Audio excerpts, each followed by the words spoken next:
Welcome back, Nerglings. Now, I suspect you might already know, but I love Warhammer, and it doesn't come any better than 3rd edition. No sir. Released in 1987, when many of you were mere sprogs, 3rd fuses many of the earliest concepts of Warhammer together into a single book, effectively blending everything from myth and legend to Tolkien and Moorcock. It also includes inspiration from European, Asian and South American history. As you will learn, many of these inclusions allowed historical wargamers to play Warhammer with their current armies. This video covers the collecting and painting of your forces, building terrain and setting up the game. I will then move on to the basic and advanced rules, followed by magic. After this we will discuss the Warhammer World and how it came to be, covering geography, the Eldar Age, that is the civilizations of the elves and dwarves, swiftly followed by the Age of Man. Finally, we will take a look at some of the inhabitants of this mad world by looking at the Bestiary. So sit back and relax, grab yourself a beverage of your choice and experience Warhammer Fantasy Battle 3rd edition, the ultimate retrospective. Before we start, be sure to like, share and subscribe so you don't miss an update. If you fancy switching on notifications too, that would be spiffing. I must be honest with you, I've been putting off doing this video for years, fearing that I couldn't do it justice with my current setup or available free time. But with a new mic and a plan to set aside some time to dedicate to the project, let's have at it, shall we? The year is 1983. Luke Skywalker was busy saving the galaxy from his dad, whilst Michael Jackson had just released Billie Jean.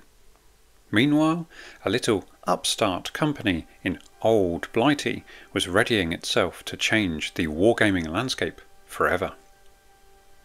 Warhammer is set amidst a backdrop of a fictional high fantasy universe, notable for its dark and gritty lore, which features influences from Michael Moorcock's Elric stories, J.R.R. Tolkien's Lord of the Rings, and the deep well that is European history. The setting itself is the Old World, which closely resembles that of Earth, due to manipulation by an ancient spacefaring race known as the Old Ones. Establishing an outpost, the Old Ones set about manipulating the geography and biosphere of the planet. With the assistance of their Slan servants, they moved the planet's orbit closer to its sun and arranged the continents to their liking. To travel between the worlds, these Old Ones used portals or warp gates, which they built at the north and south poles of the Old World. Eventually, however, these gates collapsed, allowing raw magical energy and the demonic forces of chaos to pour forth into the Old World. At this point, the Old Ones disappeared. However, before leaving, they had established the Lizardmen, ruled by the Slan, as their servants. In addition, they had created the races of elves, dwarves, humans, halflings, and presumably the ogres, who are assumed to be an unfinished attempt by the Old Ones to create the ultimate race. Orcs and goblins were not created by the Old Ones, nor were they part of their plan, and their origin is not made clear in the setting. Beastmen and Skaven were the result of mutation from raw magical energy at this time. Eventually, the Chaos Demons were driven back by the Lizardmen and Elves, with the Elves performing a great ritual to drain out the raw magic that was flowing into the world and sustaining the demons. Some mighty creatures such as dragons and dragon ogres are stated to have existed prior to the arrival of the Old Ones. After this, the elves and dwarves flourished and created mighty empires, but eventually they were set into a slow decline. A series of civil wars amongst the elves split them into two groups, the malicious Dark Elves and righteous High Elves.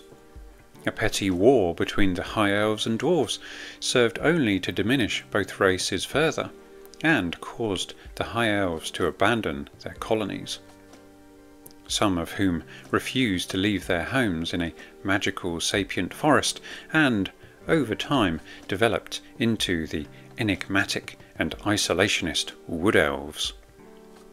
A period of seismic activity caused by the Slann decimated the underground holds of the dwarfs, while attacks by Skaven and goblins, who breached the dwarf strongholds from below, only made things more desperate.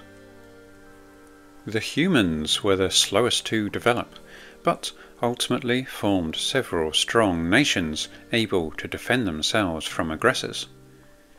The Nekharan Empire, based on ancient Egypt, was the first great human empire, but due to a curse by Nagash, the first necromancer, they became an undead faction known as the Tomb Kings, who now dwell in the Land of the Dead, former Nehekhara. Nagash, in his efforts to find eternal life, also created the first vampires, an entirely separate undead faction. But we're getting a little ahead of ourselves. Let me take you back to the beginning. Alright, where to start with this magnificent tome? Where else but the glorious artwork on the front cover, naturally. Painted by the good John Sibbick and depicting a chaotic battle scene between a bloodthirsty band of adventurers and a group of hapless orcs trying to defend their community from the gold and, no doubt, glory-hungry troop. What follows is the contents page, and there is a lot to get through today, isn't there? Firstly, who are we to thank for this quintessential piece of our collective childhoods? Well, the original game was penned by Brian Ansell, Richard Halliwell and the ever-present Rick Priestley, with the 3rd edition modifications and iterations completed by Rick and Jim Bambra. Graphic design was done by Charles Elliott and Brian George. Illustrations were done by the venerable John Blanche, Ian Miller, Tony Ackland, Chris Arkelios, Angus Fieldhouse, Bob Naismith, Jez Goodwin, Josh Kirby, Gary Chalk, Colin Dixon, Dave Andrews, Nick Bibby, Richard Hook, John Bolton, Russ Nicholson, Jamie Sim, Daniel Loveday, Steve Tappin, Paul Bonner, Brian George, Ian Cook, Will Rees and Rick Scollins. The logo was penned by John Timms and Chaz Elliott, with photography by Phil Lewis and Duncan McFarlane. The miniatures were sculpted by Kev Adams, Nick Bibby, Mark Copplestone, Jez Goodwin, Ali and Trish Morrison, Bobs Naismith and Ollie, and the Perry twins.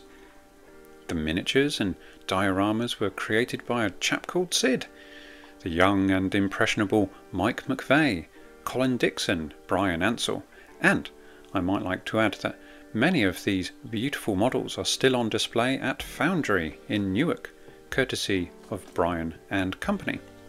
Wayne Millard, Kev, already going by the moniker Goblin Master Adams, John Blanche, Dave Andrews, Ali and Trish Morrison, and Phil Lewis. For Renron's last battle counters were designed by Pete Nifton. Meanwhile, the Warhammer World, Old World and the diagrams were done by the mysterious H. Playtesters included Graham Davis, Chaz Elliott, Phil Gallagher, Jervis Johnson, Ken Rolston and John Stallard. So then, Warhammer Fantasy Battle. With the vigour of a primeval cat, the barbarian leapt upon his enemies, his great broadsword cutting a whirling arc of death and destruction. The leader was first to feel the blade's edge. Bone and armour splintered as his torso was cleft from collarbone to belly. 2 more fell to the ground before they could turn to flee. The others ran, leaving the bodies of their comrades sprawled in a spreading pool of blood and gore. The barbarian made no attempt to follow them, his eyes honed to a keenness unimaginable to the civilized folk of the South, watching the would-be thieves scuttle into the shelter of the night. Amongst the soft-bellied denizens of the city, he was a lion amongst jackals. From now on, the jackals would be wary. The following introduction really summarizes and distills what it is to be a wargamer, what you can expect from the book, and hints as to what is coming next. Introduction. Recent years have seen an explosive increase in the number of fantasy films, books, TV programs, and even games of widely varying quality. Good, bad, or indifferent, it's hard to deny that fantasy has become popular. Fantasy is about heroes and monsters, fabulous deeds and terrible battles. All those heroes inhabit unique worlds, but worlds with one thing in common. They are very different from our own. For one thing, magic is real. Eldritch forces and strange races share the world with men, threatening humanity, aiding or thwarting heroes, influencing the lives of kings and changing the fate of nations. In short, fantasy is about imagination, and not just the imagination of writers and film producers, but of everyone who has ever read a fantasy story or watched a fantasy film. To this considerable list, I would like to add the person who takes the process a step further by creating his or her own fantastic worlds, the fantasy gamer. I suppose I should explain what a fantasy game is, although the chances are you are already familiar with at least one of these popular games. There can be few people who have not heard of, if not actually read, one of the many excellent and commonly available fantasy game books. You might also have seen role-playing games such as Warhammer Fantasy Roleplay, the sister volume to this one. Perhaps you have taken part in or organised such games yourself. But even if you are a complete newcomer to fantasy gaming, you'll have no difficulty in understanding Warhammer Fantasy Battle. Warhammer is the game that enables you to create full-blooded battles on a tabletop.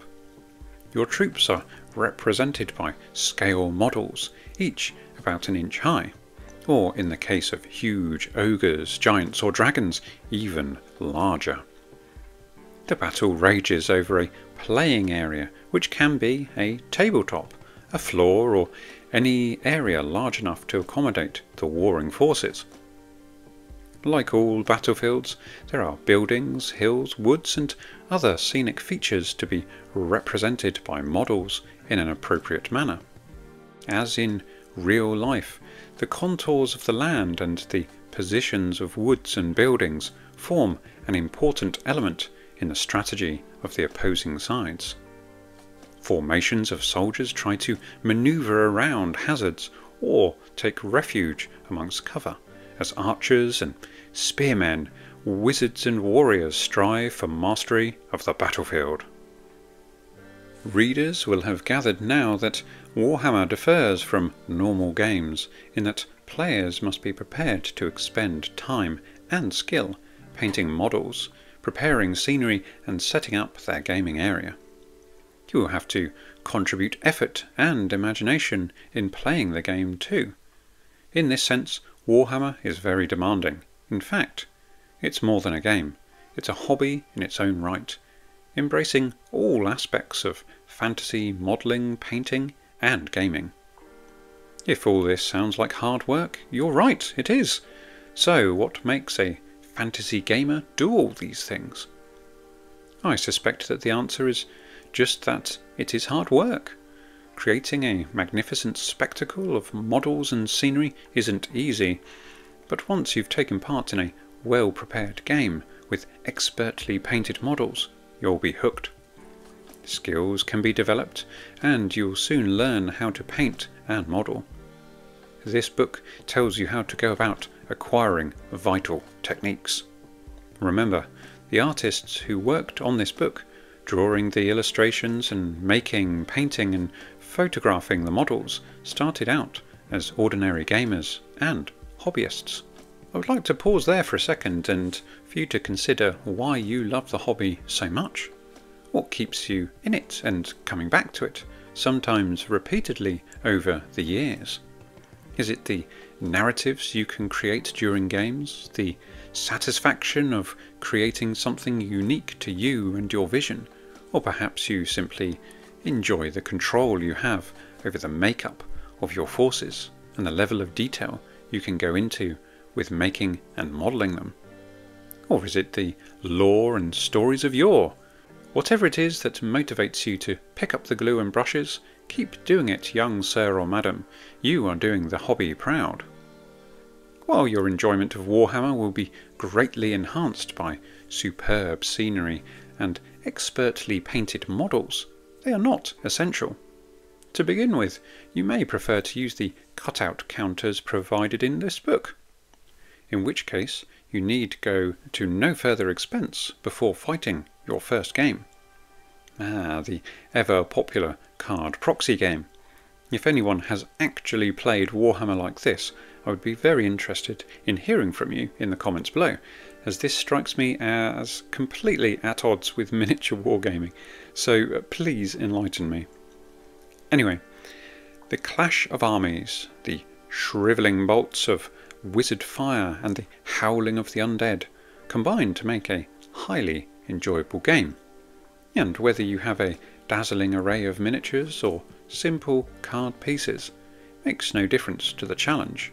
Your imagination is what counts. Pitting your wits against those of your opponent is one aspect of play which makes Warhammer different from most other fantasy games, where your opponent is usually a book or a series of events interpreted impartially by a games master. In Warhammer, your opponent is far from impartial.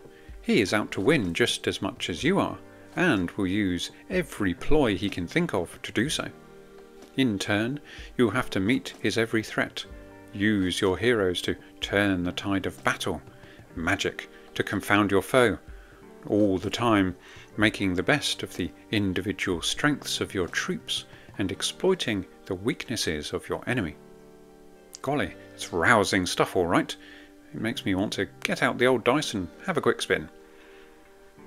Alright, the rules of the Warhammer game are contained in this book and are set out in a clear, straightforward manner, with numerous examples to help you learn them. A section of advanced rules provides experienced gamers with further detail and ideas. Don't be put off by the length of this tome. The core of rules is quite short, much of the text being given over to describing other aspects of the game, such as the Warhammer World and the many strange creatures that inhabit it. This Warhammer World is a special world, unique to the Warhammer series of games. It has been developed by the authors and contributors over several years into a highly detailed background, comparable to the world described by authors of fantasy fiction. In many respects, this fantasy world is like late medieval Europe, except it is larger, wilder, and far more dangerous, containing a multitude of nameless evils lurking within the heartlands of civilization, waiting to emerge upon the human race in the form of foul servants of chaos. Of course, there is nothing to stop you developing your own world background, or of adopting the background from any book you have read to form the basis for your games. However, by using the Warhammer world, you'll have the advantage of the countless special models available from Citadel Miniatures, detailed supplementary playing aids from Games Workshop, and the promise of further support material from the Warhammer authors. Collecting and painting your forces. Whole books and countless magazine articles have been written about collecting, painting, and converting metal and plastic figures. This section introduces the basics of buying, assembling, and painting models for use with Warhammer. Citadel Miniatures are the world's foremost producers of quality metal gaming miniatures. Every single model is sculpted by an expert designer, and the most advanced technical processes are employed to reproduce the painstaking detail. Warhammer has been developed around the Citadel range, and you can incorporate any Citadel models into the game. In addition, special Warhammer figures have been produced in close cooperation with the Warhammer authors and contributors. In fact, some of the sculptors are avid players and have helped to design and test the game, as well as inspiring some of the least savoury monsters. Aside from the comprehensive range of metal miniatures, Citadel have produced a small but growing series of plastic models which are available at greatly reduced cost compared to their metal counterparts. Once painted, they cannot be told apart until picked up, when their lighter weight becomes apparent. Buying models. Although it is very easy to buy a new model on impulse, and I know of few people who don't, it is more efficient to think about your forces and plan your purchases carefully. If you are a member of a regular gaming group, you'll find it a good idea for each player to stick to a particular theme or race. For example, one could concentrate on building an orc force, while another deals with dwarves. Several or all members of a group could collect some human troops, because there are lots of human types to collect, varying from the regular armies of nations such as the Empire to the brigand bands of the border princes and beyond. One player might like to collect monsters. In our own gaming group, it always seems to be the GM who ends up collecting these more way-out creatures. Whatever their chosen race, players should try to build up a comprehensive force. The best way to do this is to use Warhammer armies, which I shall be covering in another video, I'm sure. Anyway, you should buy a whole unit at once, usually 10 or 20 models. A unit is a group of creatures fighting together under a single leader. You may wish to think of a unit as a regiment or company of troops.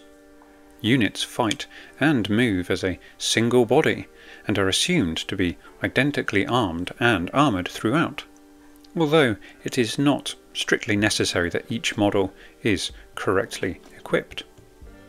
If you buy and paint one unit at a time, your armies will grow fast, and you will soon have a usable force to lead into battle.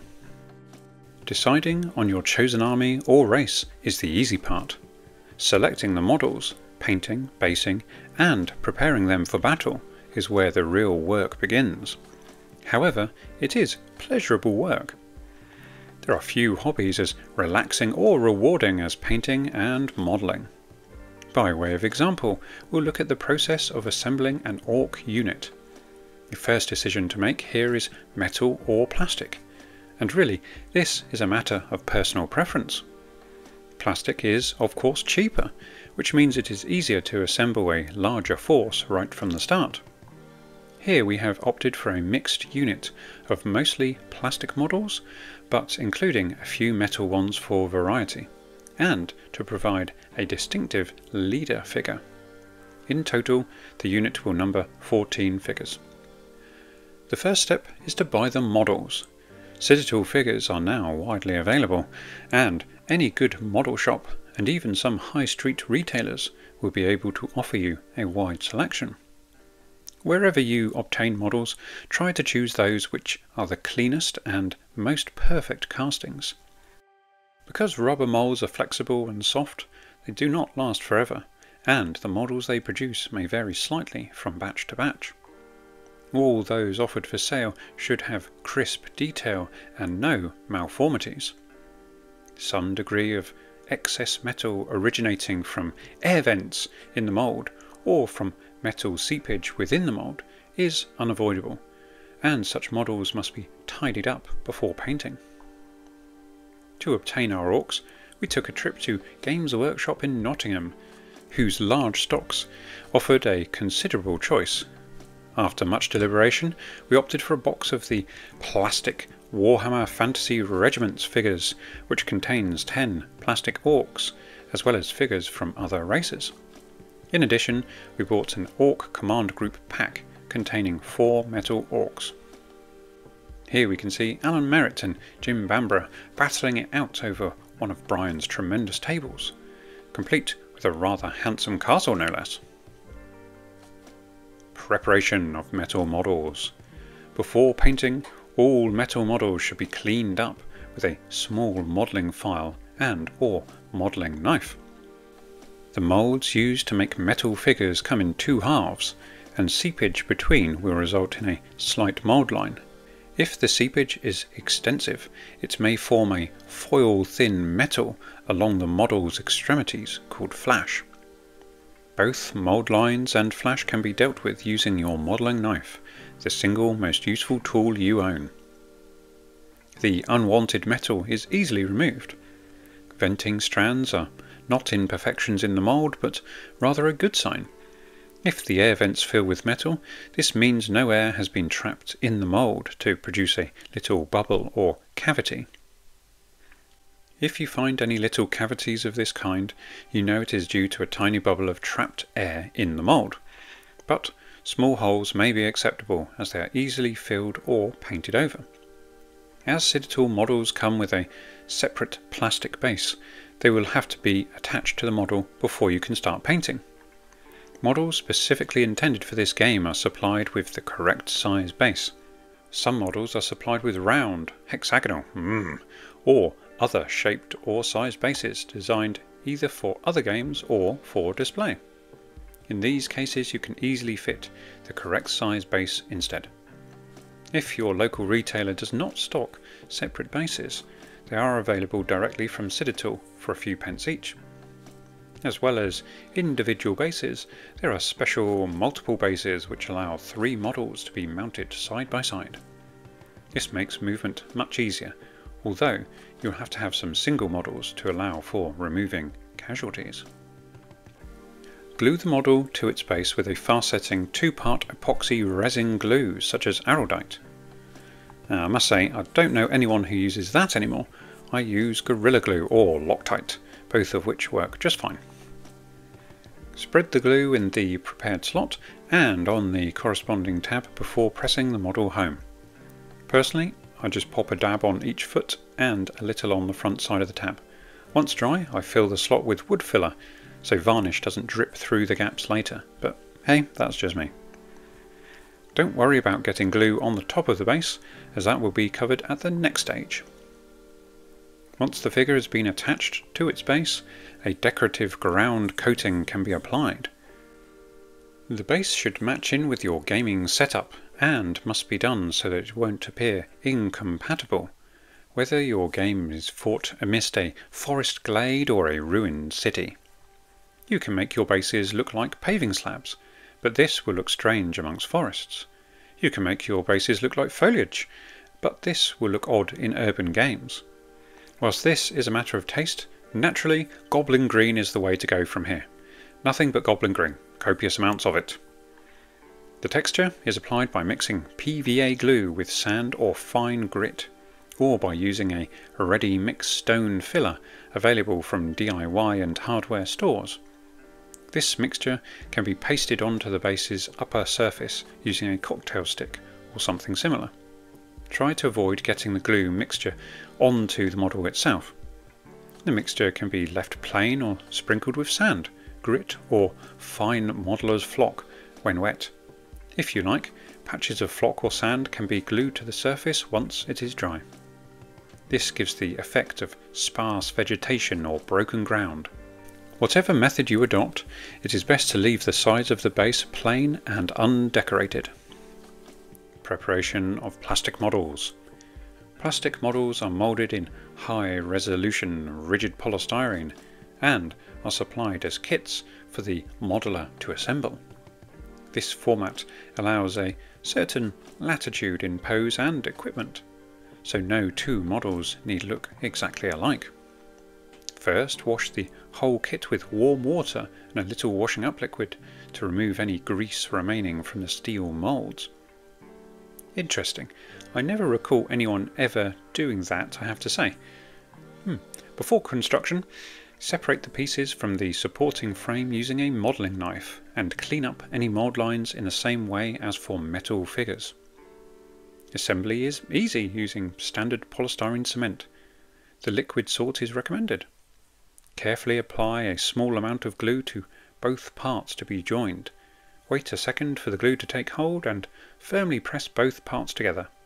If the parts remain loose or spongy, you're using too much glue. Only a tiny amount is necessary for a firm grip. The model can be glued to its base at any convenient stage, and the base textured in exactly the same way as for metal figures. Plastic models will feel lightweight compared to metal ones, and may be weighted with plasticine pressed underneath the base. This will stop them falling over quite so much, and gives a much nicer feel. Now that's all well and good, but true professionals glue lead shot or metal washers to their bases. Plasticine indeed. Truly these were dark times. Undercoating. Whether models are metal or plastic, they will accept paint more readily if properly undercoated first. If this is not done, the colours won't show up properly. The bare surface may show through, and the paint will wear away very quickly. That is, unless you're a stubborn old mule like me and paint your models using enamels. You all know what an undercoat is, let's not flog a dead donkey. Paint. Old-fashioned oil and enamel-based colours are rarely used these days. Speak for yourself, sir. As water-based paints are now freely available. These are thinned with water, and brushes can be cleaned with water, avoiding the need for smelly, brush-destroying turpentine and white spirit. Those familiar with enamels will find them perfectly good for metal models. All the techniques described for water paints can be applied to enamels. Most gamers will wish to use water-based paints, however, and so only types of this kind have been described. Acrylic paints are based on water, but are waterproof once dry. All the hobby paints are of this type, including Citadel Colour, which is specially made for painting Citadel models. All acrylics are mixable and interchangeable. If you find a shade you like from one manufacturer, it will easily mix with paints produced by someone else. As well as the modelling paint sold in hobby shops, you can buy acrylics in tubes from art shops.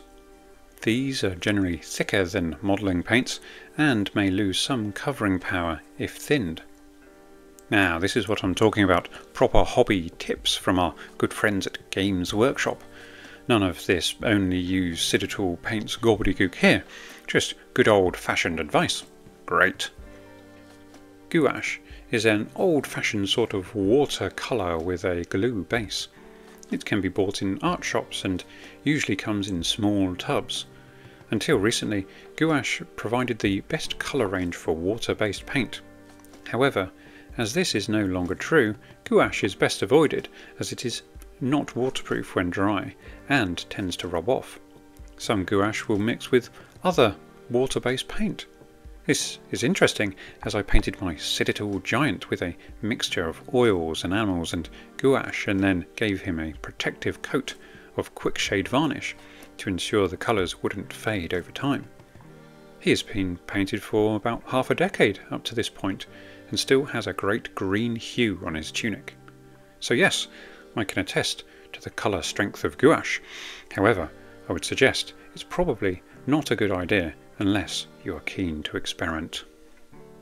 Poster paints are a little coarse for our purposes and, like gouache, are not waterproof when dry. However, the metallic paints from these ranges are often excellent and well worth buying. Now, your choice of colours will depend on your subject matter, but you'll need a minimum of black, white, red, blue, yellow, green and brown. I have all these colours in both enamel, acrylic and gouache, just in case, but then I'm mental. What we're really talking about here is carefully choosing which paint to use depending on your requirements. Enamels make great base coats as they are thin and very hard wearing. Coarse or textured paints are best for terrain, while fine paints are best for skin tones, smooth items like cloaks, and fine detail. Brushes.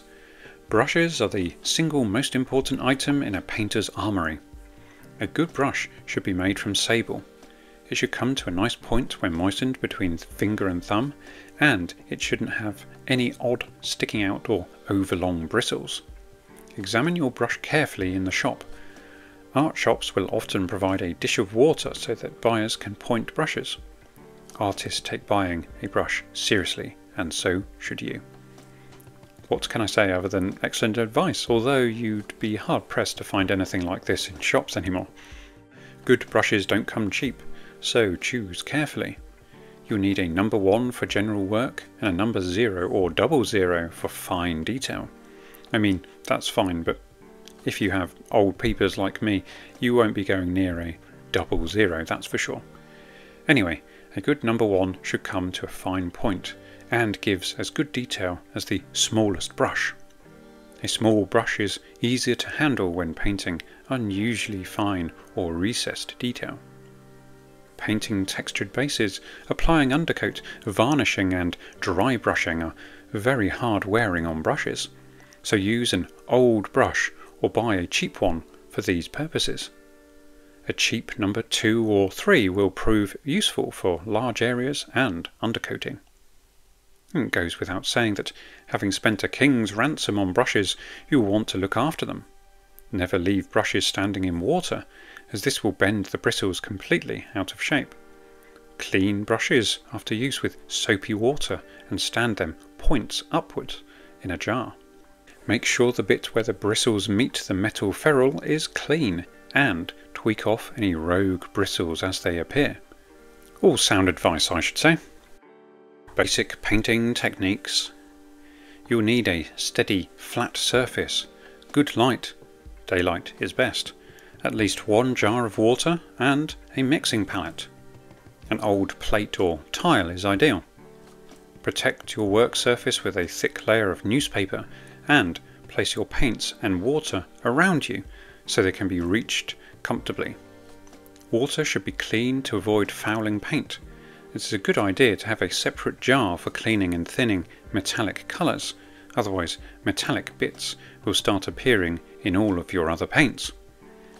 The palette is used for mixing and storing the paint you are using and should ideally be white to show the colours.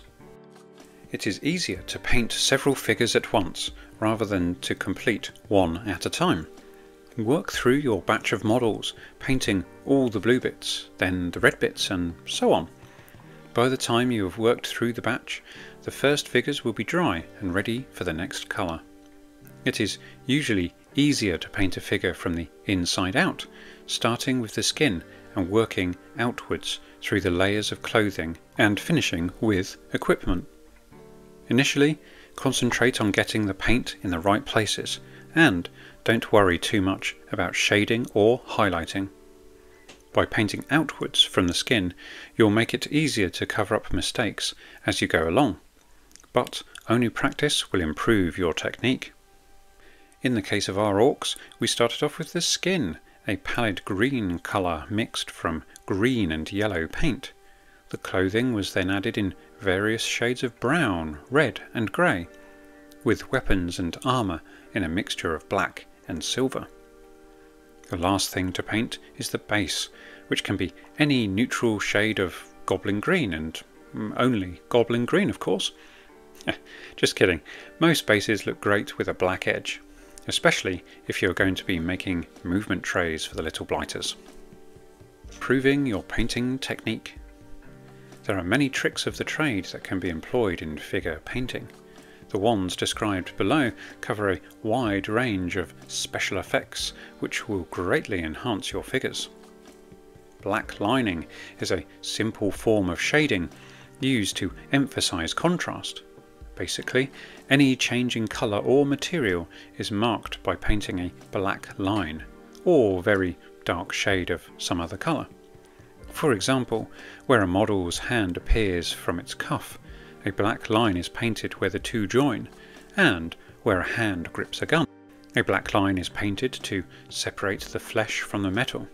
This technique looks very good if done carefully and can be combined with other shading techniques discussed below. Well, I have to say, I've never tried this technique myself. If anyone out there has done this to any great effect, then please let me know how it went. Shading is used for creases in clothing and recessed detail. These can be painted with a darker shade of the surrounding colour to represent shadow. Where a progressive gradation is required, 2 or more darker shades can be used, each shade representing a deeper area of shadow. Painting areas of shadow is time consuming, and most painters prefer to use washes as described later. Highlights are used on raised areas to catch the light and make them appear lighter than their surroundings. This can be represented by painting such areas with a lighter shade of the base colour in exactly the opposite way to shading. As this takes rather a long time, many artists prefer to use dry brushing to achieve the same result. Now, I would argue that painting and shading a colour on would give you a much better gradient than dry brushing, depending on how heavy you were to dry brush. Washing is a quick and effective way of representing shadows. A wash is prepared by using a dark shade of the base colour and diluting this with water. The ideal consistency is very dirty water rather than thin paint. You must experiment to obtain the right consistency for your needs. This wash is painted all over the area to be shaded, and the paint naturally falls into the cracks and detail, forming a realistic, graduated shadow. Raised areas can be wiped with tissue or a finger to remove any residual paint, but this is not necessary if your wash is sufficiently thin. Some artists use water-based inks to make washes, as these give a harsher shadow, but these are expensive and only recommended for the experienced. Dry brushing is a quick and pleasing way of representing highlights. Prepare a lighter shade of the base colour and dip the brush into the paint. Then wipe away most of the paint, leaving only a slight residue of the light colour. By drawing the brush across the whole area to be highlighted, pigment is deposited only on the raised areas, producing instant highlights. It is important to experiment to find the right amount of paint. Successively lighter shades can be built up if you are careful. Emphasizing details such as buttons, buckles and other small raised items can be accomplished by painting the whole item, plus a small area around it black. The item can then be painted a different colour, leaving a very fine black line around it. This technique can be applied to larger areas before painting, providing a similar finish to black lining. Metallics and difficult shades may need a special undercoat. Metallic paint and some light shades of brown and yellow do not sit well on top of white paint. The white will show through and the finish is patchy. To compensate for this, another colour is painted onto the area as a second undercoat. In the case of red metals, the best colour is brown. Light yellows will go over pale browns or darker shades of the same colour. Paint varies and you may be able to find better colours to suit your purposes. For instance, I recently saw someone use pink as an undercoat for yellow, which then gave a beautiful rich hue. I guess the best thing to do is experiment, or just don't paint namby-pamby colours like yellow in the first place. Shading chart. This chart shows how, using citadel colours, you can produce highlights and shadows. Although citadel paints are acrylic, the chart can be used with all the techniques described above, simply by substituting a different type of paint of a similar colour. When mixing shades, remember the lighter tones are lighter, not whiter, and darker tones are deeper, not blacker. Adding white and black will work to some extent, but if overdone will simply produce a shade that looks either washed out or dirty. Varnishing. Models will suffer a certain amount of wear and tear from handling and travelling, so must be suitably protected by varnishing. Ordinary gloss varnish is ideal for this. It can be brushed on or sprayed. Varnish can be bought in small modeller's pots, in huge tins from DIY shops, or as spray cans.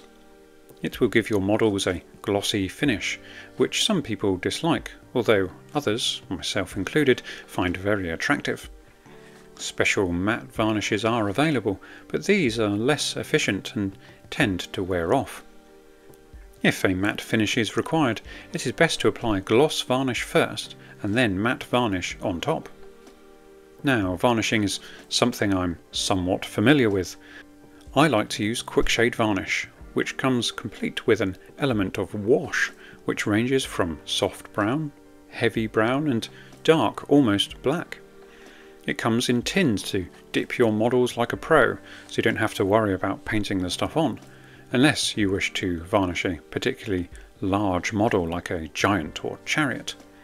A quick shake in an old rag or piece of tissue paper, and then a cursory check that the varnish hasn't pooled in any inconvenient places, and you can leave it to dry for a few hours.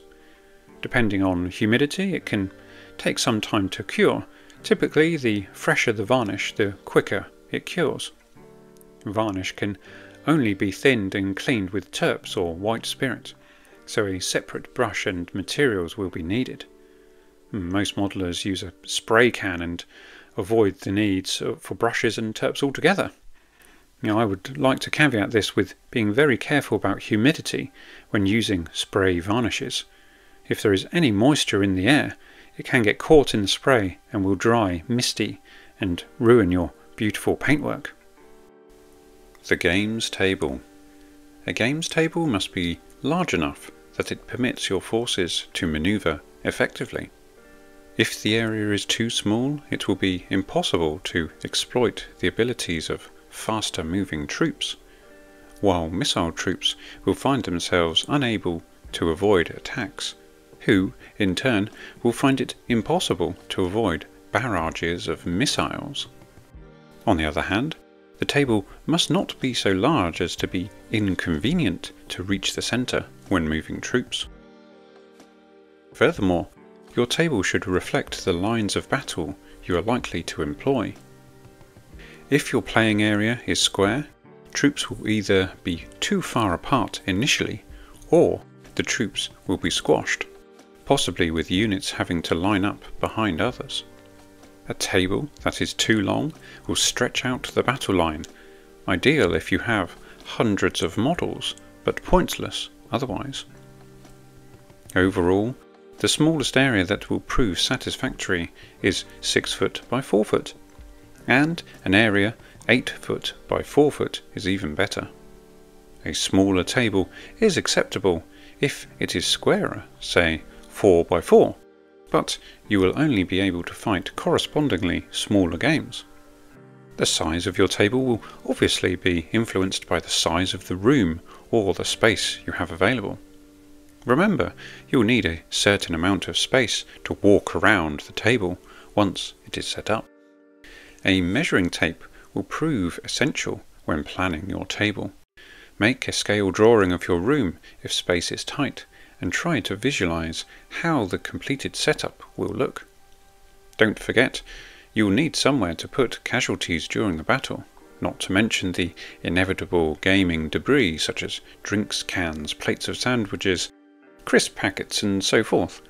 It's not just armies that march on their stomachs. Having planned where your gaming table is going and how large it is to be, the next stage is the table itself. Practicalities will dictate the design of your table. Will the table be a permanent feature, or must it be cleared away after each game? If it is to be cleared away, what sort of storage space is available or acceptable? For most of us, the setup needs to be a temporary affair, with the room given over to some other purpose for the most part. In this situation, we must make the best of those resources available to us. It may be that you already possess a dining table of suitably large dimensions, in which case your problems are solved. Of course, it will be necessary to protect the table from scratches, not to mention accidents with spilt drinks. An old tablecloth or blanket will provide protection for a highly polished table, and the actual gaming surface can be either heavy cloth spread over this, or special scenic blocks made from polystyrene. An alternative is to place a sheet of chipboard or marine plywood on the protected table, although this will have to be about the same size as the table, as it will sag dangerously if not properly supported. Painted green, such a board makes an excellent gaming surface, which can be stored in a garage, against a wall or behind a wardrobe. If storage is a problem, a single sheet of ply can be cut in half and the two pieces hinged together using heavy-duty duct tape. This may need renewing occasionally, but is better than metal hinges, which would intrude upon either the game or the table underneath. Chipboard is also difficult to hinge effectively. An ordinary domestic table of the dimensions required for a game is, unfortunately, a rare thing. Your dining table is probably no larger than 6 by 2.5 feet, i.e. long enough but nowhere near wide enough. If you can buy identical tables, then this is perfect, but you will have to live with multiple tables in your room. For several years the author had a setup along these lines, with two identically sized tables, one of which doubled as a workbench, the other as a desk. Although both were the same size, one table was about 1.5 inches lower than the other, a factor which was exploited to create valley sides and gradual slopes. A few books under each leg converted the arrangement into a normal flat tabletop. If the cost or practicality of having two tabletops puts this option out of the question, you can still have a full-size table using a single normal-sized table or desk. To achieve this, you'll need to make a proper gaming board that sits on top of your existing small table. Because your gaming area is significantly larger than the table, it will have to be properly reinforced, or else it will sag, where it overlaps the table edges. Furthermore, the uneven distribution of models will tend to make the board slide around or tip over, where it is not supported underneath. This is especially apparent when somebody leans on the table, resulting in entire armies of carefully painted models being catapulted across the room. To prevent your board sagging in use, it must be reinforced by lengths of timber, 3/4 inch or 1/2 inch by 1.5 inch. A length of timber screwed along each underside edge will provide rigidity and protection against knocks during storage. The screw heads will appear on the table surface, so use screws with flat heads rather than round-headed ones. Chipboard is difficult stuff to fasten without it falling apart, comprising of pulped wood held together by glue. Special fastenings are, however, available. Marine ply is lighter and more durable, and is recommended in preference to chipboard for these reasons. Both sorts of wooden sheet are available from DIY stores such as B&Q, Homebase, Texas, etc. Ah, Texas, those were the days. They usually come in 8x4 sections, although suppliers will cut these down for you, should you want a smaller piece. You can pick up the timber needed to reinforce the board at the same time. Although 8x4 is ideal for a games table, you might have difficulty storing such a large item in your house. In this case, have the board cut into 4x4 sections, giving you two boards which can be placed side by side as necessary. A heavy cloth of a suitable green colour can be laid to provide a quick, convenient and even transportable gaming area. A heavy grade blanket is sufficient, although I would recommend just picking up a flocked gaming mat for a few quid from somewhere like Hobbycraft. A durable and more easily cleaned alternative is to buy a length of leather cloth used as covering for imitation leather furnishings. Preparing the table. Once you have installed your game's table, it is necessary to think about how you are going to use it. You might wish to use the table as a playing surface, or you might prefer to use it as the base for polystyrene scenic blocks or a heavy cloth. If the table is to form the actual playing surface, it will need to be painted in a suitable colour. What constitutes a suitable colour is a matter of individual taste, but most gamers prefer a shade of green, and mid to light but not garish shades seem to work best, such as goblin green. Green blackboard paint is a suitable shade, and you can chalk on terrain if you have none. If the board is merely intended to provide a base for scenic blocks or a heavy cloth, the actual colour is irrelevant, but you may prefer to paint it anyway, just to neaten it up. The illustration shows how both a single or two-part board can be reinforced to prevent sagging. The timber supports are simply butted together where they meet. There is no need to construct a complex joint. In the case of the two-part board, the two halves can either be hinged or drilled to take two or more fastening bolts as shown. If hinged, the board will of course fold in half, but you will have to be careful the hinges don't scratch the tabletop. The edging reinforcement will prevent the board sliding or tipping to some extent, but to really hold it firm, it is best to fasten more wooden brackets as shown. These will also provide additional support and stop the board twisting out of shape. Two lengths of wood are screwed underneath the board between the long sides as in the diagram.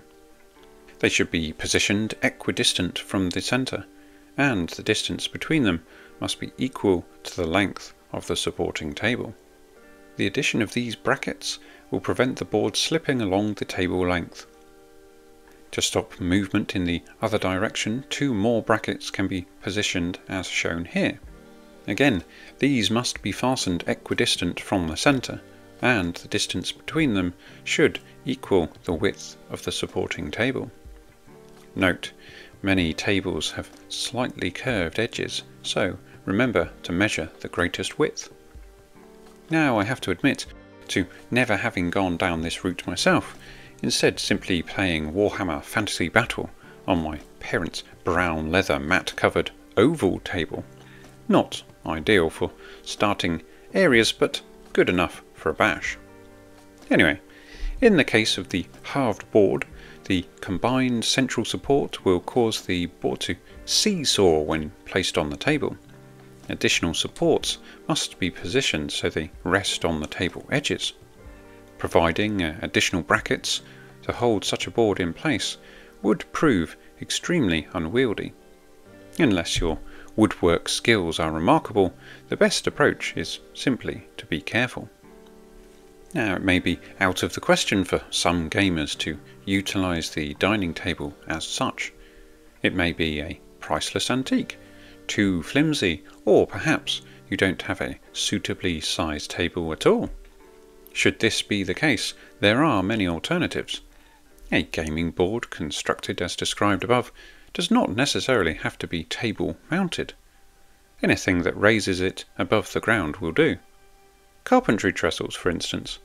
They are solid and stable, although if you decide on this option, you will need to and require somewhere to store them. If you have a room of your own where such an intrusion would be acceptable, the gaming table can be fastened permanently to the wall, hinged so that it drops onto some means of support for the far end. As this prevents access to the hinged edge, the table must be mounted vertically, so that the side fastened to the wall is one of the short edges. Unless your rooms are very high indeed, or unless you are prepared to fight your battles almost on the floor, This will restrict the size of your table to a maximum of 6x4.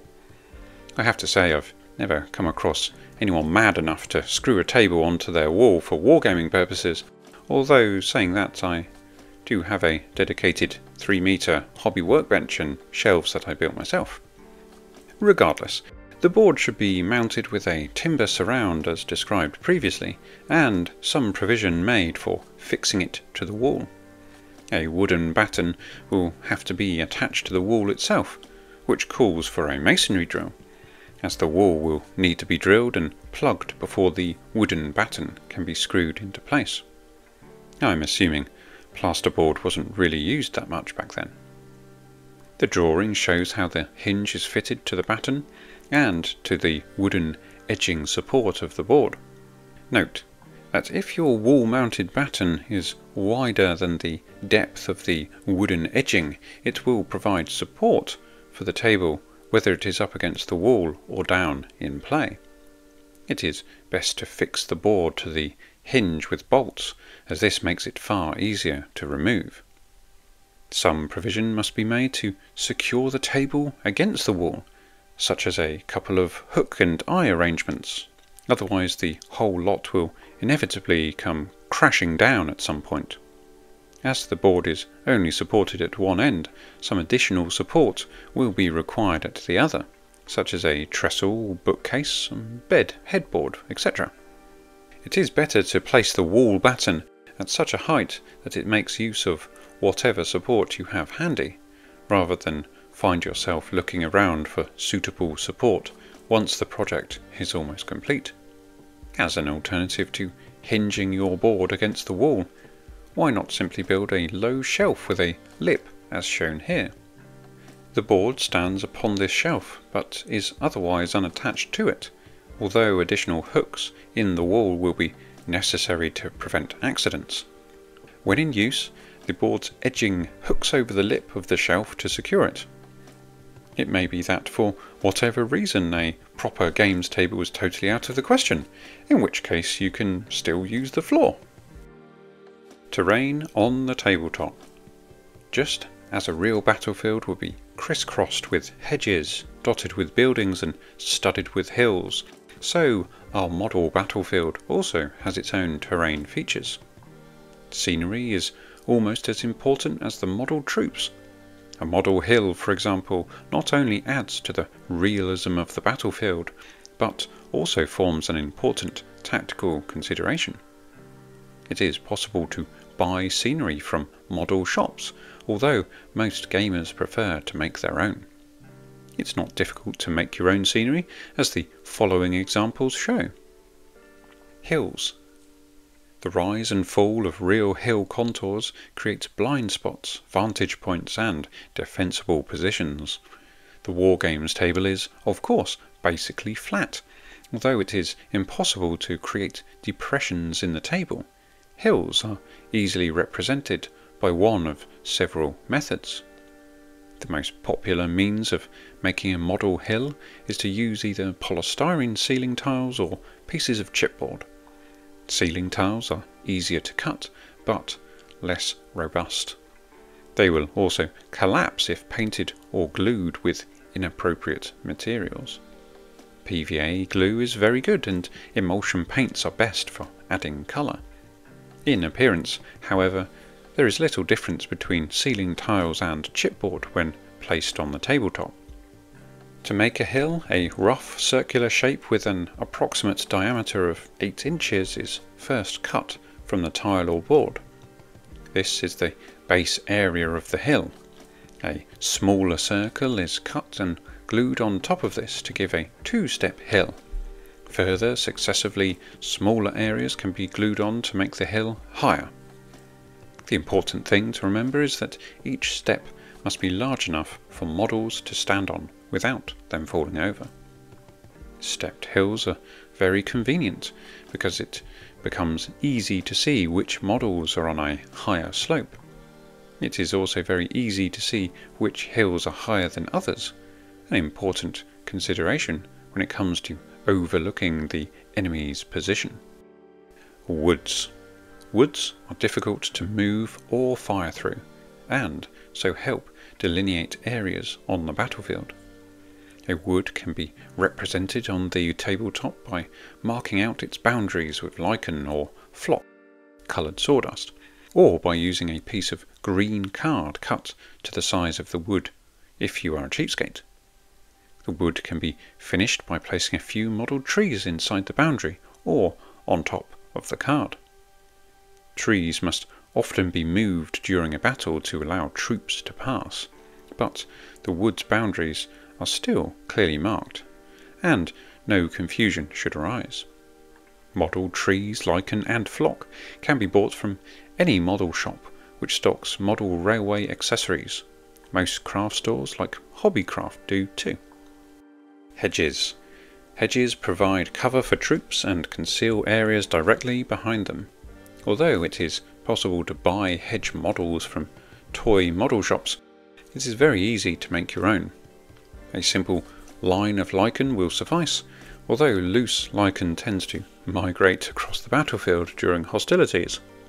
Ideally, lichen should be glued to a card base to give it stability. Hedges can also be made from lengths of sponge or even loofah cut to shape. Walls. Walls are like hedges in that they provide cover. However, they are more solid than hedges and so make better cover. It is possible to buy model walls.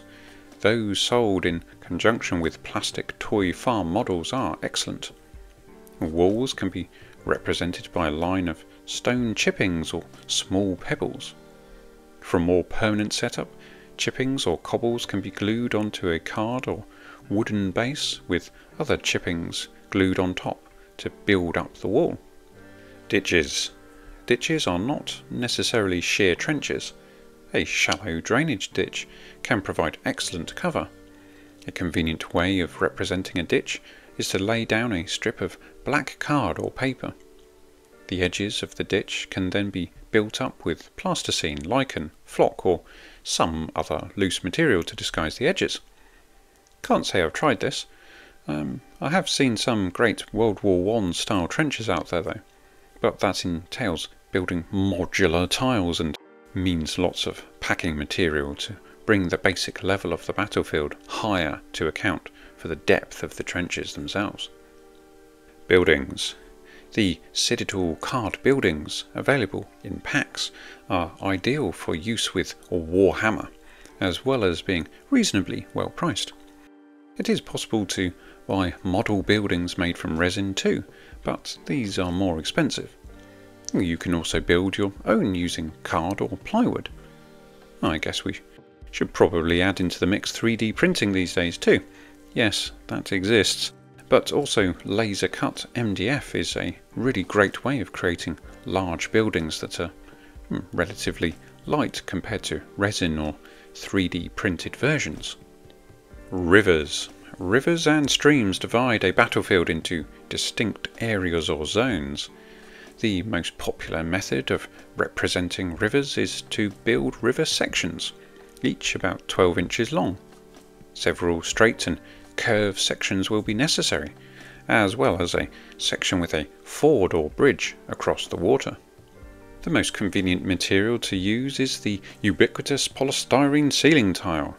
The disadvantage of this is that the river will be artificially raised above the table, but once the edges are covered with flock or lichen, this is hardly discernible. Sections can be any width. A good standard is 4 inches for a river and 2 inches for a stream. Cut the sections slightly irregularly.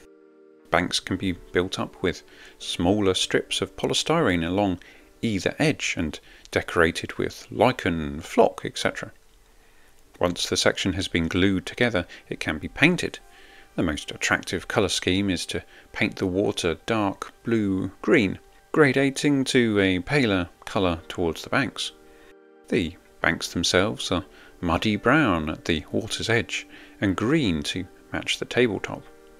A few small stones placed in the stream will look good, especially with white streaks painted around them to follow the water flow. Once finished, a heavy layer of varnish will make the water look far more realistic. Bridges and fords are made in the same way as other river sections. A model bridge may be bought and built into the river section. The Citadel card building packs feature several such bridges. Fords are shallow parts of the river where troops may cross to the other side. A ford should be about 4 inches wide and is marked by small stones placed in the river. Banks can be lowered and painted brown to represent the ground sign of the path across. And the ford itself can be painted a paler colour to represent shallow water. Pools can be made in the same way as river sections, except that they are roughly circular. Some gamers even go to the lengths of decorating their pools with fallen branches and little plastic ducks. Oh, gotta say, I haven't seen that before, but there's a first time for everything. Bogs.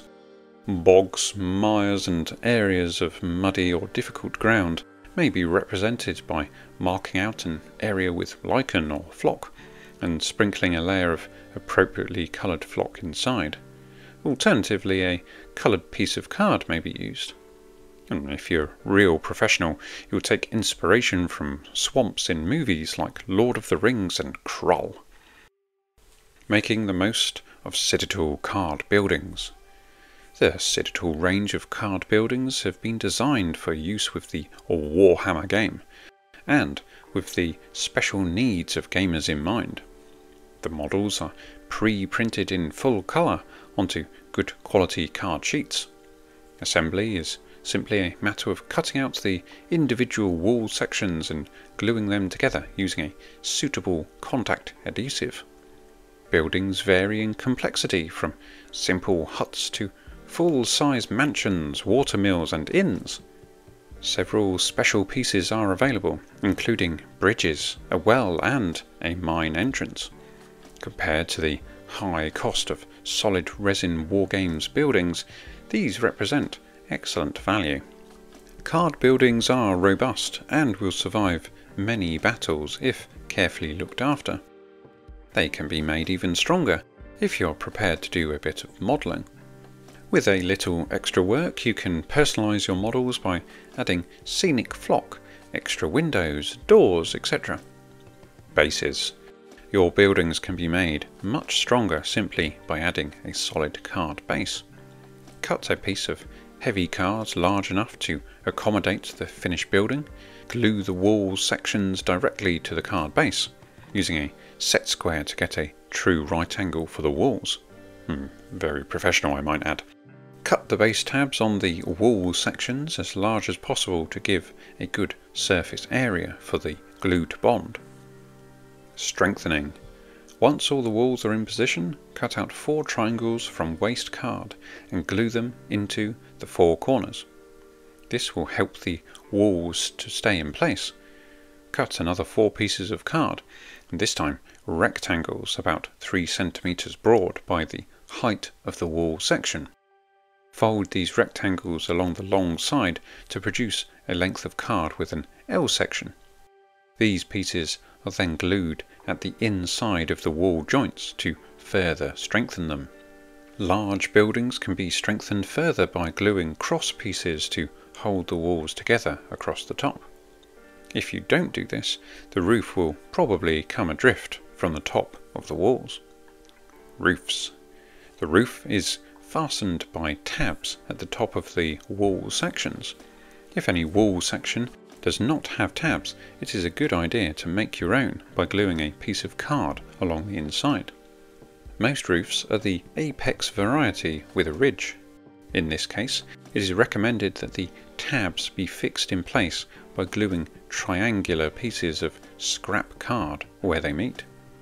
This also serves to increase the area available for gluing. A separate ridge piece can be glued along the top at the same time, keeping the end walls from collapsing inwards at the top. I have to admit, I'd forgotten just how over the top some of these modifications were.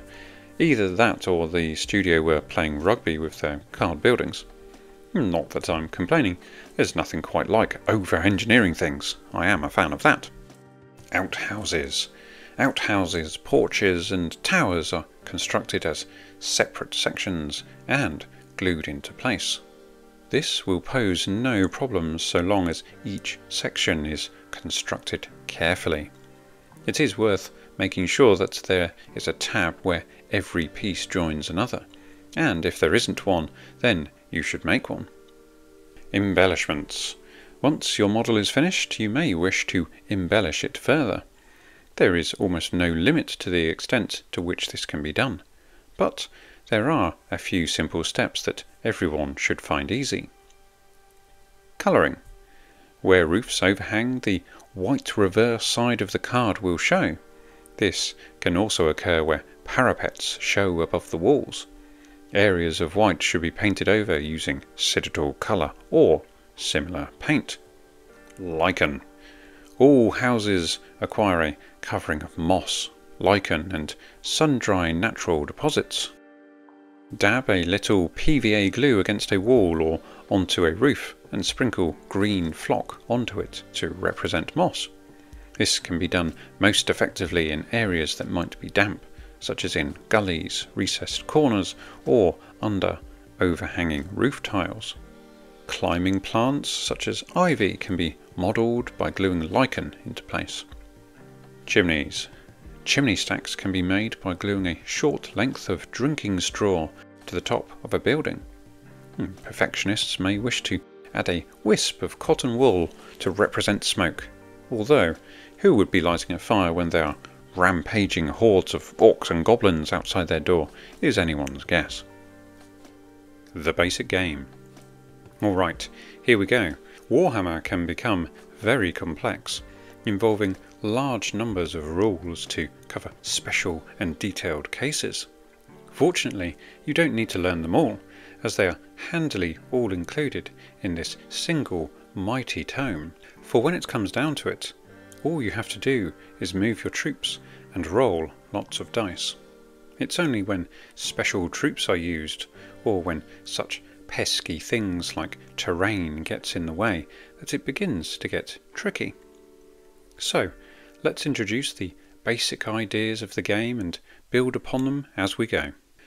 The Game's Master.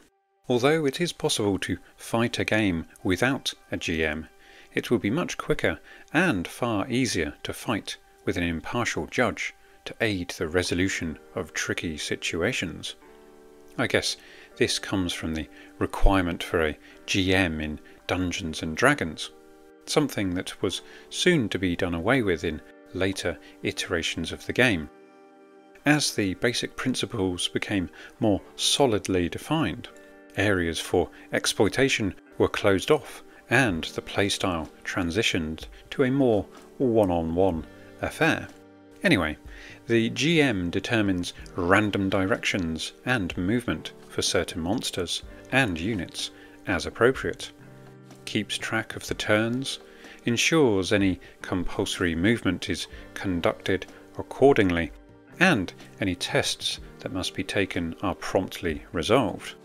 It is worth noting that the best GMs are deadly serious and extremely pedantic, to provide you with the most rigidly adhered to rules as possible. No one wants a softly touch from the GM.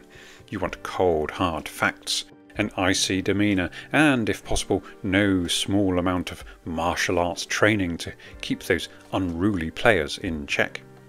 Preparing for battle. Before you fight your first Warhammer game, the GM and players should familiarise themselves with the basic rules, without which the game could not proceed. Ideally, it is best for both players to have at least a reasonable grasp of the rules and an understanding of the special rules appropriate for their army, save for those new to the game. Competitive games and friendly games. Now, I'm no tournament player, but all games should be played under strictly competitive rules. None of this house rule malarkey here, no sir. Tournament style or nothing is the only way to go. Dice and other equipment. Players should ensure they are adequately prepared for the game. There is nothing so frustrating as turning up to your battle only to discover all the dice and the tape measure have been left at home. If you know you will be the GM, you will of course have been preparing for this game for most of your life up to this point. As such, it is completely unacceptable for the GM to not have at least a spare set of just about everything that is necessary to play a successful game of Warhammer Fantasy Battle. Dice of the appropriate denominations that could and almost certainly will be used are D3, D4, D6, D8, 10, 12 and possibly D20 too. Preparations. The advanced rules explain how scenery is prepared and forces arranged for competition battles.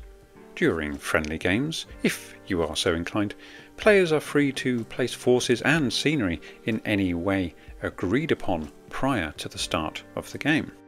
Often the GM will set up the battlefield, especially if the players are playing a narrative game, something we will get into later. Defining the troops. In the Warhammer game, every creature has characteristics. Now, if you're an old salt like me, you will already know what all the little letters above stat lines mean. But for those of you who are new and or play some esoteric nonsense like Age of Sigmar, they mean the following. M. Movement allowance in inches. WS, or weapon skill in combat. BS, ballistic skill for ranged attacks. S, strength used versus toughness. T, toughness used versus strength. W, wounds, or how durable a creature or gentleman is. I, initiative, otherwise known as speed. A, attacks, is self-explanatory. LD, leadership, or the ability to conduct various actions under duress. INT, intelligence, used to understand situations, streamlined by merging with initiative in later versions. CL, cool, or ability to withstand adverse psychology, streamlined by merging with leadership in later versions.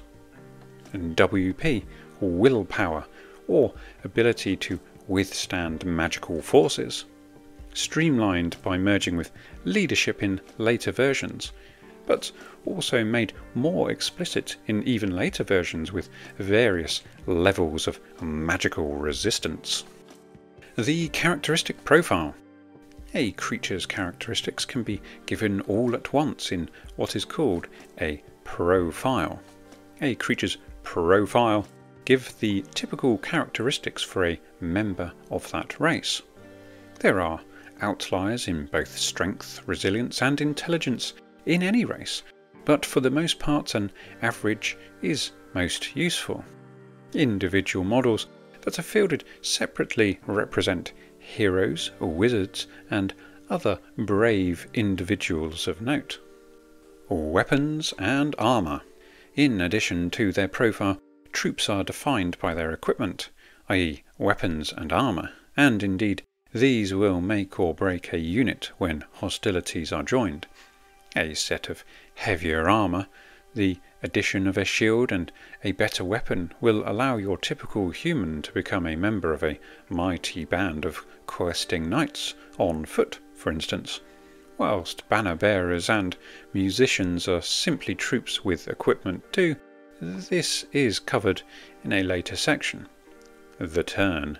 Battles are fought between two opposing sides, pitting the wits of their commanders against each other in a duel of cunning ploys, foolhardy gambits, and no small amount of luck.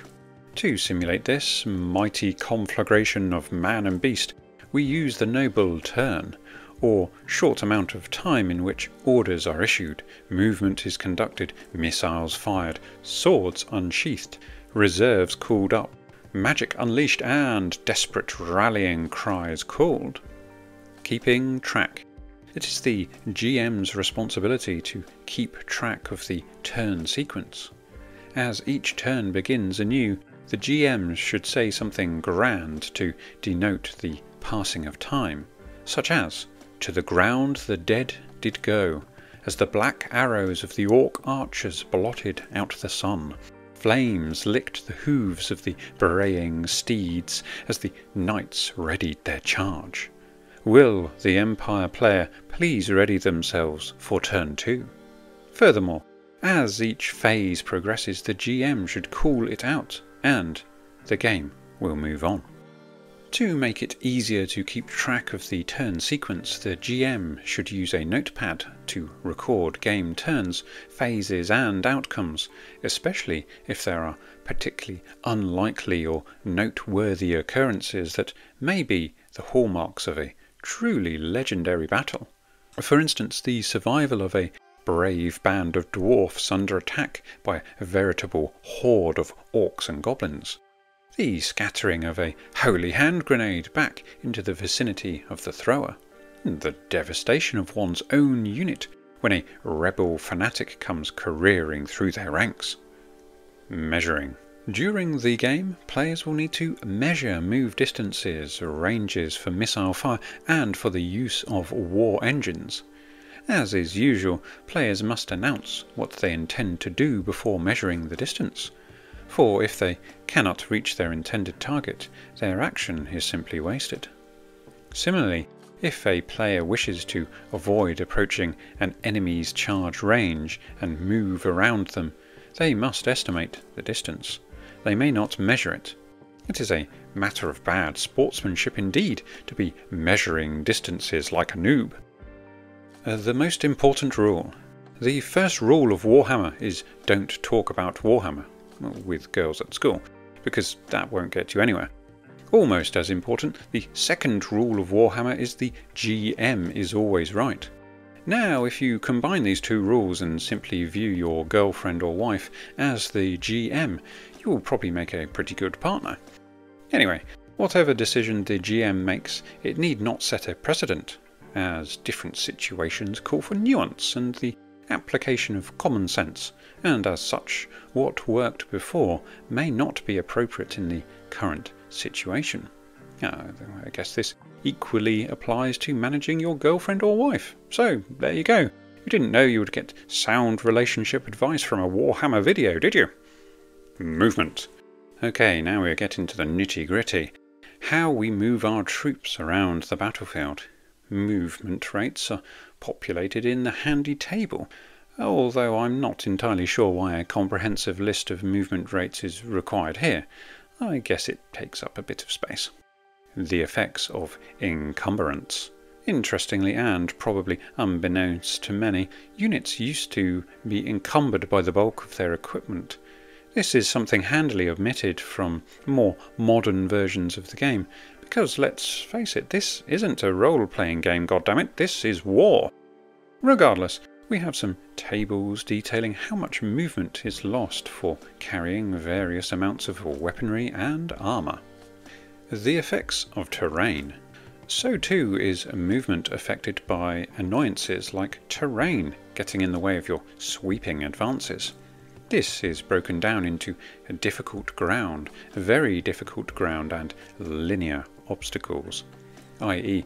moving through at half rate, a quarter rate, or a half rate of movement respectively. We also go through the complexities of combining different types of terrain and how it thus reduces movement even further. Organising your units. Troops on the battlefield don't just wander around aimlessly, they move with definite purpose. Well, most of them do. As part of proper military formations. Even the lowest of barbarians or meanest of orcs will group together with comrades in arms to form units. Typically, a unit consists of a number of models broadly armed and armoured the same, as to streamline the management of them in combat. Understandably, they will each be wearing different pieces of armour and carrying slightly different weapons, but we must simplify the process of dealing with them, and thus generalising them and grouping them by type is best. Composition of units. A unit must comprise of at least 5 models, including a leader and any standard bearer and or musician models. Casualties may reduce a unit to below 5 during the battle, but all units must commence the game with a minimum of 5. There is no maximum unit size except for the limit of your patience in painting extremely large units. Many of the unit entries in Warhammer armies, for instance, will note maximum unit size, but this is to be explained in the corresponding video sometime in the future. If the models in your unit are armoured and armed slightly differently, then this can be ignored within the rules, and you may select an appropriate rule to govern them all. For instance, if half the unit has armour and the other half has shields but no armour, then it will be appropriate to give the unit a corresponding armour save that averages out the difference. If some are wearing light armour and the others hold shields, then a reasonable armour save of 6+ would suffice. Leaders. Every unit must begin the game with a leader model, distinguishable from the other models forming the unit. This model can be painted differently or armed and armoured somewhat exotically, as befits their rank and status. Leaders are generally the same race as the unit they join, and act as the focal point for the unit, issue commands and lead them on manoeuvres. The battle sheet. Alright, now we have our trusty unit, we need to detail their statistics on the battle sheet. A battle sheet is a quick reference for use during the game, to avoid the need to be constantly flicking through the army list to find stats for use during combat. Unit formation. Formations are described in terms of ranks and files. Ranks describe the lines forming the breadth of the unit, and file describes the depth of the unit. As such, a unit will be formed into rank and file. Military formations enable troops to move quickly and to adopt a suitable fighting position for attack and defense. Even ragtag barbarian types tend to become regularized as the individuals pack closely together for shelter or support. There are benefits of changing the formation of a unit during the game, and particularly deep ranks will benefit from a steamroller type effect and be able to push through other weaker units, taking advantage from the sheer mass behind them, whilst wider frontages with fewer ranks can allow archers to utilise more individual bows during ranged combat. It is up to you as to what formation is best or allowed within the confines of the terrain. Positioning leaders. Unit leaders should always be placed in the centre of the front rank, from where they can control their troops. If ranks are equal, then either of the centre 2 positions is fine. All changes to unit frontage are based around the leader model, the model remaining still while the troops move around it are rearranged. Special formations. Many of you are probably thinking that our definitions of formations are rather limited. Where, for example, is the square of Napoleonic times, the famous hedgehog used by pikemen, wedge employed by noble knights and brave archers, plus the polygonal formations used by some nomadic tribes, and so on. While occasionally important, these formations are not generally used in the game, although they are covered in more detail in the Advanced Rules section. Moving over difficult ground and crossing obstacles. A formation arranged in several ranks will often find some of its members faced with difficult ground, while others are not. When this happens, the whole unit is reduced to the pace of the slowest model.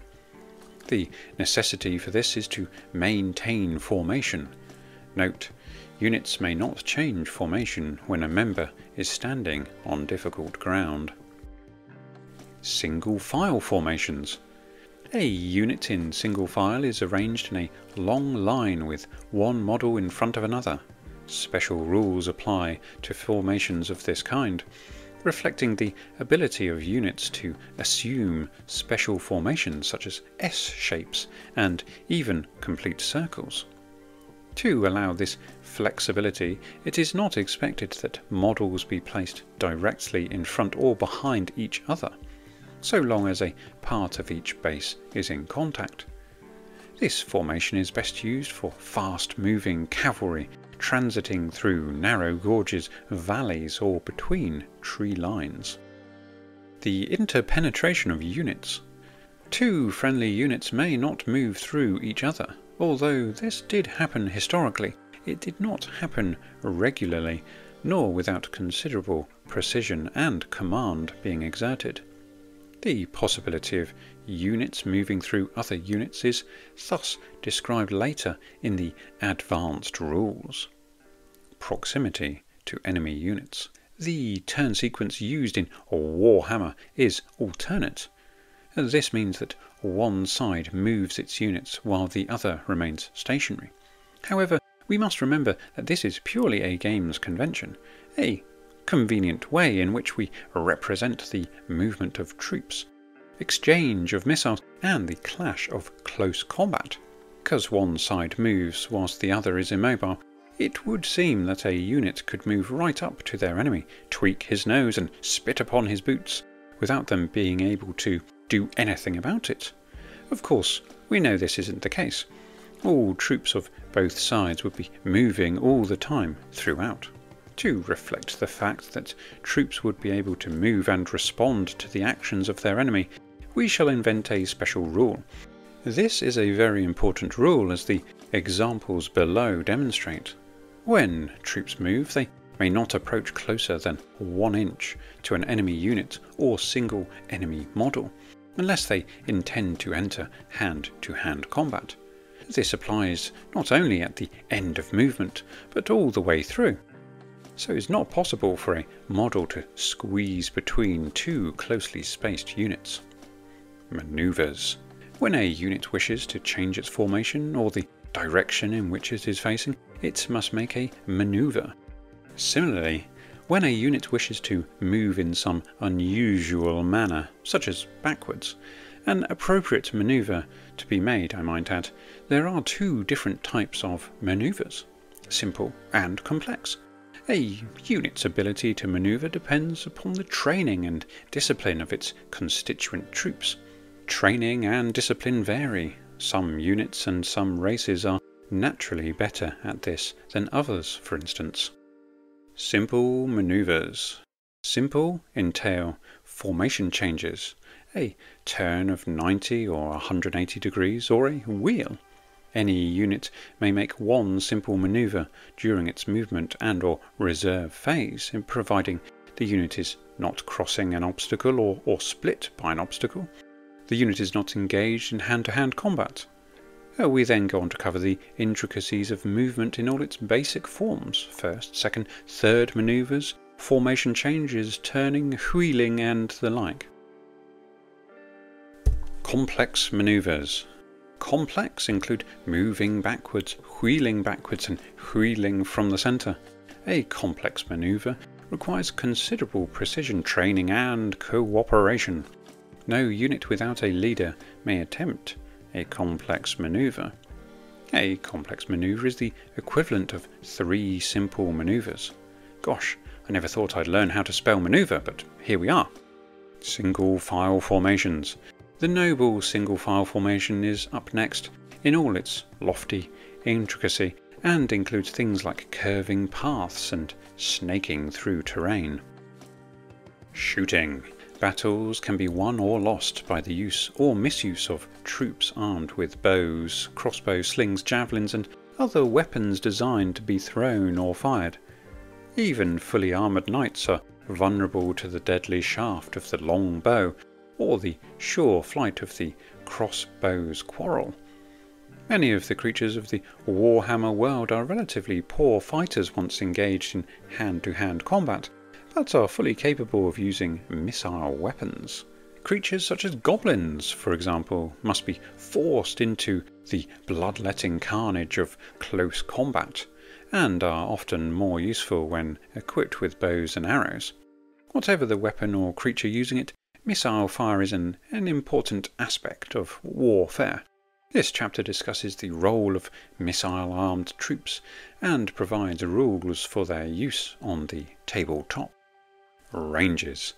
The first thing to consider are the weapons themselves, their relative ranges and penetrating power, and the ease with which they can be reloaded or moved. The Warhammer world is home to a civilization not unlike that of medieval Europe. Thus, the weapons available to its inhabitants are of similar ilk. Of course, not all the weapons available to the fantastical denizens of the world have a historical counterpart. However, to begin with, we will deal with those weapons whose range and effect can be deduced from historical prototypes. Taking the bow, for instance, accepted maximum range for this weapon lies between 200 to 300 yards, something not to be sniffed at even with today's modern weapons. Some bows are longer for added reach into the enemy's lines, whilst others are shorter and more attuned to quick, reliable lobs at closer ranges. The following table shows a few example maximum ranges in yards and the associated distances on the tabletop. And let's not get hung up on the technicalities of ranges though, as we can quickly start poking holes in the logic of the chosen distances. Now, sod it. Oh, go on then. If a typical fighting man in a fantasy setting is about 5 to 6 foot tall, and he is represented by a miniature of 25mm tall, or an inch, then how do 160 yards translate to 16 inches? Surely 16 inches would equate to between 80 to 96 yards. Never mind. Hitting the target. Regardless of how we got there, we now have our ranges. What we must do now is hit the target. Now, those of you familiar with the marvellously elegant design of the Warhammer ballistic skill system will know exactly what we are talking about here. Being as well designed as it is, it has changed very little from edition to edition, remaining more or less the same in principle for decades. Essentially, it is worked out by taking your ballistic skill away from the number 7. So, a chap with a reasonable ballistic skill of 3 will be rolling 4s to hit his intended target. That's a 50% chance to hit, not too shabby for being an untrained, flea-bitten peasant. But then how much better is an elf in this regard? A typical elf could have a ballistic skill of 4, meaning he only needs a 3 to hit. We have upped our chances to hit to 66%. Marvellous stuff. Firing arcs. Anyway, enough of all that mathematical mumbo-jumbo. Next we have firing arcs, or the arcs within the front 90 degrees of the miniature. Typically this is represented by drawing lines from the centre of the miniature's base out to the corners. The triangle formed towards his front is his firing arc. Firing through gaps. There is no rule that says a model must fire at an enemy unit which is closer than another, although it might seem sensible to restrict a unit's choice of targets in some way. Any attempt to write rules for this invariably get bogged down in a whole list of ifs and buts. Players therefore are allowed to freely select their targets, although cannot be expected to fire at something behind a selection of targets advancing upon their position.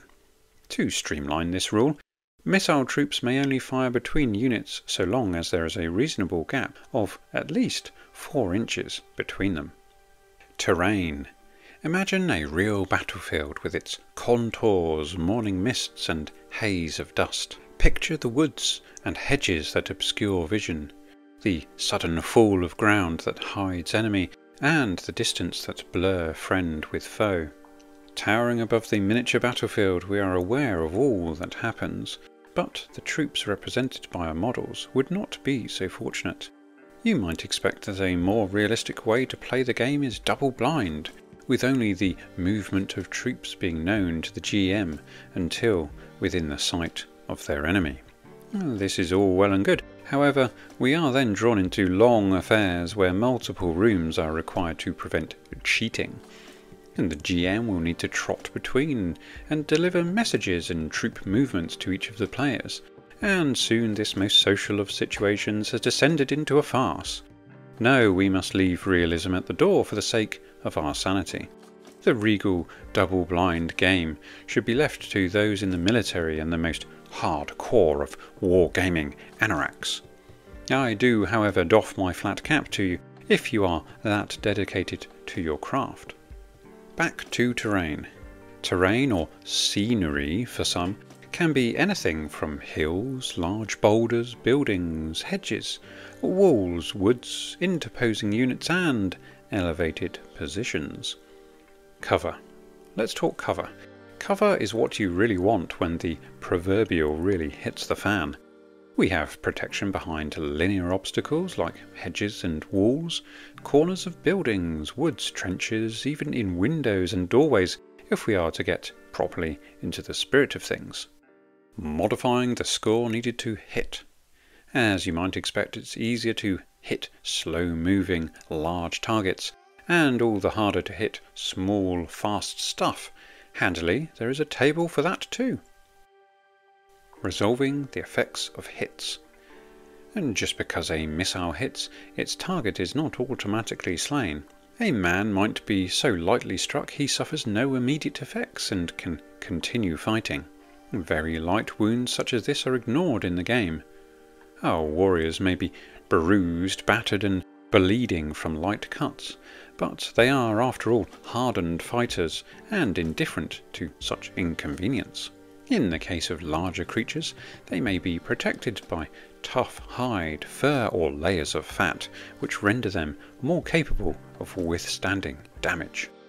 We move on to the strength attributed to various weapons and the trusty damage chart, which is where the real technical stuff comes in. Suffice to say, you could feasibly play a game of Warhammer using the old adage that equal strengths versus toughness require 4s. +1 either way is +1 either way, so a strength of 5 versus a toughness of 4 is a 3. A strength of 3 versus a toughness of 4 is a 5. An additional point of strength or toughness either way, and you're into the realms of 2s and 6s. The saving throw. Troops wearing armour or carrying a shield are to some extent protected from the effects of damage. Missiles that would otherwise crush or pierce are deflected by armour or swept aside by a shield. To represent this, models protected in this way are allowed a saving throw. Once it has been established that a model has suffered damage, roll a d6. Use the charts below to find the minimum d6 score required for the armour to deflect or absorb the effect of the blow. Mounted troops. If a unit is mounted, they may enjoy certain benefits, as can be expected of those riding for their lord. Additional armour from barding and a faster pace to boot. Saving throw modifiers. Some weapons are better at penetrating armour than others. As such, some weapons modify the armour save appropriately. Reducing the effectiveness of the enemy's armour is a tried and true method of scything through their ranks, so long as you employ the right type of weapon. Saving throw modifiers can be seen here. Firing into close combat. Only the most foolhardy of generals will fire into a close combat involving his own men, although orcs and goblins are more than happy to do so. Casualty removal. Units of troops are usually considered to be identically armed and armoured throughout, with the exception of standard bearers, musicians and leaders. Shooting at individual models is not normally permitted, unless you are a pesky elf of course. Models being removed as casualties are taken as the owner sees fit, reducing ranks or files as appropriate to suit them. The only rule being that a rear rank may never be wider than the front rank. Hand-to-hand combat. This is what you're here for. None of that shooting gumph. You want hand-to-hand combat, and rightly so. All the best heroes of legend are mighty warriors. Who can think of a single archer who led their men to victory? No one, that's who. For all the intricacies of manoeuvre and missile fire, it is by hand-to-hand combat that most battles are resolved. If a player's best unit is thrown unsupported against the rampaging hordes, a heroic last stand is about all one could reasonably expect. Even rabble are deadly opponents, if approached without heed of their power. And yes, when I say rabble I do mean goblins.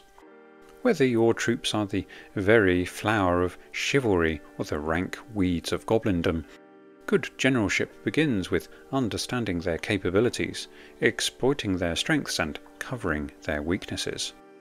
This section provides everything we need to know for the cut and thrust of hand-to-hand combat. Charge. The charge is the most important aspect of melee. Without a proper devastating charge that has been soundly estimated, ably supported and well thought out, there can be no victory. Aligning the charge. To charge one's enemies, one must be orientated properly. It's no use charging off in the opposite direction expecting to get into the fray. Using a variety of set squares, a protractor and a pair of compasses, we can ascertain that the proper way to charge is perpendicularly like a pro. We could sit here all day talking about manoeuvring in a charge, oblique charges, charging in sight, charging in the sides and rear, receiving charges and indeed failing to complete charges altogether. But that will take ages, and I don't have time for that. You want to get to the colour section sometime this year, don't you? Striking a blow.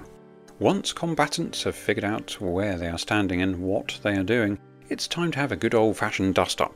And I don't mean that fight you had outside of Threshers with the homeless guy that tried to steal your six-pack of beer when you put it down to find your keys. No, sir. I mean hearty, smash-mouthed, blood-spilling chaos. We could talk about resolving combat, the order of attack, throw to hit, modifying scores to hit, throw to damage, saving throws and their modifiers, but once again, you want to get to the colour section, don't you? Casualty removal. In the case of missile fire, the chance fall of missiles slays random warriors, but the unit would regroup to maintain formation.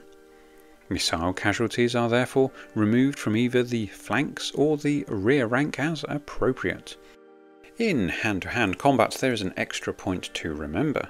As hand-to-hand combat involves two sides battling face to face, casualties occur only among those engaged in the combat, normally in the front rank. Models strike in their initiative order, so any killed before they have a chance to strike lose the opportunity to do so. Casualties should be removed from the fighting rank to ensure that those that can fight back can be counted and the appropriate dice rolled. Combat results. Once the combat round is over, the players and GM determine which side has won. Individual combat engagements are dealt with separately. To establish a victor, total up the amount of damage done by each side, including bonuses for charging following up from the previous round, plus any rank bonus that may apply. The side that loses is pushed back by the enemy. Pushbacks are gradual, and it is assumed throughout the fighting, warriors don't turn their backs on their attackers as they move. They are simply edged backwards 2 inches. Follow-ups are when the winning side moves to maintain contact with their beaten foe. The bonus for following up is designed to ensure momentum gained from a successful combat result is maintained unless something truly heroic or fortunate occurs. Of course, there is always the option of routing your enemy. The downing of weapons and the fleeing of one's foes is truly a sight to behold, and the desired outcome of every combat. If the combat ends with both units still engaged, the combat will continue into the next turn. Units engaged in combat may not maneuver around whilst trying to fight. Routes, rallying and reforming. As we saw in the previous section, a unit losing a round of combat is pushed back. This is a dangerous moment for the retreating unit. Casualties may have been high and everything may look hopeless. In this situation, even the bravest of warriors might suddenly give up the fight. With some members of the unit running off in panic, remaining troops will find themselves in an even more hopeless position, so that they too are compelled to take the only sensible course of action and make a break for it. Once this occurs, unit cohesion is lost. The victors ride roughshod through their broken enemy and inflict untold casualties upon their stricken foe. The route test. Taken versus leadership. Everyone knows that. The unit's leadership value is taken against that of the leader. If they are a champion of note and have a higher leadership than the troops at their command, it may be used. If they're a simple sergeant that has risen through the ranks, they may very well have the same leadership value as their comrades. When a unit routs, it is immediately turned away from the enemy and moved away from them. The greatest loss of life in battle comes not during the actual fighting, but during the rout. As such, victors can inflict further damage upon their enemy whilst they flee. We can talk about routed units leaving the table, panic and rallying a broken unit, but who really rallies broken units? That's not a thing, surely. Some units have fast and slow members. As such, all members of a unit are slow to the speed of its slowest member. Unfortunately for them, they just shouldn't have routed in the first place. We then go into pursuers, losing combat, remaining in contact, close combat against pursuers, initiating close combat during a rout, not wishing to pursue, wishing to halt an ongoing pursuit if your troops are getting out of position and cannot catch their enemy, multiple combats, and finally reforming. Reserves. As any student of historic battles will tell you, troops spend a great deal of time hanging about and doing nothing. And then, all at once, they are committed to an engagement, and very soon they either win, lose, or become bogged down in a lengthy scrap. In most situations, only a very short space of time is spent actually fighting. However, bodies of troops not confronted directly by their enemy can move very quickly compared to those already engaged. We represent this by allowing troops to move again during the reserves phase of the turn. This has two effects in the game. Firstly, it allows us to simulate the bringing up of reserve bodies of troops. Secondly, it compresses the time units spend hanging around and enables us to get on with the battle in short order. The reserve move. A reserve move is made exactly like a normal move. Units can maneuver in exactly the same way. A unit brought to a halt because it fails a maneuver test for a simple maneuver in the movement phase may still move in the reserves phase. We then cover which units may move, what character models are up to, and the application of common sense. Psychology. A commander supervising a large body of troops cannot always rely on them to do exactly as he wants. His troops' sense of self-preservation, their fears and prejudices all affect their actions to an extent. This is simulated by the psychology rules. Psychology allows different troops to react in different ways under stressful or unusual circumstances. This ranges from outright fear to unquenchable hatred. These and other psychological effects are discussed in this section. Psychology tests. The description of each individual effect states when a test should be made. In general, however, all psychology tests are taken in the same way, as a test against the unit's cool. The unit's cool value is assumed to be that of its constituent troops, although the presence of a character model as the unit's leader will confer a bonus, as explained in the character models section of the advanced rules. To take a test, the player must roll 2d6, aiming for equal or less than the unit's cool stat. If the score is more, then the test is failed.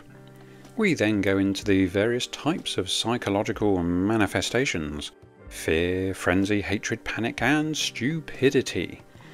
It is worth noting that some units may have a leader with a different psychological profile to his troops. With this in mind, the leader is thus attributed the same psychology as his troops, and vice versa. Leaders. Every unit must be led by a leader of some description. The loss of one's leader is not necessarily catastrophic, but it is a hindrance all the same, reducing the capability to maneuver effectively and possibly losing the benefits of additional leadership and psychological traits. Leaders incur risk simply by being the linchpin around which the unit is formed. They are at risk when receiving missile fire and are similarly imperiled during close combat. In addition, they may challenge other unit leaders to personal combat. Leaders may challenge, refuse challenges, take up challenges, and be uncovered as the snivelling curs that they have turned out to be. Pfft, some leader they are. Should have chosen an orc to lead those goblins after all. Standards and musicians. A unit does not have to have standard bearers, drummers, horn blowers, or other musicians, but players may include them if they wish. Now I would hazard that Nigel Stillman would have a stern word with you if you turned up to a game without a fully realised front rank, resplendent with banners, musicians, and naturally a leader too. Standards are used to give pre-arranged signals for advancing, halting, and other manoeuvres, whereas a unit's musician can rally the troops to him with a blast of his horn. Models will of course be required to represent these prestigious gentlemen. If you don't have them, then it is suggested you either buy up a lovely metal command group or convert and customize your own from whatever spare bits you have lying around in your bits box. Standards may be captured if a unit is destroyed in battle. Needless to say, no unit likes to lose its standard, so a vicious fight will develop over its possession. Do not take a standard route test, but fight another round of hand-to-hand combat immediately. Place the standard bearer model aside to indicate it is being fought over. If the side attempting to capture the standard wins the round, then they do so. If the side attempting to recapture their standard wins, then it is recovered to safety. If the result is a draw, the standard remains where it falls, becomes trampled into the ground, and is recovered by the winning side at the end of the battle. If a unit's standard bearer is slain and the unit is pushed back, but the enemy player decides not to try and capture the standard, it is left in the dirt to be recovered by the winning side at the end of the battle. Once a standard has been captured, the player is entitled to take the model carrying it from his opponent. This model is then placed amongst the victorious unit, and one of its own models is removed to compensate. Where models are very different in nature, a simple piece of paper with a rough sketch of the banner could be placed in the unit instead. If a unit standard is captured, its leadership characteristic drops by 2 for the remainder of the game. Similarly, if the unit's standard is lost but not captured, its leadership characteristic is reduced by only 1. But why capture standards at all? Other than really annoying your enemy, you may wish to build a new miniature bearing the captured standard for use in further games to really put it up your opponents. Not only this, but captured standards add to your victory points at the end of the game. A standard may be recaptured in the same way as it was lost. Musicians are less flamboyant than standard bearers, simply making it easier to maneuver units with a +1 modifier to the unit's leadership value. Although this bonus may not take the unit's base leadership over 10. Routed units lose their musicians and standards, preferring to drop everything than to be weighted down with bulky items. Any standards that are dropped during a rout remain there until the end of the battle, whereupon they may be claimed by the victor. Warhammer is an expanding game.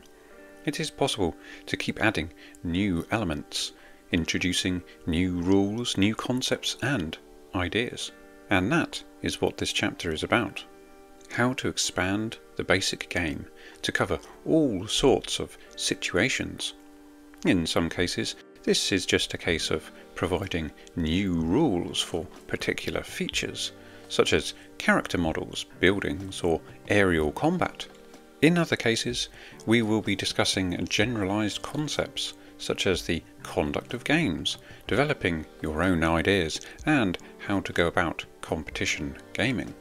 Now, the typical gamer is of above average intelligence, willing to improvise and invent where necessary, and always keen to try new ideas. Warhammer players usually belong to a formal or informal gaming group, perhaps a circle of friends, if not a properly organised club. Many groups play with house rules, and this is fine for club games, where everyone is familiar with the rules, and where there will always be someone to give an interpretation. However, for strict competition between unfamiliar gaming groups, it is necessary to stick to a more formal version of the rules to avoid confusion. This section therefore contains far more rules than we would have liked. In many of our own games we would simply rely on common sense to cope with a situation, or if the game involved new troops, we might make up some new rules before the game. However, this is obviously not good enough for strict competition. To facilitate competitive battles, comprehensive and detailed rules are provided. It is often the case that a particular situation can be represented by several methods, and GMs may wish to develop their own rules to improve upon or replace those given here. Only in competition battles between unfamiliar players or formal competitions organised by a third party is it absolutely necessary to stick to the rules as given. Points values. Working out equally matched armies is always tricky. How, for example, are we to compare a huge fire-breathing dragon with a diminutive goblin? In theory, it should be possible to allocate each model a numeric value, adding extra for armour and weapons, so that players may agree to meet with 500, 1000, 2000 or whatever points of troops on each side. In practice this is more problematic than might be imagined. In the case of the goblins and dragon, the goblins are completely unable to harm the mighty creature. Their arrows bounce off its tough skin, and their blows barely scratch its armoured hide. No matter how many goblins attack it, they will lose. All the dragon has to do is slay a few at the front, and the rest will run away. This situation is not unreasonable. Goblins are just too feeble to harm so mighty a beast. However, this tends to make nonsense of any points values attributed to the sides. Because Warhammer is a fantasy game, some creatures have special vulnerabilities or powers, which make them better in some situations than others. The points value system we give here is intended to be used in conjunction with Warhammer armies. As long as the points values and Warhammer armies are used together, a reasonably fair game should result, providing, of course, players choose their armies effectively. No points value system can compensate for dumb decisions. If a GM is organising an informal game and is prepared to work out the sides himself, balancing forces according to his own common sense, then so much the better. Points values can be ignored, and providing all involved have an enjoyable game, what does it matter? This is easy for an experienced GM and produces a far better game. The table in the bottom right details the intelligent races, i.e. anything and everything from beastmen and centaurs to demons and elementals. Oh wait, what? Elementals are 1000 points? Sheesh. What follows is the basic points values for weapons, armour, modifying weapon and armour values, riding animals and other creatures, the ignoble use of magic armour, and finally musicians and standard bearers. Nigel Stillman would be proud. Weapons. So we've seen how missile weapons have different ranges and effects, and we have also made note of the fact that different close combat weapons might have their own unique capabilities, although so far we haven't discussed this in any great detail. In this chapter, we look at missile and close combat weapons in detail, providing special rules for each and suggesting appropriate tactics. That's more like it. I want to know the best way to use those halberds and crossbows. As we've already covered in the previous video, many players will assemble a force in which every model is different, which means many will be armed and armoured differently within the same regiment. This is fine, as we can take an average or simply invoke the counts as rule. Now, I'm not a big supporter of the counts as rule, as this implies you can grab a dragon and use him as a griffin or something like that, and that's just not on. If you want a griffin, buy and paint a griffin. Of course, leaders, musicians and standards are expected to be armed and armoured the same as the units they inhabit. Anyway, let's talk about units with multiple weapons, such as archers.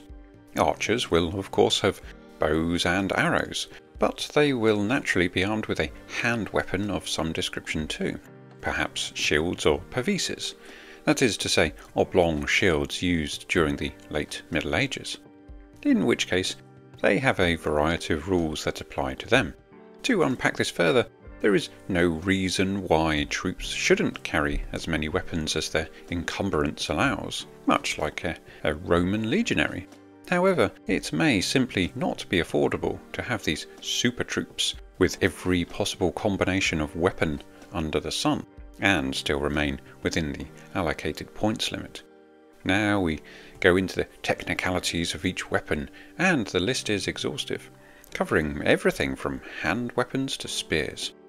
Missile weapons. Whilst we have covered missile weapons to an extent in the shooting section, here we have every possible shooty thing that you might need for your fantasy scrap.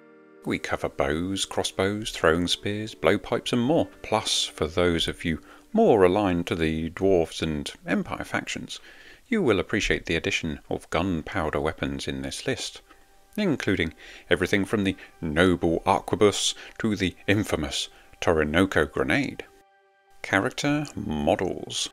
This section introduces those important elements of any fantasy novel, film or game, the heroes. For the sake of convenience, we shall refer to any single model which acts independently as a character model. This includes, but is not limited to, mighty warriors, kings, nobles, magicians, demons of a sort, and other powerful figures. Character models may be male or female, human or monster, great or small. It is worth noting that a character model is not necessarily better than their peers, but rather independent. Some characters are more powerful than others, but all bear at least some of the basic characteristics of their type. A goblin character, for instance, would probably have slightly higher strength, perhaps even an extra point of toughness, depending on his importance and bearing within the army. Special characters are an important aspect of the game. An army supported by a number of powerful characters has a considerable advantage over a force composed simply of troops. It is therefore necessary for the GM to ensure each side has character models with comparable abilities, because we must find a way to ensure sides are fair and that no side has an imbalance of characters.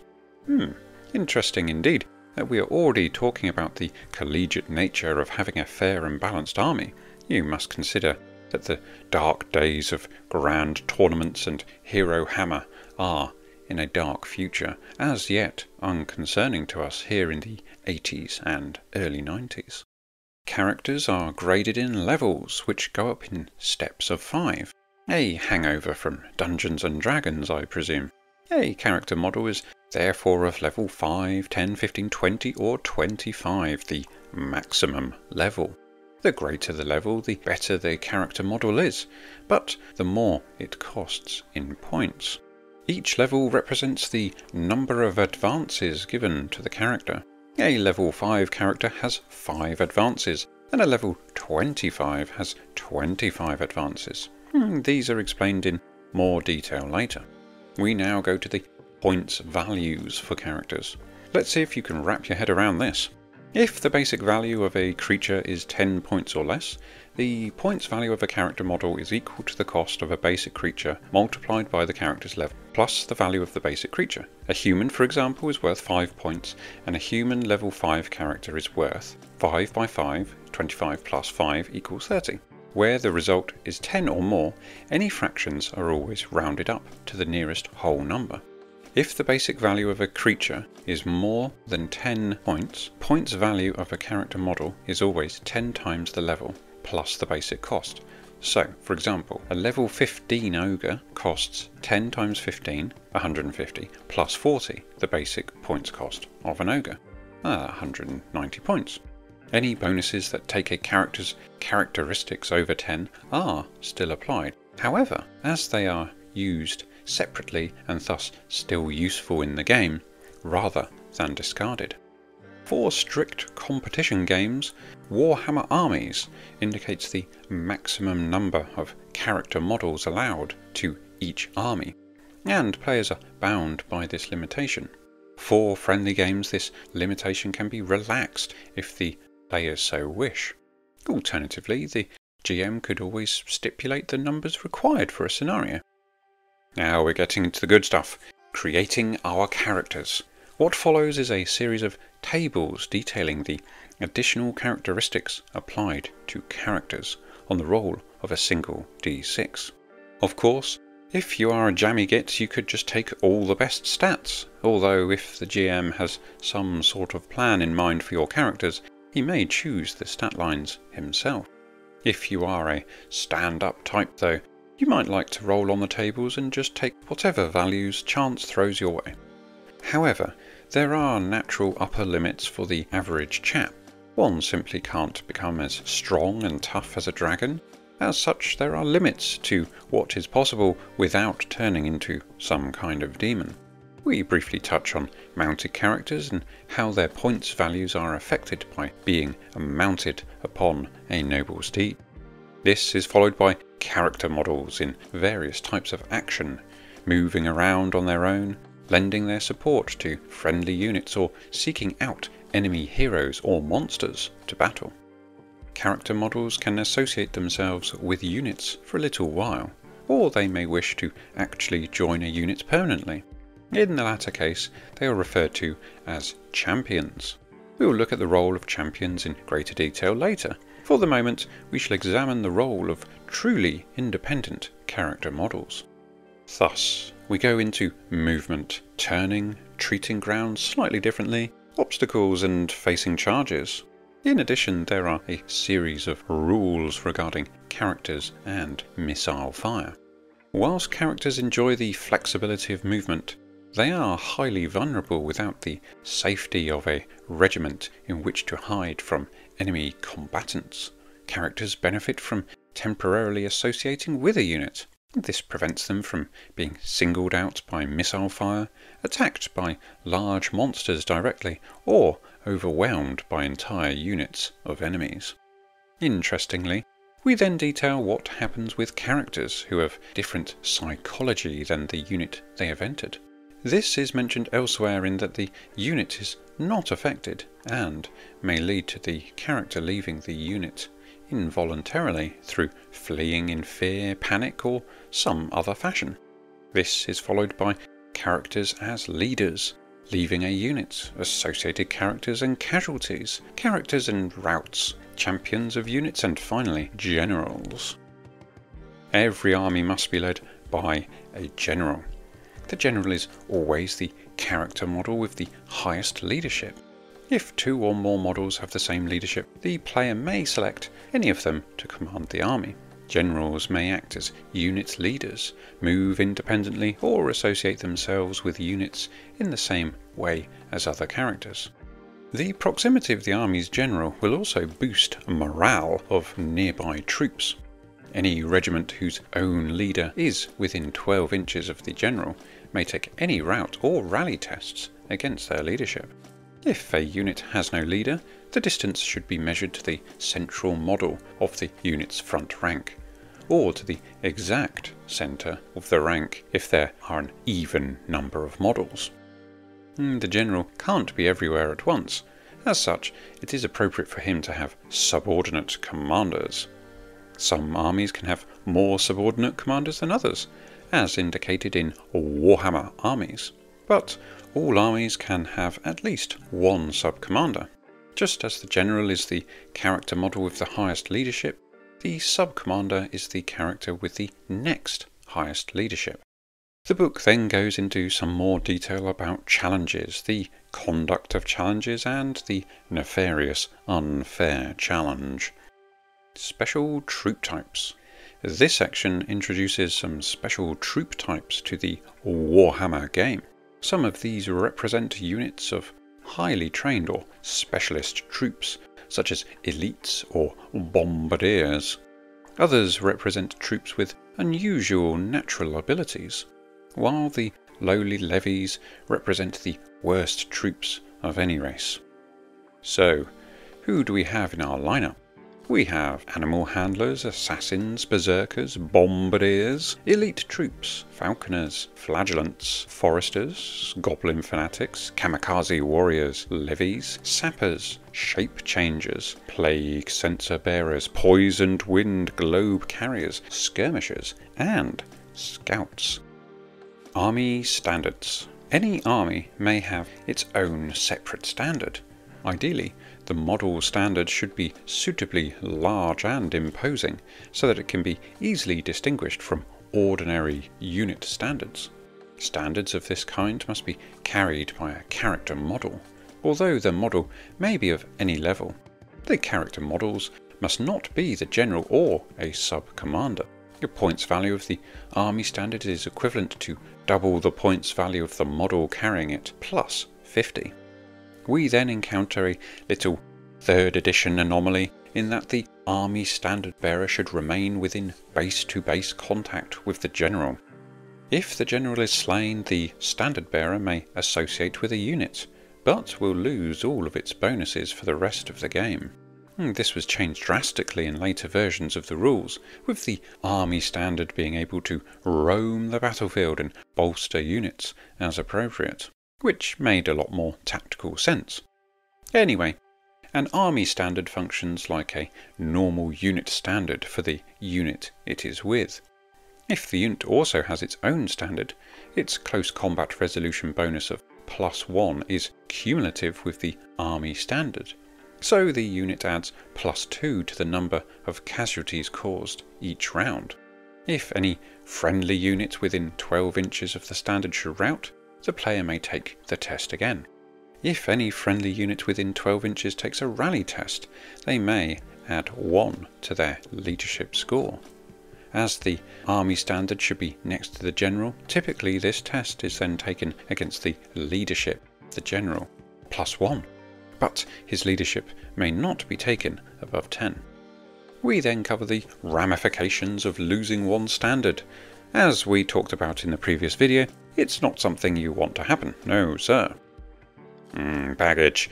Now we're talking. Baggage is what it's all about. Without a baggage train, how are you going to provide the necessary provisions to keep your army fed and watered? If you don't have a baggage train, I suggest you put all your other projects on hold and immediately build one out of balsa wood, matchsticks and PVA glue. I'll wait here whilst you do so. All done? Great. Now you're the proud owner of a brand new or possibly an existing baggage train. Let's talk about it. Large armies must be properly provisioned with food, ammunition, equipment, clothing and items conducive to the comfort of the troops. As well as the fighting warriors, armies will therefore tend to acquire numerous camp followers in the form of butlers, civilian drivers, women, folk and even children. When an army enters battle, all unnecessary personal gear such as cooking equipment and bedding is sent to the rear, together with the army's wagons, tents and camp followers. This conglomeration of stuff and personnel is affectionately called the baggage. The baggage is protected by a rough circle of wagons and defended by the civilians, women and such troops as are unable to take to the field due to injury or illness. Naturally, with all the good stuff up for grabs, it is a prime target for an enemy unit.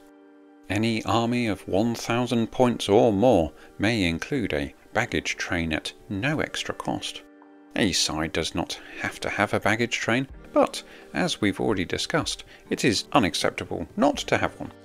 If a side has an unlooted baggage train at the end of a game, 100 victory points are awarded. Looting and capturing the enemy's baggage is also worth additional victory points. Baggage is represented on the tabletop by 1 wagon and 5 civilian models for every full 1,000 points in the army. As mentioned before, this costs no extra points. The baggage is arranged into an area as indicated by the table. The baggage area must be placed on the table before any other troops, including advanced forces. If both sides have a baggage area, each rolls a dice, and the lowest score places first. A baggage must be placed along the friendly table edge, no more than 6 inches from the edge of the table. Because the baggage area is so full of goodies, attacking troops must test for frenzy or lose their minds in the spoils. Troops immune to psychology like the undead are unaffected, whilst those particularly keen on their grub like halflings will charge baggage trains automatically. I'm not sure why they singled out halflings here, but hey, them's the breaks. Once attacked, the baggage civilians form up and fight as a makeshift unit, and combat is fought as normal. Again, we see that halflings get some special treatment, adding +2 to their 2-hit rolls, and +2 strength too. Sweet baby Gork, what's going on? When a unit attacks a baggage area, it is the baggage which is the main target, not the defenders. Therefore, when a defending unit routs, the attackers do not pursue. If the baggage is now undefended, the victorious unit begins looting, which it continues to do so until a successful leadership test is made at the beginning of that side's turn. A looting unit may do nothing else. Once it ceases looting, the unit will reorganize its ranks. The unit may not move during its next movement phase, but is then considered to be back under control. A non-looting unit in possession of a baggage area is judged to have occupied and captured the baggage for victory conditions, so long as at least 5 models remain with the baggage until the end of the game. Models may be detached from the unit to do this. Of course, a player may attempt to recapture a baggage area and thus deprive the enemy of the victory points, but once it has been looted, it is worth nothing to the side to which it belongs. Beasts of war. Horses, wolves, boars, or similar-sized creatures are termed riding animals. A riding animal and its rider are treated as a single entity. All missile fire and hand-to-hand combat blows are directed against the rider. When a casualty occurs, both rider and mount are removed. This is a very convenient system for dealing with cavalry. However, for larger animals such as mammoths, a different approach is required. Large beasts may be ridden only if this is specifically stated in the Bestiary, which we will come on to in a later video. Many of these war beasts may have 1 or more crew, often occupying some sort of howdah or other special structure carried on the war beast's back. In the case of these larger war beasts, missile fire and hand-to-hand combat blows are struck either against the war beast or the rider or crew. Damage is recorded separately for each. It is possible therefore that riders are slain, although the war beast itself remains unharmed. For missile fire, roll 1d6. On a 1 to 4 the war beast is hit. On a 5 or 6 the crew are hit. For hand-to-hand combat, troops under 10 feet tall are unable to strike the crew members unless they're armed with spears, pikes or halberds. Troops not armed appropriately will only be able to strike at the war beast. In addition, mounted troops may be able to reach the crew. A war beast must have a controller, a single model nominated as the beast's controller or handler. This will usually be the model sitting astride its neck or shoulders. In short, if the controller is slain, then the war beast will run amok, charging the closest unit, whether friend or foe. The rules also detail all manner of nonsense such as war beasts as part of units attacking each other, moving in random directions, around buildings, jumping off cliffs or charging through rivers. Engines of war. Many of the creatures inhabiting the old world are resourceful and intelligent. Considering the primitive resources available to them, they are capable of constructing mighty engines of war, such as bolt throwers, stone throwers and simple cannons.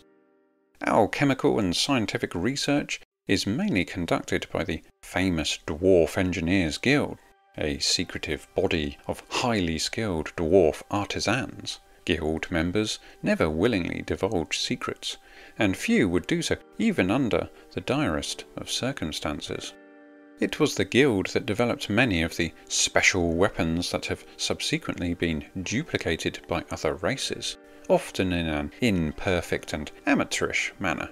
These devices include a simple rocket launcher, fire thrower and various types of cannons. The thrust of dwarfish research has been much preoccupied with the application of steam power and mechanics, as a result of which several prototype steam engines have been constructed. Perhaps the most famous of all these pioneering projects was the construction of the steam ship Volkswagen by the dwarf engineer Sven Wetback Hausfriesian. Although a practical success, the Engineers Guild considered Sven something of an eccentric. He was persecuted by the more traditional members of the guild and eventually forced to endure the embarrassing trouser legs ritual and expelled.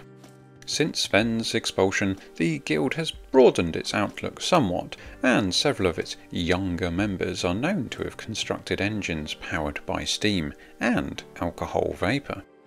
We then cover some rules detailing crew sizes of war engines, ranges, strengths, saving throw modifiers, wounds per hit, and organising your engines of war.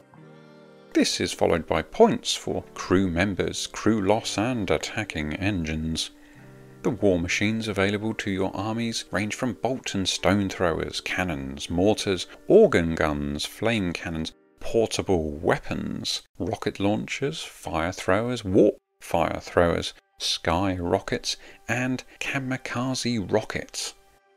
Chariots. One does not simply walk into Mordor, one uses a chariot.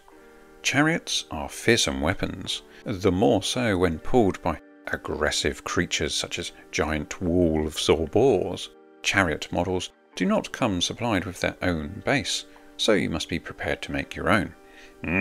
Now we're talking. I like to use 3mm thick laser cut MDF bases for my chariots. If they're pulled by a couple of beasts, then I usually go for 50mm by 100mm to keep them uniform with the large infantry bases and cavalry bases in the army. Now, some of you might not remember this, but back in the good old days, chariots were arranged into units of between 1 and 6 models. I seem to remember this being done away with come 4th edition, mind you, but please feel free to correct me. Anyway, unlike normal units, chariot models do not have to remain in base-to-base contact, although they must remain within 4 inches of each other. One chariot must be nominated as the unit leader, functioning exactly like any other unit leader. If the unit has musicians or a standard, these are placed in the same chariot as the leader, and may be carried by other crew members, strapped to the chariot or utilised by the leader himself. Chariot speeds are modified by the number of creatures pulling it. As you might expect, a single beast will only be able to pull a chariot slowly, whilst two or more can pull it much faster. Further to this, there are different types of chariots: heavy, light, and wagon. This is denoted by how many draft creatures are pulling the chariot. Heavy is 3 to 4 draft animals, light is 1 to 2, whilst naturally a wagon is a wagon, i.e. a chariot with 4 wheels. We cover a little about moving, wheeling, crew numbers, charging and dealing with missile fire, and hand-to-hand combat. There is a chariot damage chart, some rules about taking casualties and running amok when crews are killed, the effects of that pesky stuff called terrain, the results of close combat using wagons as cover, as might be appropriate for a baggage train for instance, special mounting and dismounting rules, characters in chariots, and the points value of such things. Why, that's a lot of stuff about chariots. Aerial movement and combat. Many of the creatures of the Warhammer world have the ability to fly. Some can even carry a rider whilst doing so. Flyers are moved during the movement phase, as you might expect. They have maximum and minimum flight speeds and are governed by acceleration and deceleration, and how many turns one is required to make during flight. I must say, flying is already sounding like a rotten old ball ache. We then go into what has to be one of the most convoluted rules of 3rd edition, and that is flying height levels. It's not enough to simply say one is flying, but we must ascend into the heavens through a series of altitudes, ranging from ground level to attack level, level 10 plus, level 20 plus, level 30 plus, and level 40 plus. In theory, there is no limit to the number of levels, if you so wish to introduce them in your house rules. Although, for the sake of your sanity, I suggest you don't bother. Now, if I go through the flying height rules in detail, I suspect I'm going to lose your attention pretty quick. Suffice to say, they are an arduous read for someone who rarely bothers with flying creatures anyway, preferring good old-fashioned regiments to win the day. In short, we have height levels, flyers as targets, flyers as shooters, aerial shooting, combat against ground troops, defending against aerial attack, procedures for ground to air combat, aerial combat, breaking from combat, flying models used as mounts for noble heroes, dropping stuff, and the devastating crashing of flyers into the ground. Special formations. Okay, we've suffered from enough of that namby-pamby flying stuff. What you're really here to get your teeth into is rank and file. We've already described how units must maintain strict formations of ranks and files. This section introduces some new formations which allow greater flexibility to units. Firstly, let's take a gander at mixed units. Normally, all the troops in a unit have identical arms and armour, or are assumed to. Mixed units contain 2 totally differently equipped troop types, for example unarmoured archers and armoured spearmen. What we are really thinking about here are those elite units that are capable of organising themselves to the point of being able to smoothly transition from one formation to another depending on the task they are to fulfill. For example, there are some dogs of war units that use this very tactic, pikemen with a detachment of crossbows or muskets in their ranks, and the like. We continue on with the trusty square formation. This is a complex manoeuvre, but if pulled off successfully, is a powerful tool in the arsenal of the infantry troop commander, as the square may not be pushed back, and thus attackers do not receive bonuses for following up. You might like to note I spot a rather handsome piece of art depicting a gentleman with a serpent behind him. This was used as the front cover for the Warlock of Firetop Mountain, the first of the fighting fantasy books. And next up is the wedge, something eminently familiar to you Bretonnian players out there. This is a powerful attacking formation, and if delivered with gusto, can penetrate enemy regiments using successive ranks to fight as the charge progresses, all within the same turn. If the wedge makes it through the enemy unit, it causes an immediate rout test, regardless of casualties caused. Perfect for breaking pesky units of archers flouncing about in single file. Now that we've talked about the wedge, we also have the archer wedge, which allows concentration of missile fire from a narrower frontage. The shield wall is up next, giving the unit an overall +1 armor save. However, the unit may not move. This is great for receiving a charge though, so must be used at just the right time. Similarly, the testudo formation grants +2 armor save to the unit. However, movement is slowed to half rate. Unfortunately, this formation is of no use in hand-to-hand combat, and is only to be used against missile fire. Advanced rules for combat. This section introduces further additional rules that may require a certain amount of judgment by our impartial GM. Thus, they are best approached once players are familiar with the normal course of play. We have pivoting pushbacks, multiple combats, continuing charges, the interpenetration of friendly units, of voluntarily withdrawing from close combat, poisonous attacks, wrapping around, something you may remember from numerous editions of the game, and finally retiring or reforming regiments. Buildings.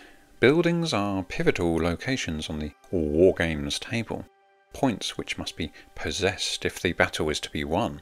A building with upper levels can afford an excellent position from which archers can rain arrows upon their foes.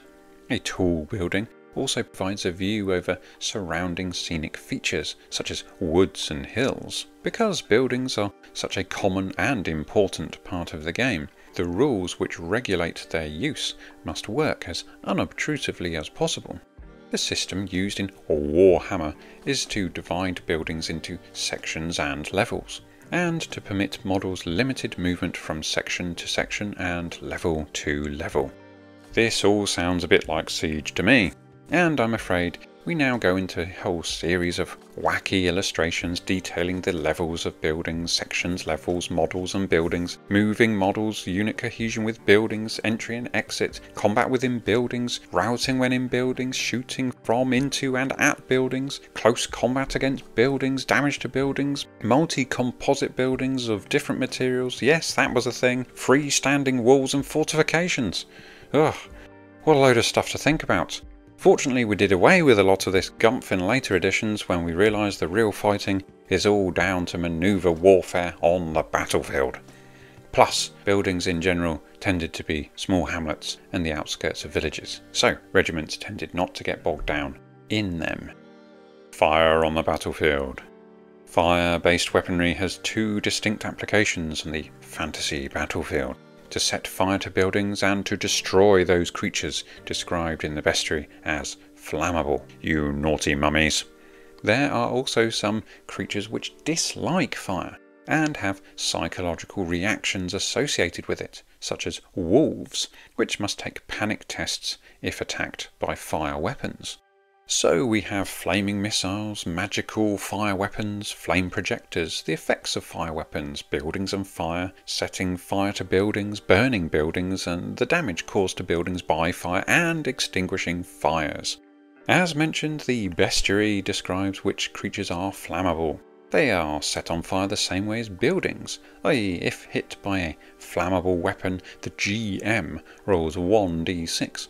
And if the roll is higher than their damage points, read wounds here, then the individual is set on fire. We detail the rules for chaps on fire and the psychological effects of dudes on fire too.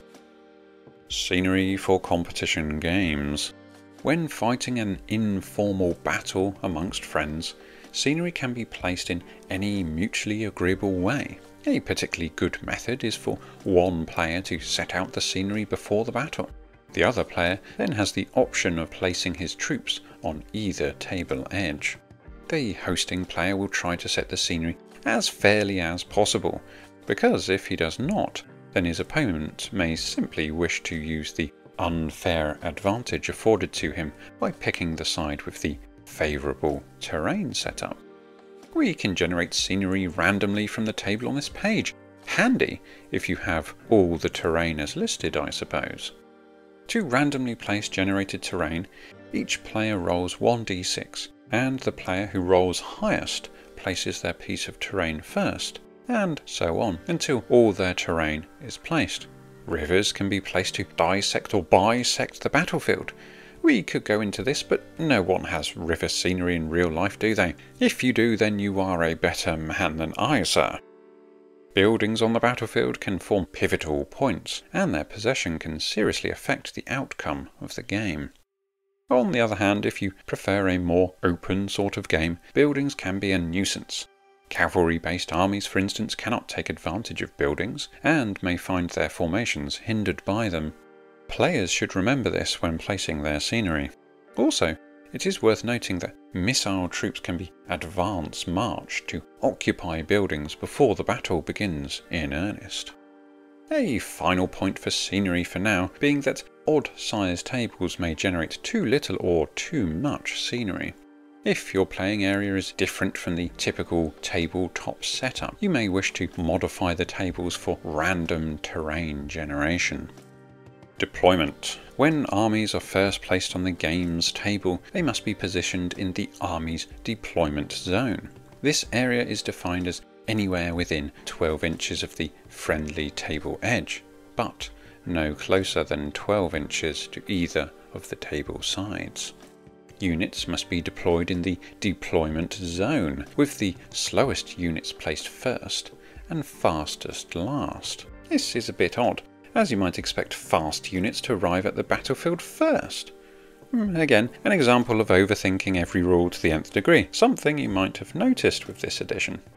Special deployment follows. It informs us of advance forces, trailing forces, outflanking forces, aerial troops as advance and trailing forces, and creatures as advance and trailing forces. Note: advanced forces are usually worth the gamble. Once troops are in a defendable position, it is difficult to shift them. Skirmishers sent ahead of the rest of the army can inflict quite substantial casualties as they pull back to their own lines. Used correctly, they will be able to slow down and break up an enemy advance. Before deploying your army, try to evolve an overall strategy. Merely lining up your units across the table is a recipe for disaster. Relying on the fact your troops are better than the enemy is also sheer folly. Think about what the different parts of the army can do and try to develop a plan that uses their abilities. If you have lots of missile troops, use them as skirmishers and deploy them across the enemy's line of advance. Powerful mounted shock troops will be wasted if they are sent off unsupported against the enemy centre. It is far better to use them on a flank where they can expect weaker opposition. Make sure you know where your troops are going and what they have to do. During the deployment itself, remember your enemy is also trying to evolve a plan. Keep an eye on what he's doing and try to guess what he's trying to do. If a clear threat to one of your flanks begins to emerge, you must react by either reinforcing to counter or deliberately weakening it. A weakened flank may be able to hold up the enemy for several turns while the rest of your army advances. Meanwhile, a few regiments placed behind your centre can be turned to meet any threat from the flanks. Winners and losers. Of course, it is only natural for there to be a winner and a loser by the end of the game. However, how long does one play until victory conditions are met?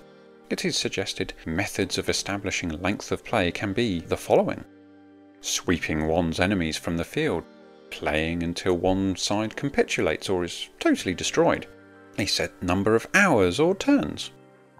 Finally, for today, we learn of victory points.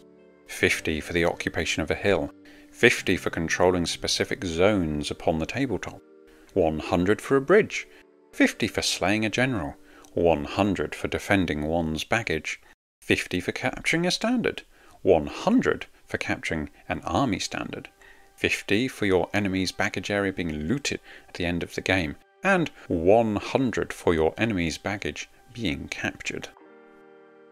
Magic. Wizards and magic are important elements of fantasy books and films, and are no less important in a fantasy battle game. Wizards have the ability to cast spells, terrible destructive spells, cunning spells, and spells which weave confusion or terror within their enemies' breasts. Wizards can offer protection to a hero or to a unit of troops, or may seek to overthrow heroes by means of conjuration. Some wizards are able to control the forces of nature herself. Others are allies to the masters of death. Some have unholy pacts with demons, and there are those who are masters of illusion and deceit. The vast majority of magic is rare and difficult, involving endless ritual, complex symbolism, and inordinate amounts of time. Magic of this kind does not belong on the battlefield, where time and conditions are not conducive to effective conjuration. On the battlefield, a wizard may only employ those spells of a relatively simple kind, or spells which may be prepared beforehand. These are called battle spells, and these rules deal with only this kind of magic. We shall not worry too much about exactly how individual spells are prepared before the battle, but shall simply assume that a wizard has the necessary skills and equipment needed. Once the battle starts, a spell can be put into effect by a simple gesture or key word. For more information about how spells are prepared, what ingredients are necessary, and how long the process takes, see Warhammer Fantasy Roleplay. Some wizards are more experienced, powerful, or talented than others. To reflect this disparity, wizards are placed within one of 4 magic levels. The lowest level is 1 and the highest is 4. These levels do not correspond to any title as such, although wizards may assume a title or may be awarded a title of some kind, such as Mage or Magus. A wizard's power level represents how much magical energy he has, and will vary according to how vigorous the individual is. Power levels are related to magic levels to some extent, and the chart shows this. Players may either assume that their wizard has this typical level, or they may elect to opt for the random roll indicated. Once a wizard's power level has been established, it is fixed and cannot be changed within the normal course of a game. Magic points are units of magical energy. A wizard with a power level of 10 has 10 magic points at the start of a game. A level 20 will have 20, and so on. Magic points are expended as spells are cast, each spell costing 1 or more points depending on how difficult or powerful it is, as given in the spell description. A wizard's total of magic points will therefore drop during the game, although his power level never changes. The power level is simply the maximum number of magic points the wizard may have. Wizards are character models who use magic. Like other character models, wizards have characteristic bonuses on their profile. However, wizards gain abilities and power by study, experimentation, and dark pacts. Factors which enable them to increase characteristics such as intelligence and willpower, but not others, such as attacks. As with character models, there are 5 different levels: 5, 10, 15, 20, and 25. The first 2 corresponding to level 1 wizards, and the others corresponding to the higher levels. A Warhammer armies gives points values for all the troop types in the army, including wizards of each level. In competition games, the lists restrict the number of wizards an army can have. The points value of a wizard is worked out in exactly the same way as for any other character, as explained in the previous video. However, the wizard must also pay for their magical powers with the following points: plus 30 for level 1, plus 75 for level 2, plus 135 for level 3, and plus 210 for level 4. Just as wizards are divided into magic levels, spells are divided into 4 levels of difficulty. Level 1 spells are the easiest, and level 4 the hardest. A wizard of magic level 1 may only use level 1 spells, whereas a level 4 wizard may use any of the spells, as you might expect. There are 5 broad categories of battle spells: battle magic, illusionist, demonic, elemental, and necromantic. Any wizard may employ battle magic spells, and some wizards may substitute one or more of their battle magic spells with other types of magic. Some races may hold more of one type of spell than others, and some are obliged to have a minimum number of special spells. Any restrictions are explained in the Bestiary. Prior to each battle, players may select for each of their wizards 3 spells from each level. However, as a wizard may only employ spells from a level equivalent to his magic level or lower, this will restrict the total number of spells available. A list must be made of the spells before the game and presented to the GM before players reveal their forces. For non-competition games without a GM, players may simply list their spells before the battle. This spell list is not then revealed during the battle, but is given to the other player for his inspection after the game is over. A wizard may cast 1 spell during the magic phase of the turn. The player first selects the spell he wishes to use and checks the number of magic points the wizard has remaining. If the wizard has 12 or more points, the spell is automatically cast. If the wizard has less than 12 magic points, the player must test to see if the spell is cast successfully. This is done by rolling 2d6 and checking the score against the number of magic points the wizard has left. Rolling under the total results in the spell being cast, whilst rolling over the total results in failure. Whether the spell is cast or not, the wizard must deduct the cost of the spell from his magic points regardless. To further complicate this system, we also have our intelligence value. A wizard will always cast a spell providing he rolls less than his intelligence value. Now, some spells affect whole units, others may affect single models. The spell lists specify this, so there is little need to go into it here. Notably, routing wizards may not cast spells, nor if he has suffered wounds in that turn's combat phase. Wizards are also restricted if they associate with units, being bound by the same rules as for characters associated with units. In addition, he may be restricted by what he can see if placed amongst the rank and file.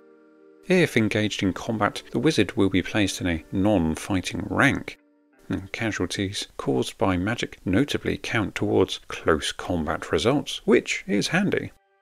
Magic affects different creatures in different ways, enabling some to shrug off a magical spell that would take effect against others. This magical resistance is represented by the magic save.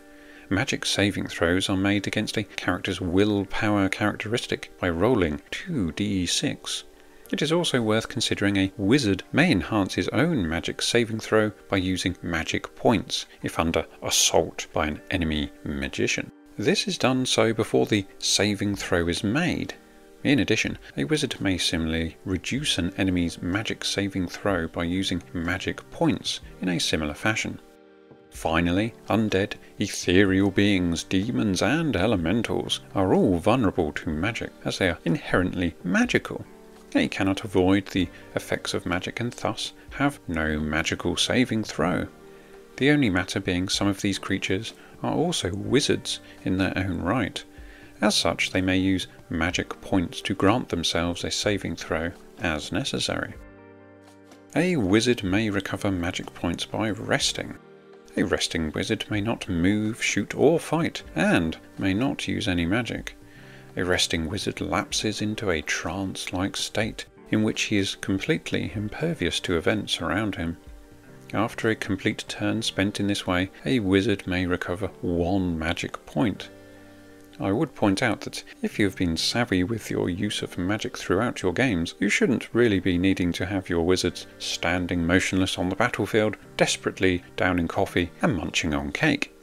It might surprise you to find that wizards dislike wearing armour, as it creates a kind of magical disharmony. As such, any wizard with an armour save may not regain magic points by resting. Also, to add insult to injury, all spells are cast at an increased cost, equivalent to the level of armour being used. So an armour save of 4+ would increase all spells cast by the wizard by 3 additional points. We could talk about innate magical abilities such as magical sense and awareness, but I don't remember anyone ever using this in battles back in my day. Auras, bound beings, and monstrous hosts may be cast, summoned, controlled before the battle, and the appropriate points deducted from the wizard's magic points score. So too are summoned demons controlled. However, in order for a wizard to maintain control of them, the wizard must test against his willpower. Any summoned demons that start the game out of control of their summoner are controlled by the GM. If we are to take a moment to consider the regal undead, a wizard with 1 or more necromancy spells may act as their controller. An undead hero may act as a controller for the unit he is in. And uncontrolled undead are treated as stupid until they regain a controller or are destroyed. Illusions are created by means of spells and must also be maintained, with only 1 illusion being able to be controlled at a time. The wizard may cast other spells, however, may still only control 1 illusion at a time. Illusions are particularly helpful. When employed properly, an entire unit may be summoned and controlled as if real by the player.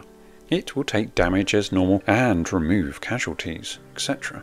The GM must be informed of which units are illusions before the game begins. Spell Index. What follows is the Spell Index, basically a list of all the spells we're about to discover.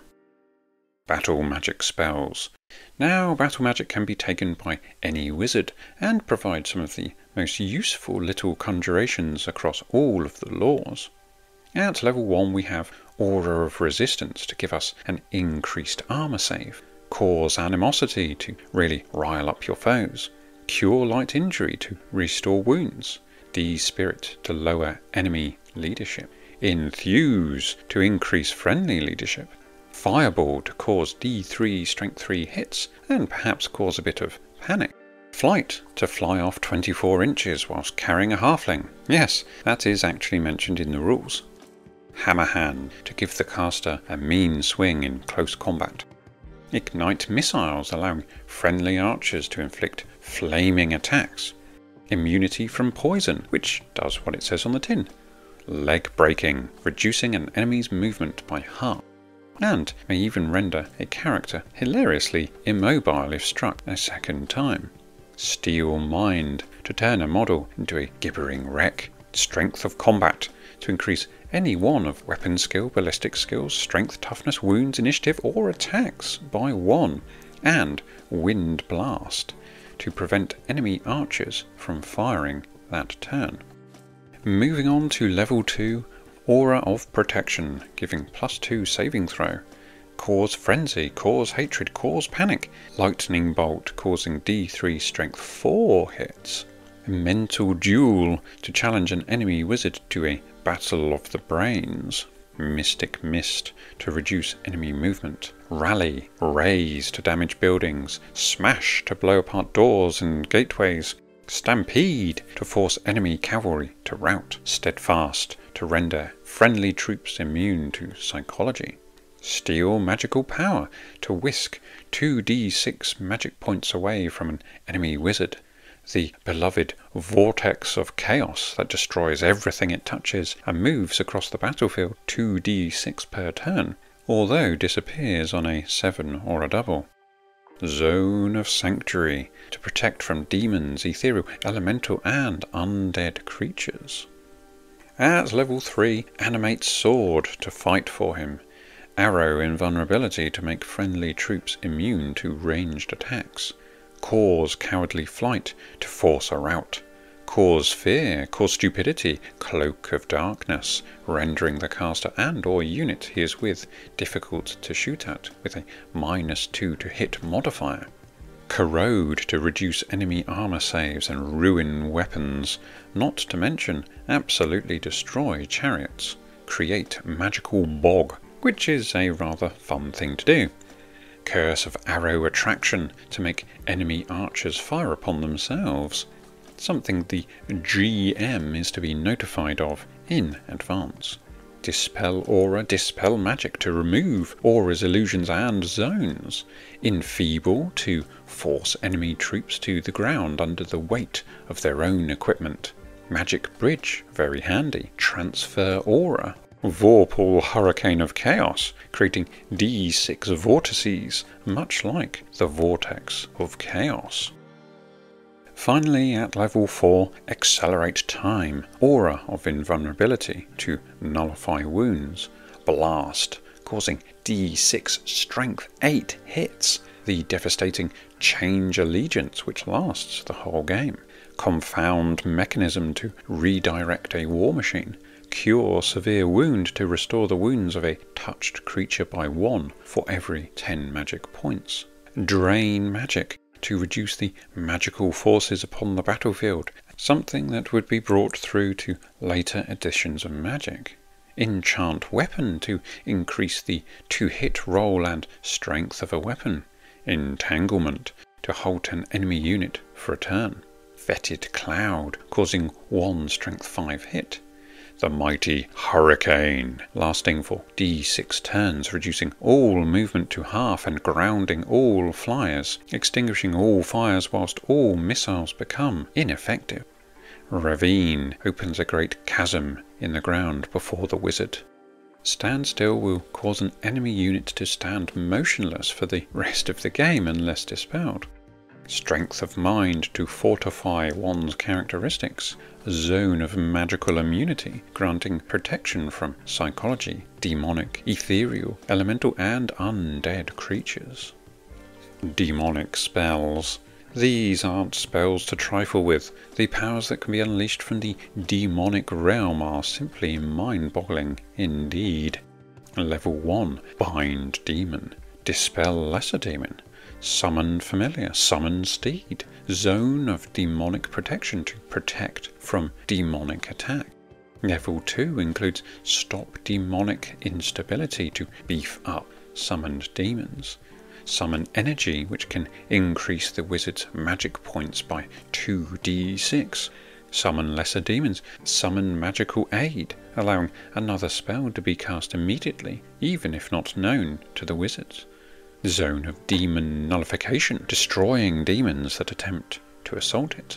At level 3 we have Dispel Demon Horde, allowing a whole unit of demons to be sent back to the Nether Realm. Spread Insanity, forcing panic tests to every unit within 12 inches. Summon Demon Horde, Summon Great Power, increasing all of his characteristics by 1. And level 4, Dispel Greater Demon, Summon Greater Demon, Summon Total Power, increasing the wizard's characteristics by 2.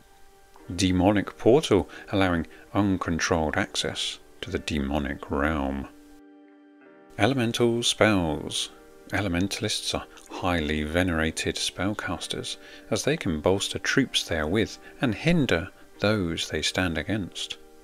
Level 1 Spells. Assault of Stone causes D3 Strength 4 hits. Blinding Flash prevent all models within 6 inches from acting in the following turn. Breathe Underwater, preventing the effects of airborne gases or poisons and allowing some interesting movement by the wizard, such as through vacuums. Cloud of Smoke, reducing enemy movement rate and preventing archers from firing. Hand of Fire, increasing the strength of hand-to-hand combat attacks. Hide. Magic Light, Walk on Water, Ward of Arrows, causing friendly troops to receive less damage from missile fire. At level 2 we have Cause Fire, Cause Rain, Clap of Thunder, which causes panic tests in stupid creatures and low intelligence individuals. Extinguish Fire, Move Object, Part Water, Resist Fire, Winds of Magic, preventing the enemy from firing missiles. Wither Vegetation to get rid of woods and hedges. Level 3. Banish Elemental, Become Ethereal. Breathe Fire, causing 2d6 Strength 4 hits at 12 inches. Create Quicksand, another one of those summon bog type spells. Crumble Stone to destroy structures. Dust Storm, creating the effect of difficult terrain at a specified location. Foul Air, forcing strength 3 hits in a zone. Storm of Magic, causing all kinds of mischief. Level 4, Animate Water, Dispel Elements. Hedge of Thorns, Summon Elemental Horde. Summon Swarm, Tempest of Magic, forcing aerial troops from the battlefield, slowing units to a halt, and causes all wizards to take a magical saving throw or lose d6 magic points, plus ceasing all missile fire and combat for a turn. Tunnel Through Stone, Wall Shaker to level buildings, constructions, chariots, and war engines. Illusionist spells. The illusionist is a cunning master of the occultic practices, ensuring his allies gain every advantage on the battlefield through psychological and mysterious ways. Level 1. Assume illusionary appearance. Bewilder foe, causing half movement of a foe. Camouflage illusion, reducing to hit rolls. Clone image, which splits the caster into several versions of himself, each one able to move independently. Create illusionary hero. At level 2, banish illusion, confound foe, illusion of buildings, illusion of woods, ghostly appearance, causing the wizard to emit the same psychological reactions as the undead. Hallucinate, forcing psychology tests. Level 3, illusion of enemy, creating a unit of 20 humanoids, 10 undead, or a single creature or lesser demon. Illusion of mighty appearance, causing the caster to turn into any creature. Universal confusion, reducing movement by half and reducing to hit rolls by 1 in both combat and ranged attack. Vanish, allowing the caster to disappear and reappear in the next turn up to 24 inches away from his starting location. Level 4, destroy illusions, illusion of army. Creates 2d6 units, each of humanoid or undead troops, as appropriate. Illusion of darkness. Teleport, with a rather random range of 100 miles. Necromantic spells. Necromancers are some of the most feared spellcasters. Their dabbling in the dark arts makes them dangerous and unstable. Level 1 spells include Destroy Undead, Hand of Death, causing a wound to its target. Summon Undead Champion within 3 inches of the caster. Summon Skeletons within 3 inches of the caster. D6 Skeletons or D3 Skeleton Horsemen for every 3 magic points used. Zone of Life, giving protection from the undead. Level 2, Control Undead. Extend control, allowing the control of undead at greater distances. Hand of Dust, causing D6 wounds. Stop instability. Summon Undead Hero. Level 3 spells, Annihilate Undead. Life in Death, allowing the caster to transfer his consciousness into any other creature during the next 2d6 turns if he is to die, although his spirit must travel to the host from his corpse at 6 inches per turn.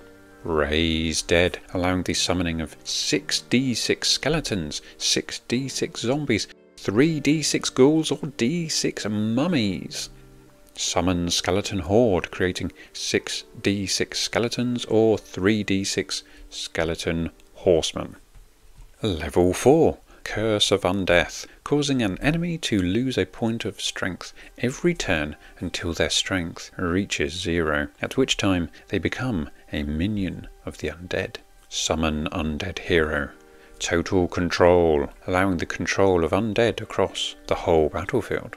Wind of Death causes 1 strength 3 hit to every living creature on the battlefield. Magic items. Enchanted armor, magic items and weapons are an ever-present theme in fantasy, and an important element in the magical armory of our heroes and wizards. In the Warhammer World, magic actually works, and enchanted weapons of extreme potency are not uncommon. Some magic blades are so powerful that their wielders can be considered to be little less than one-man armies. Wizards may make use of other special items too, either to aid their conjuration or to offer them the protection they lack from armour. In competition and friendly games, a side may spend some of its points on magic. Points spent on equipping character models with magic must come from the army's character points allocation. Points spent on equipping rank-and-file troops with magic must come from the army's rank-and-file points allocation. Points for a magic army standard may come from either. The maximum number of points available for magic items in competition games is given in Warhammer armies. Items must be selected before the game and noted down so the GM is aware who has what. The rules pertaining to magic items in Warhammer Fantasy Battle are adapted from those used in Warhammer Fantasy Roleplay, and many of the items detailed in the role-playing game have not been considered appropriate for inclusion in a competitive wargame. Gamers who wish to make full use of the Warhammer Fantasy Roleplay material are welcome to adopt or adapt any magic items for use in their own games. However, only items described in this section are eligible for inclusion in competition games. Next, we cover magical weapons and their common characteristics. This is followed by their abilities and the costs of them, including freeze, savagery, might, immunity, piercing, double damage, magical parasitism, sanctity, sleep, swiftness, ferocity, strength, resilience, impunity, leadership, will, cool, flame, degeneration, mighty strike, flight, animation, magical destruction, magical absorption, steal, enfeeble, weaken, slacken, intelligence, breathe, and non-flammability. Missile weapons can be magical too, and can have true flight, sure flight, piercing, enchantment, hail, potency, and far flight. Magic rings can store a single spell of a set level for the relevant cost. Magical armour can give +1, +2, +3 saving throw, whilst mithril armour confers a +1 saving throw as well as a basic saving throw. Magic standards are split into unit standards, which include the Battle Banner, Icon of Divine Wrath, Hellfire Banner, and War Banner. Army standards can be the Arcane Standard, Bane Banner, or Amuletic Standard. Let's talk briefly about Dispel Magic. You may dispel the abilities of a standard, thus turning it into an ordinary non-magical standard. In the case of the Army Standard, a random ability is destroyed. If a standard includes the Protective Magic ability, a magic saving throw of 10 is allowed. Notably, if a magic standard is captured, it loses its magical power, as a standard will never work for its enemy. We also have magical musical instruments, including Doom Sounder, Battle Call, Call of Valor, and Battle Rage. A magical instrument does not need to be carried by a character model. When using Warhammer armies, points for a unit's instruments come from the army's rank and file allocation. Individual non-champion character models pay for magical musical instruments out of the character model's allotment. The Warhammer World. This section of the book introduces the background behind Warhammer Fantasy Battle. We shall be looking at the history and geography of the Warhammer World, as well as discussing some of the ways in which we have developed the world to meet our gaming needs. Like our own planet, the Warhammer World is a fairly large place. Its history and geography are equally extensive and no less involved. It would be foolish of us to try to write a complete description of the entire planet, because there simply isn't room in this book. Instead, we shall take an overview of the whole world, concentrating on one area in particular. This is the Old World, an area very much like late medieval Europe. Suffice to say, fully intend to expand the concept of Warhammer to include the entire world, and several supplements are already in preparation. But why do we need a Warhammer World at all? Isn't it enough to have a set of rules by which to play? Games are always more satisfying when set firmly within the context of a credible society, especially when that society is situated within a carefully detailed world, complete with its own distinctive geography, history, and political intrigues. When Warhammer was first conceived, only Spartan details of its geography and history were known. We knew that the elves lived on an island in the west, that the dwarves inhabited underground holds, and that humans built cities and were divided into many nations, much like that of Tolkien's Middle-earth. As we fought successive games and campaigns, GMs revealed many new facts about the world. Gradually, a coherent picture began to emerge as we fought battles over the World's Edge Mountains. We learned of the enmity between dwarves and goblins, and of the fall of the ancient dwarf realms. The dwarves and goblins struggled for possession of the mountain passes, some of which acquired names: Blackfire Pass, Mad Dog Pass, and Black Crag. Warhammer supplements Blood on the Streets and Terror of the Lichmaster further explored the old world and its human kingdoms. We now had a coherent picture of the old world and had mapped out its largest nations, although points of detail were often revised or subsequently abandoned. The Warhammer world had evolved to a point whereby we were able to describe its general history, geography, patterns of settlement, and inhabitants for our Warhammer Fantasy roleplay game. The Warhammer world presented here is the same world described in the Warhammer Fantasy roleplay book. This world shares our own universe, although it is not our world either in its past or future. The description given here concentrates on material of special relevance to large-scale battles. It does not include much of the special detail given in Warhammer Fantasy roleplay, such as the religions and cultural idiosyncrasies of the various human nations. As the two games share the same world, players will find no difficulty in fighting battles as part of their role-playing campaigns. The cosmic background of the Warhammer world begins with the story of the cosmos itself, and with the ancient race that first explored it. They were called the Slan, a race of highly intelligent amphibian creatures that evolved millions of years ago. Of their home world, nothing is known, but it must have undergone substantial changes over the ensuing eons. In all probability, it has long since ceased to exist. This unimaginably ancient race spread throughout the entire galaxy, discovering many strange secrets and harnessing the unseen powers of the multiverse.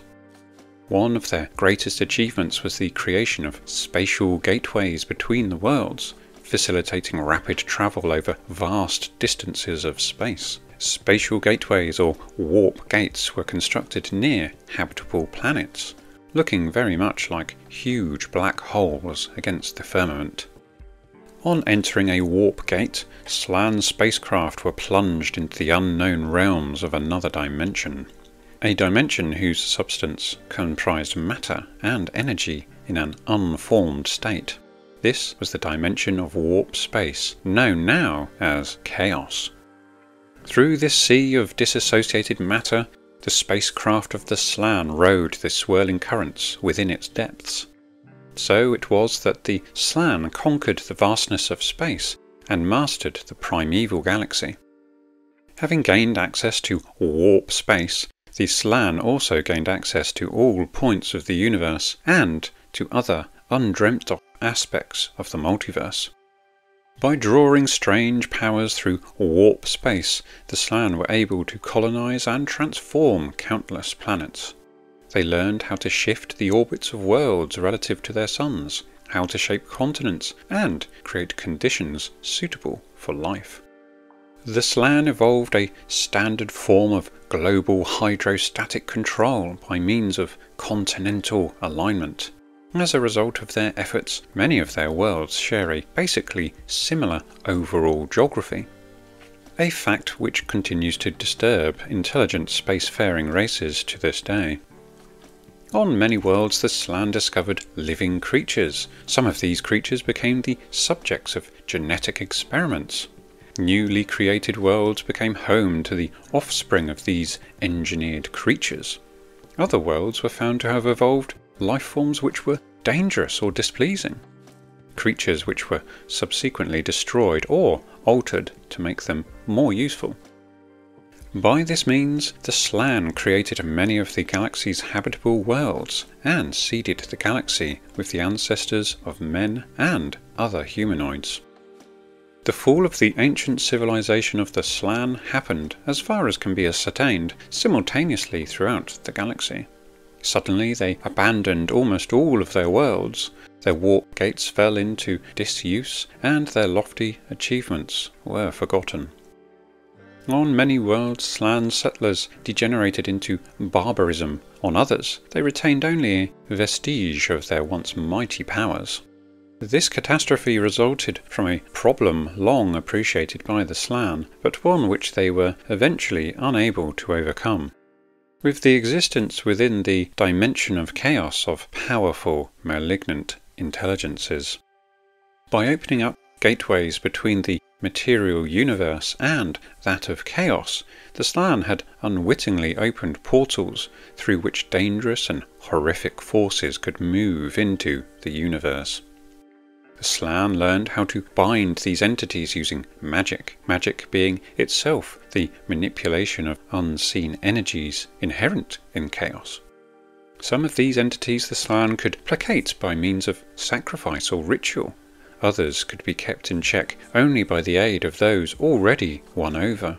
Many were impossible to sway, and it was just a matter of time before something went disastrously wrong. The Slann arrived upon the Warhammer World 3,000 years before the collapse of their galactic civilization. They found a planet whose slowly expanding orbit was taking it further and further into space. Animal and plant life had already evolved, but the encroaching cold threatened to end all life within a very short time. The Slann intervened by opening 2 warp gates over the planet's polar regions, using the world's own magnetic fields to hold the gates in place. Through these gates they directed a huge construction fleet and set about the task of rescuing the doomed planet. Its orbit was brought closer to the Sun and stabilized. Native life forms were assessed and culled. New life forms were introduced, possibly including the ancestors of humans, dwarfs and elves. Over the next millennia the ice sheets retreated and the world began to bloom with verdant forests. The Slann kept a close eye on their creation, building a number of cities throughout the world, the principal of which was situated in the western continent. 1,000 years after the arrival of the Slann, the planet was enjoying a stable climate. Its inhabitants were thriving and the Slann settled down to monitor the results of their endeavours. Over the following millennia, the Slann encouraged the development of intelligent life, much as we ourselves may tend gardens. During their early development, the elves learned much from their teachers, and enjoyed a remarkably high level of civilization. Whether because the Slann were dissatisfied in some way with the elven race, or whether their original plan always envisaged a multitude of intelligent races on the world, other creatures were also encouraged towards civilization. The dwarfs were the next to emerge from the primeval darkness of barbarism. Within 2,000 years of the arrival of the Slann, the dwarfs were building primitive holds amongst the World's Edge mountains. The ancestors of humans, however, were still little more than animals, and had yet to leave the jungles and savanna of the equatorial belts. 3,000 years after the Slann created the Warhammer World, their civilization suffered a terrible and irreversible disaster. This cosmic catastrophe affected the Warhammer World in a very direct way. As the warp gates collapsed, what can only be presumed to be beings of pure magic and supernatural intelligence were sucked into the material universe, causing a violent disruption of the etheric plane. The immediate release of raw chaos matter into the world had several immediate effects. The first effect of the collapse was the engulfing of the polar regions in chaotic material. Everything enveloped by the explosion was reduced to its component atomic structure. The initial inundation destroyed everything in the north, as far as what is now Troll country. As the violence of the collapse subsided, the area of envelopment shrank so that only the immediate polar areas remained affected. These seething regions of chaos darkness still plague the world today, and are known as the incursions of chaos. As the chaos stuff retreated, the shape of the emerging lands was formed, creating the northern landmass of Norska. A second effect of the collapse was the materialization of chaos matter into solid particles. Only within the dimension of warp space is material able to exist in its chaotic state. Once drawn into the material universe, it automatically assumes solid form. Dust, stone, and whole islands of solidified warp material were hurled into the upper atmosphere, where the lighter particles were caught by the winds and distributed throughout the globe. The material was warpstone and warpstone dust. Where the black warpstone dust settled, animals and plants began to succumb to strange effects. Creatures mutated into new and horrible forms. Animals began to acquire higher levels of intelligence, and intelligent creatures developed bestial traits. Everywhere the story was the same, an insane jumbling of life forms, mutation, and insanity. The third effect of the collapse was the physical incarnation of the primal intelligence of warp space. In the dimension of chaos, this intelligence forms a random flowing consciousness, a shifting multitude of will devoid of any permanent structure or identity. Prior to the collapse, the warp gates had long since been the source of supernatural disturbance, allowing the passage of chaotic consciousness into the material world. Godlike or demonic entities had already leaked through the gates, affording the Slann a chance to study and learn how to placate these powerful beings. With the collapse of the gates, a far larger influx of conscious matter was released. In the material world, this life force was instantly split into myriad fractions of various sizes. The largest and most powerful fractions were able to draw upon the consciousness of creatures already inhabiting the world, creating themselves in the form of gods and demons. Such creatures retained sufficient energy to assume a variety of ethereal or physical forms, and to manipulate their energies to work magic. Just as their forms and powers were fixed as they materialized, so their personalities also became more or less fixed. In this way, gods of various alignment were created.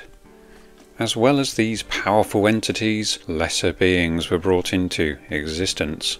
Frequently, these lesser manifestations were forced to adopt forms imposed by the more powerful amongst them, creating a whole pantheon of subservient demons and some independent minor demons too.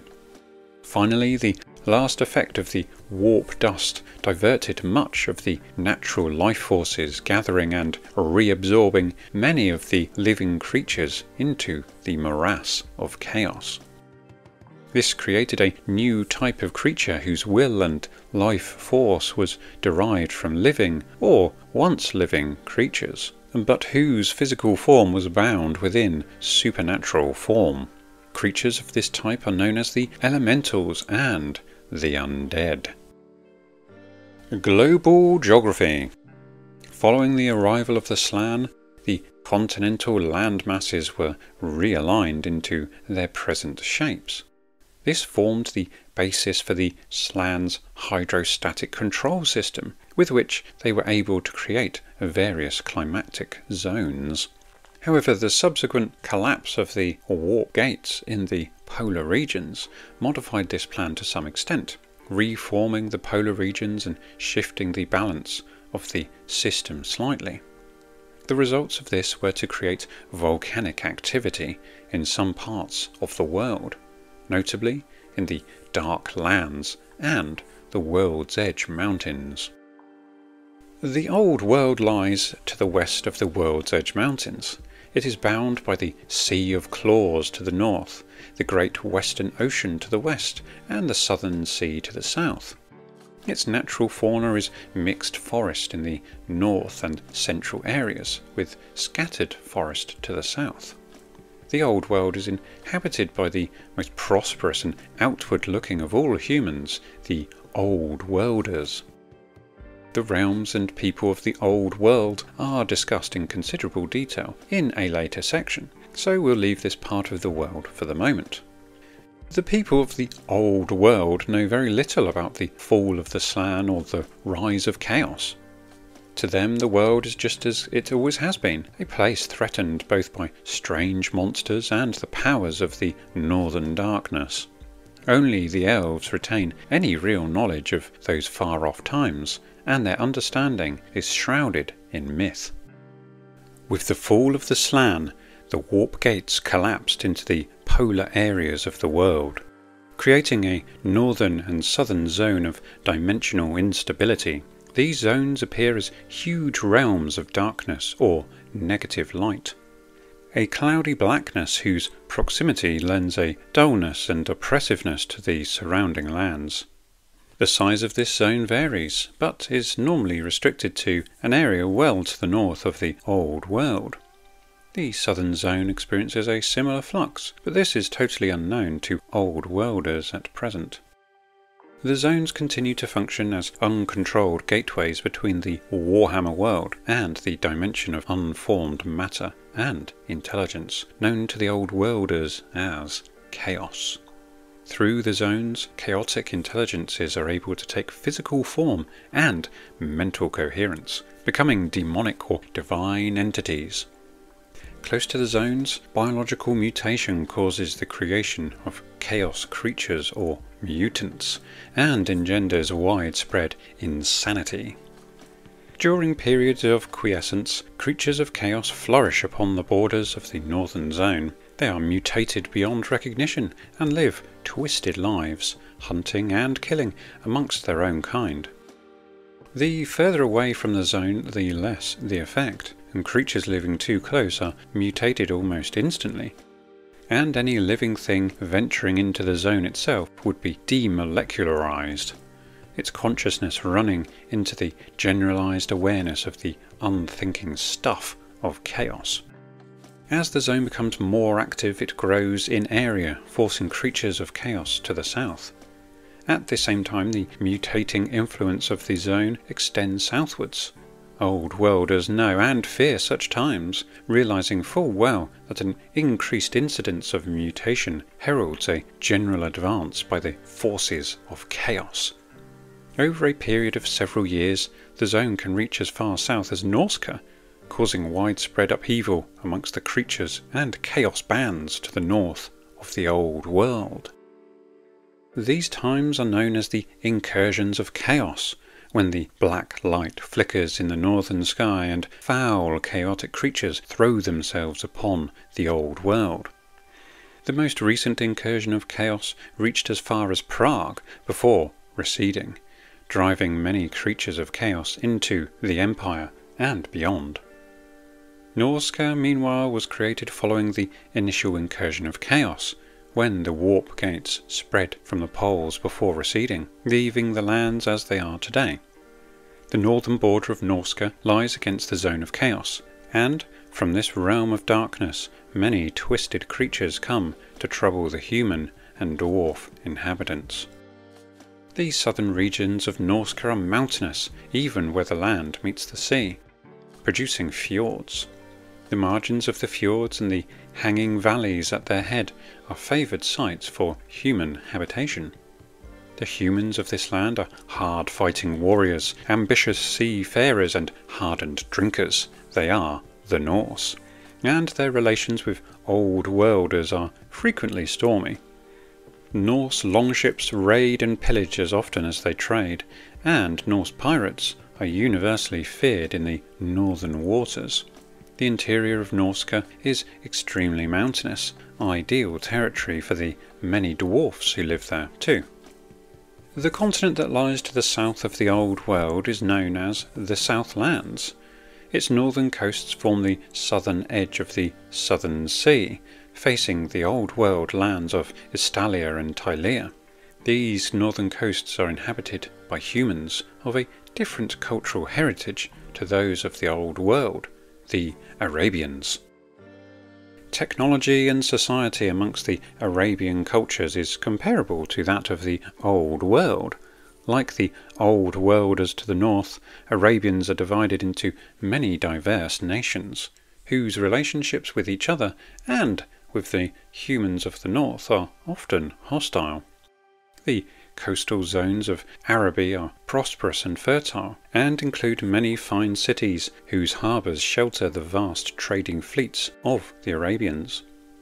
Towards the interior of the continent, the lands become drier and less productive. Here, desert caravans ply their dusty trade amongst camel-borne raiders. Further south still, like impenetrable mountains, and beyond, are the jungles of the Southlands proper. These Southlands themselves are largely unexplored, the interior of which is thick with jungle, where tribes hunt wild game and nurture crops. No one knows all that much about this mysterious region.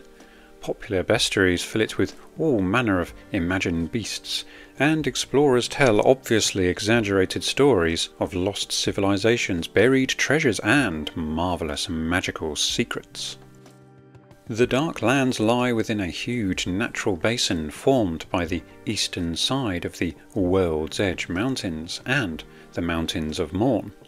It is here that the breakdown of the Slan global design is most apparent, as countless active volcanoes pour forth black smoke and ash, obscuring the sun and shrouding the land in constant darkness. The Dark Lands have always provided a refuge for creatures of evil, notably orcs and goblins. The Far East is a very large area indeed, possessed of a unique cultural history. It would not be possible for us to describe this area properly within the space of this book. For the moment, we shall pass over these lands, leaving their exploration to others. A complete guide to the lands of Nippon is already under development. The continent of Ulthuan is home to the many nations of elves known collectively as the Elven Kingdoms. Although there are many independent kingdoms throughout Ulthuan, it is generally recognised that their overall leader is the ruler of Lothan. This harmonious situation has existed for many centuries and will probably continue indefinitely. Occasionally a king may wage war against his neighbour, but such a thing is rare and usually brief. It is not unknown for kingdoms to suffer from internal strife, or even civil war, but war of all kinds is a rare occurrence in Ulthuan. The greatest danger to Ulthuan presents itself in the form of the black fleets of the Dark Elves who raid and pillage the northeastern shores. More recently, human raiders from Norska have also caused problems, but so far have not penetrated beyond the immediate coastal regions. The Sea Elves consider the Norse to be dangerous sea fighters and prefer to engage them once bound for home, their ships laden with treasure and their warriors bloated with elven wine. Ulthuan is shaped like a huge hollow circle, broken only at its southern tip by the narrow passage of the Lothan Straits. A number of smaller islands lie to the south, some of which are also inhabited, and are known as the Outer Kingdoms. Ulthuan itself is basically a ring of mountains bounded by a narrow coastal zone on both sides. This divides the island continent into inner and outer zones. The lands adjoining the inner sea are peaceful, protected as they are from climactic and hostile action. The whole area is astonishingly beautiful, and much of it natural woodlands or graceful mountains. The elves that live in this paradise are called the High Elves. The majority of High Elves are studious and sheltered, contented and self-indulgent. They spend their time studying and amusing themselves, remaining ignorant or uncaring about the rest of the world. The outer coast is somewhat different. Exposed to the cold winds of the Great Western Ocean, the land is harder, and its people are far more practical. These are the Sea Elves, named after the sea of which they are the masters. From the great harbour of Lothern, the Sea Elves patrol the Great Western Ocean and ensure the safety of the seaways. Sea Elf trading fleets travel as far as Cathay and the Old World, enjoying a monopoly of overseas trade until the human discovery of Lustria. To the west of Ulthuan lie the continental land masses of the New World and Lustria, the eastern coasts of which were settled some 6,000 years ago by the elves. Although they have grown to be prosperous communities, they have never overtaken the cities of Ulthuan either in size or importance.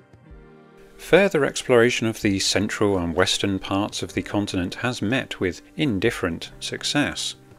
The central areas are vast and featureless, with the south and west barren and arid. The northern part of the eastern seaboard, including the Bay of Ice and its coastal environs, was settled by dark elves following their defeat during the civil wars in Ulthuan. This dark elf realm is called Nagaroth, Elvish for land of chill. Relations between the dark elves and the elves of the New World are fractious, to say the least, providing plenty of scope for battles between the two kindreds. Lustria lies to the south of the New World and is connected to it by a narrow isthmus. It was in Lustria that the ancient Slann built their principal base on the Warhammer World, including their main habitation areas, experimental and scientific zones, and spaceports. The north part of the continent lies within the planet's broad equatorial zone. The steaming jungles, coastal swamps, and intolerable heat of this area make it unpleasant for humans, but ideal for the descendants of the ancient Slann who still live there today. Although most of their scientific knowledge is now forgotten, the Slann remain an extremely powerful race. They are amongst the most accomplished of magicians and the most adept of demonists. The Slann Empire consists of a number of scattered cities and countless thousands of tiny villages.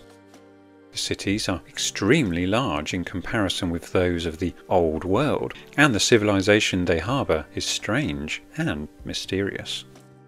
Since the discovery of Lustria by the humans, settlers from the Old World have established themselves along the eastern seaboard, and along the banks of the more hospitable rivers. The Slann soon learned to fear their new neighbours. A series of raids by Norse settlers established the pattern of relations, the humans raiding, burning and pillaging, before looting their temples and treasure houses. Old World disease too has taken a heavy toll on the Slann, forcing them into a defensive posture within their much reduced empire. The continent of Lustria evolved from the campaigns of Warhammer author Richard Halliwell.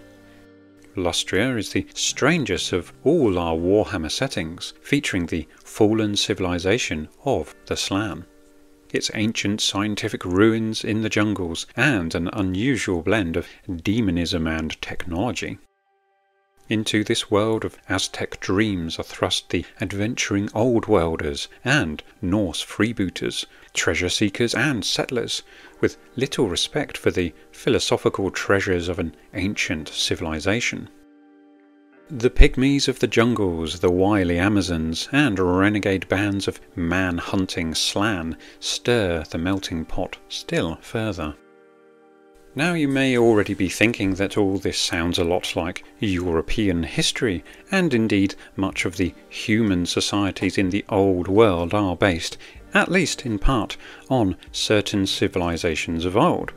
The Norse are of course Vikings, the Empire are Swiss and Germanic types, Bretonnians are of course French mixed with Arthurian legend, whilst the forces of Cathay and Nippon are Eastern in flavour.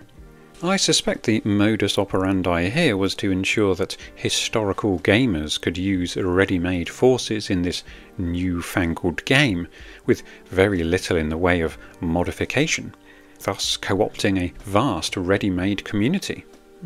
Smart indeed. The Eldar Age. With the collapse of the warp gates, the age of the Slann was over and a new age had begun. Because it was an age dominated by the elves and dwarves, it is known as the Eldar Age, the age of the two Eldar races. The Slann still lived, but their descendants were gradually losing technical knowledge and understanding. At the same time, they were gaining a new understanding of the creatures they had created. Magic and science were used together in the desperate struggle to control the chaotic forces unleashed during the disaster. The Slann forgot much of their mighty past, but discovered a new insight into magic and philosophy that formed the basis of the arcane lore of future times. During their early development, the elves had been transplanted from their place of origin in the Southlands to the circular continent of Ulthuan. They had enjoyed the direct tutelage of the Slann and had gained a high level of civilization, as well as an understanding of the dangers of chaos. With the decline of the Slann, the elves were left to fend for themselves. They quickly learned how to harness the cooperation of several benign entities, using ritual magic and worship. Fortunately, their nature enabled them to control the new forces to an extent impossible to other races. They were lucky too, in that the terrifying clouds of warpstone dust had only a minor effect upon the continent of Ulthuan, and the elves were mostly uncorrupted by it. For 1,000 years following the fall of the Slann, the elves struggled to maintain their lands. Their population shrank at first, and then grew again.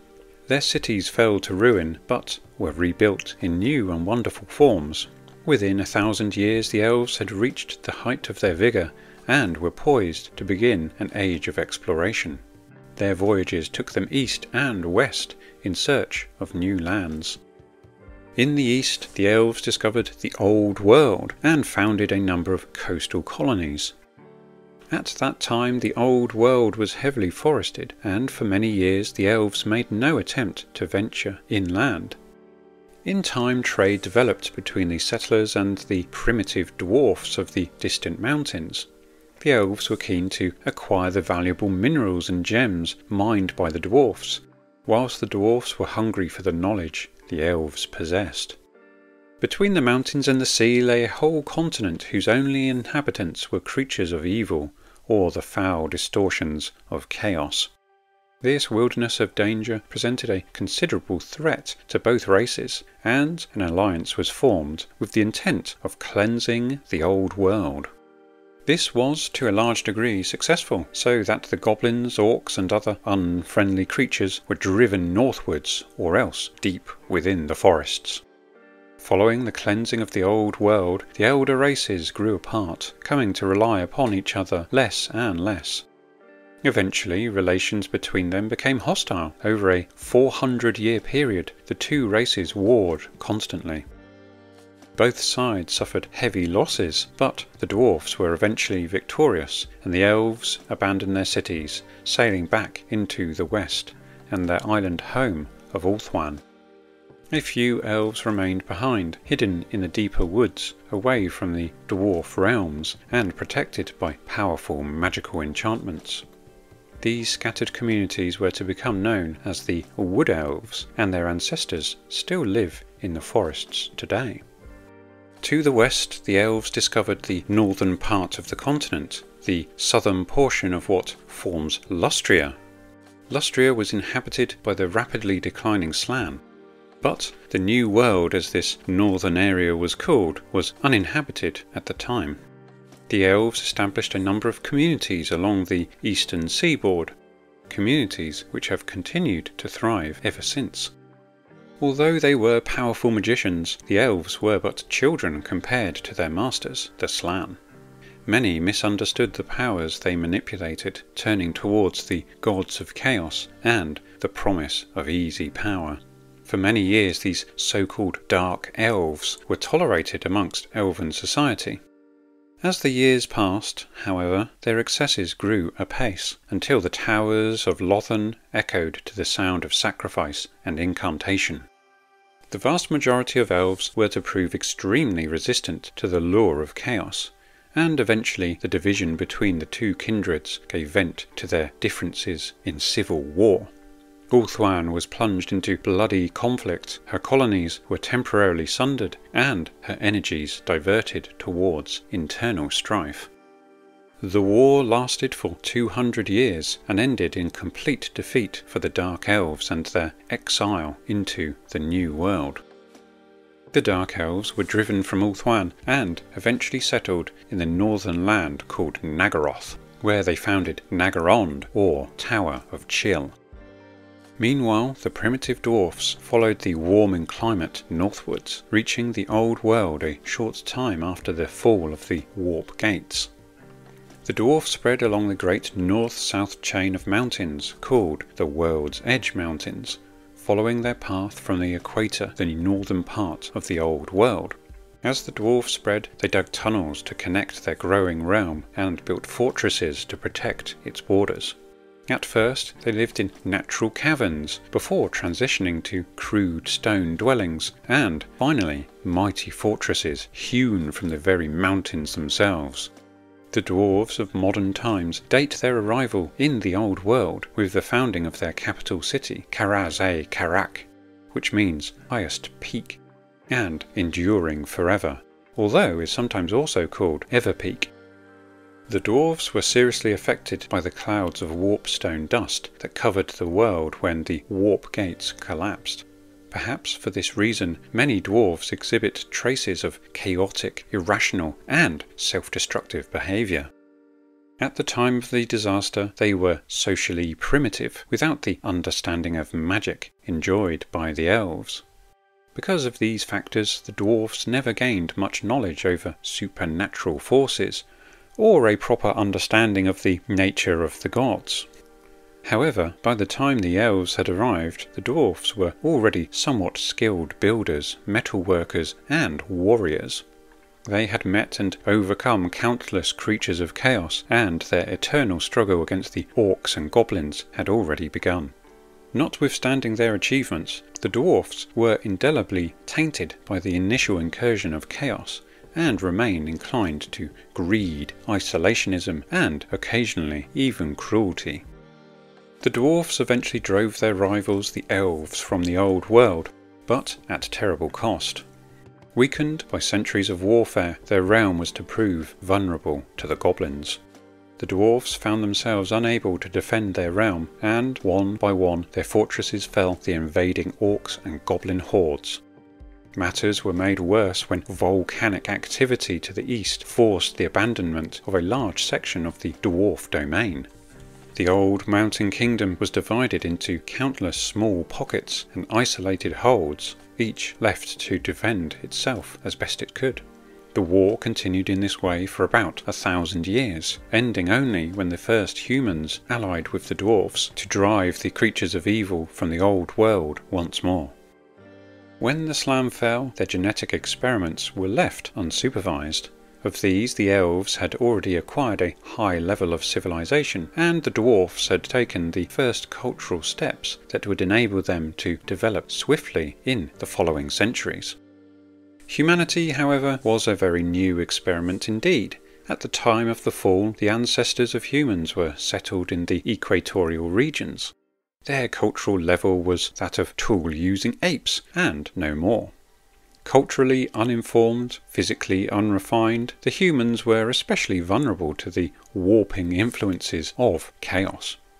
This had many individual effects, including the spawning of countless mutations, the acceleration of physical and cultural progress, and the general shaping of the human mind. Unlike the creatures that had gone before, humans possessed a vigour and mental adaptability derived from chaos. These positive qualities were to enable humanity to grow swiftly and strongly.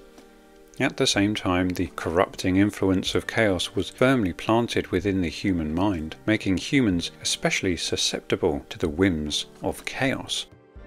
By the time primitive Stone Age hunters moved north into the Old World, some were already worshipping the gods of chaos, practicing evil magic and perpetrating the horrors of blood sacrifice.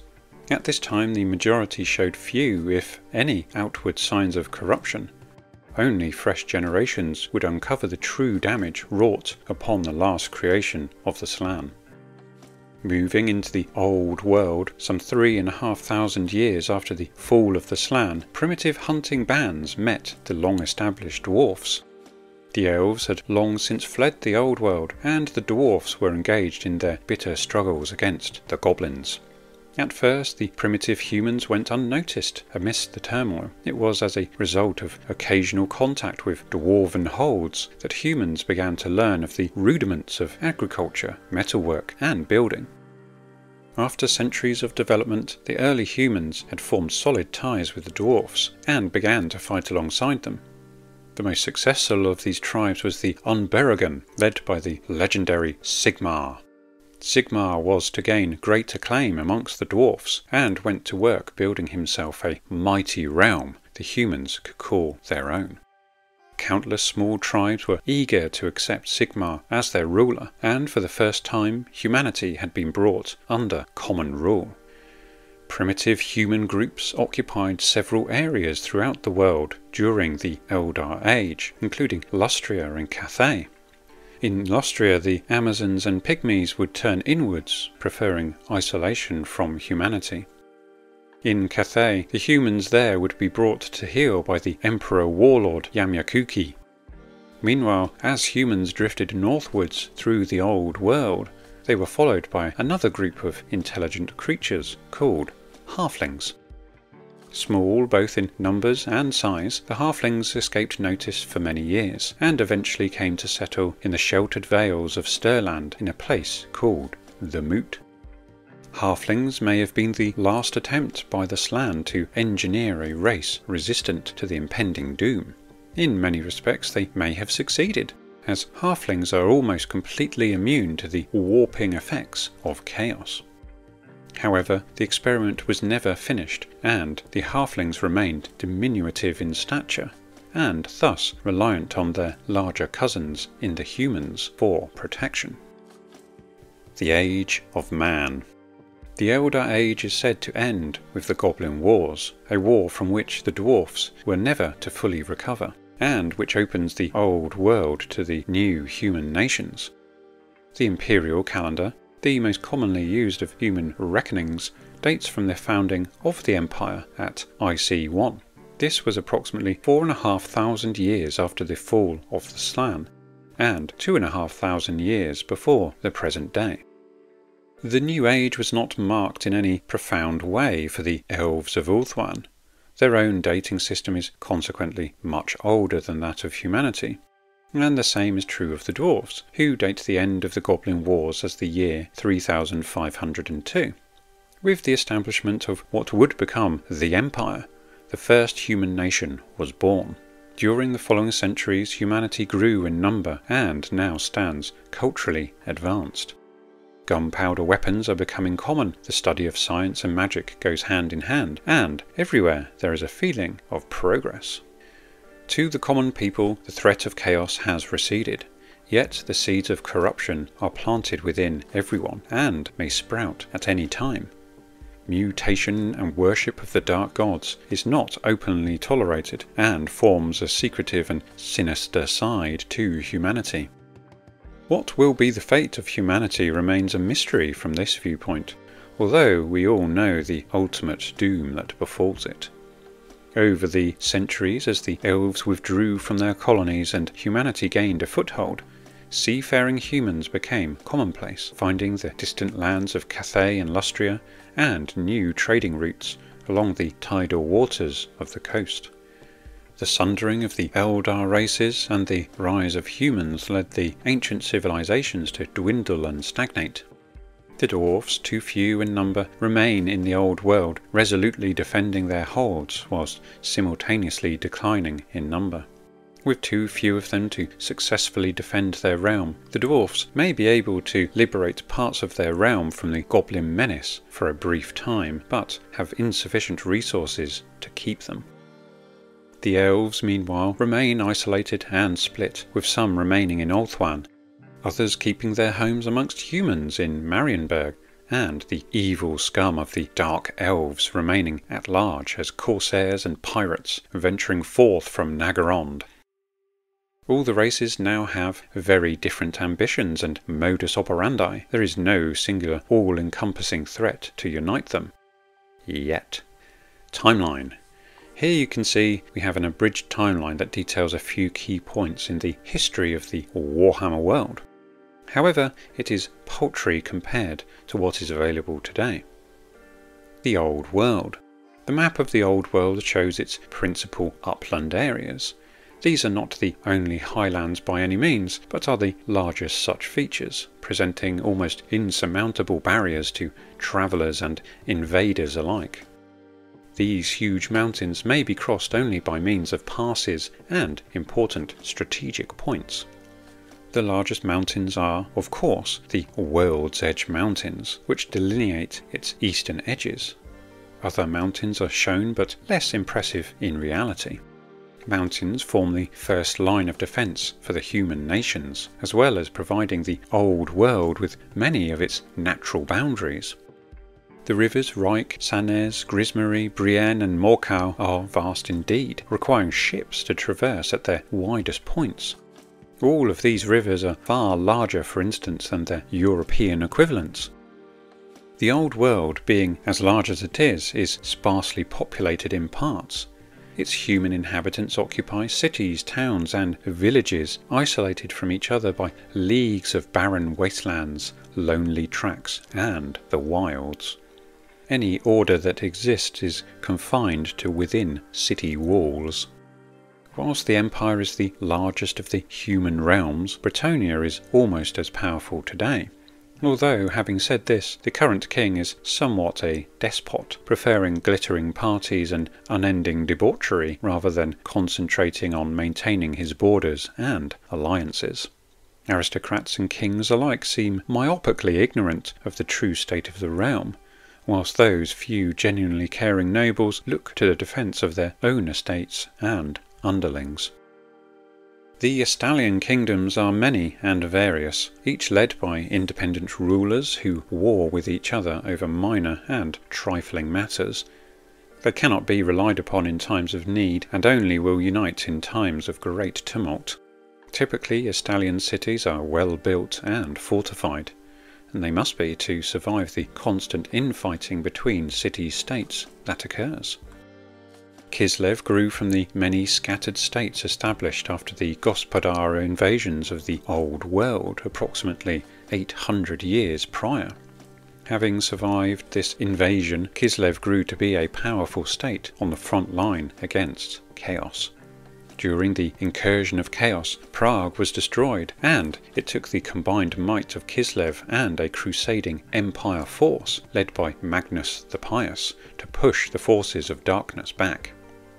The Tylean city-states are a group of culturally similar, although politically fragmented, city-states clustered around the shores of the Tylean Sea. Most of the cities are wealthy trading ports, backed by small but efficient navies. In this, the Tyleans are the direct rivals of Estalia. Both nations are inclined to think of the other as pirates, and sea battles between them are very common. Of particular interest is the island city of Sartosa, the pirate city, administered by the annually elected pirate king, who provides safe haven for pirate vessels. The border princes lie between the Black Mountains and Black Gulf. It is a rather barren region that was sparsely settled until the founding of Bretonnia, when disinherited nobles and adventurers fleeing from internal strife struck out to settle what was then known as the Bad Lands. For almost a century, the adventurers waged war on the goblins, but eventually succeeded in driving their enemy back to Blood River.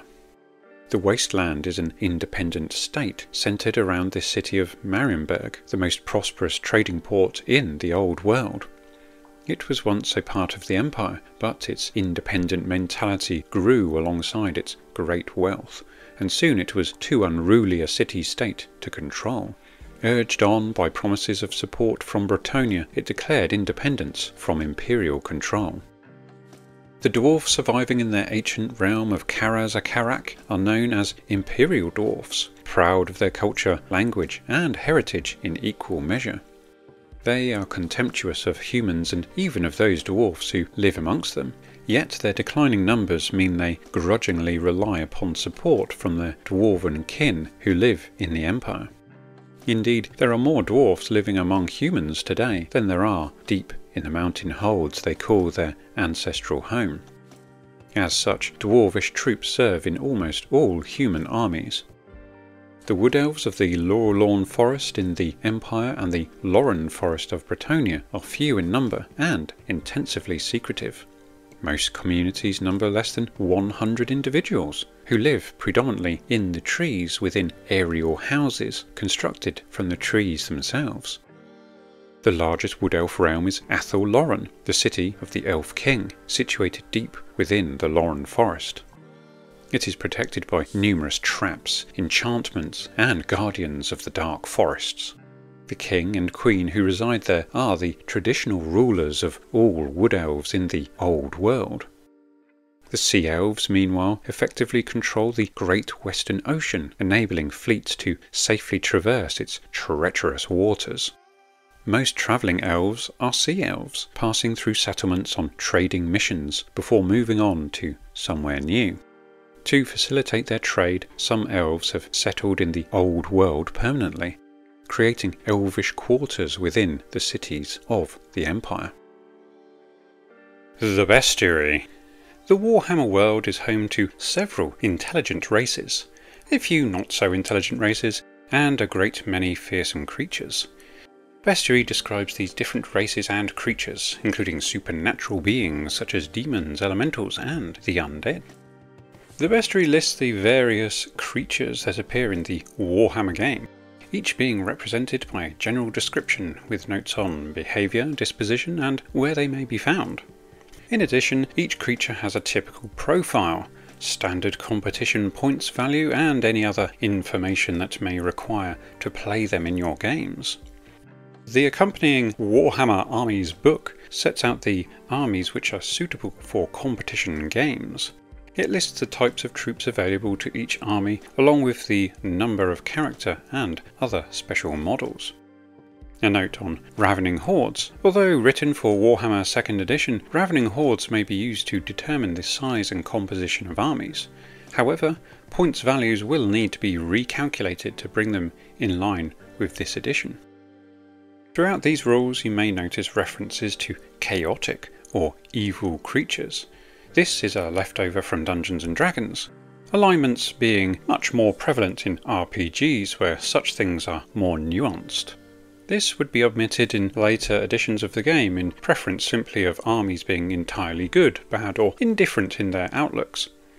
In short, this edition states creatures to be aligned to either law, good, neutral, evil, or chaos. We cover the animosity rules and the complexities of saga animosity, another kooky rule that was quickly deemed unnecessary further down the editions. We also learn of instability, i.e. the effect otherworldly creatures suffer from when forced into the material realm. Chaos attributes. Interestingly, we then cover mutation and its effects upon the grim inhabitants of our evolving world. This strikes me as a curious addition to this edition, in that I suspect there was to be a more dedicated swing towards the entire world being affected by chaos to a larger degree, thus distancing itself from the more historical side of wargaming. This section of the Bestiary covers attributes in the game. Bear in mind, more in-depth rules can be found in Realm of Chaos and Warhammer Fantasy Roleplay. Now you might be aware of my love for the Realm of Chaos. With this in mind, I suspect there may very well be a series akin to this in the making somewhere down the line. so I won't spend too much time delving into this paltry assortment of attributes here.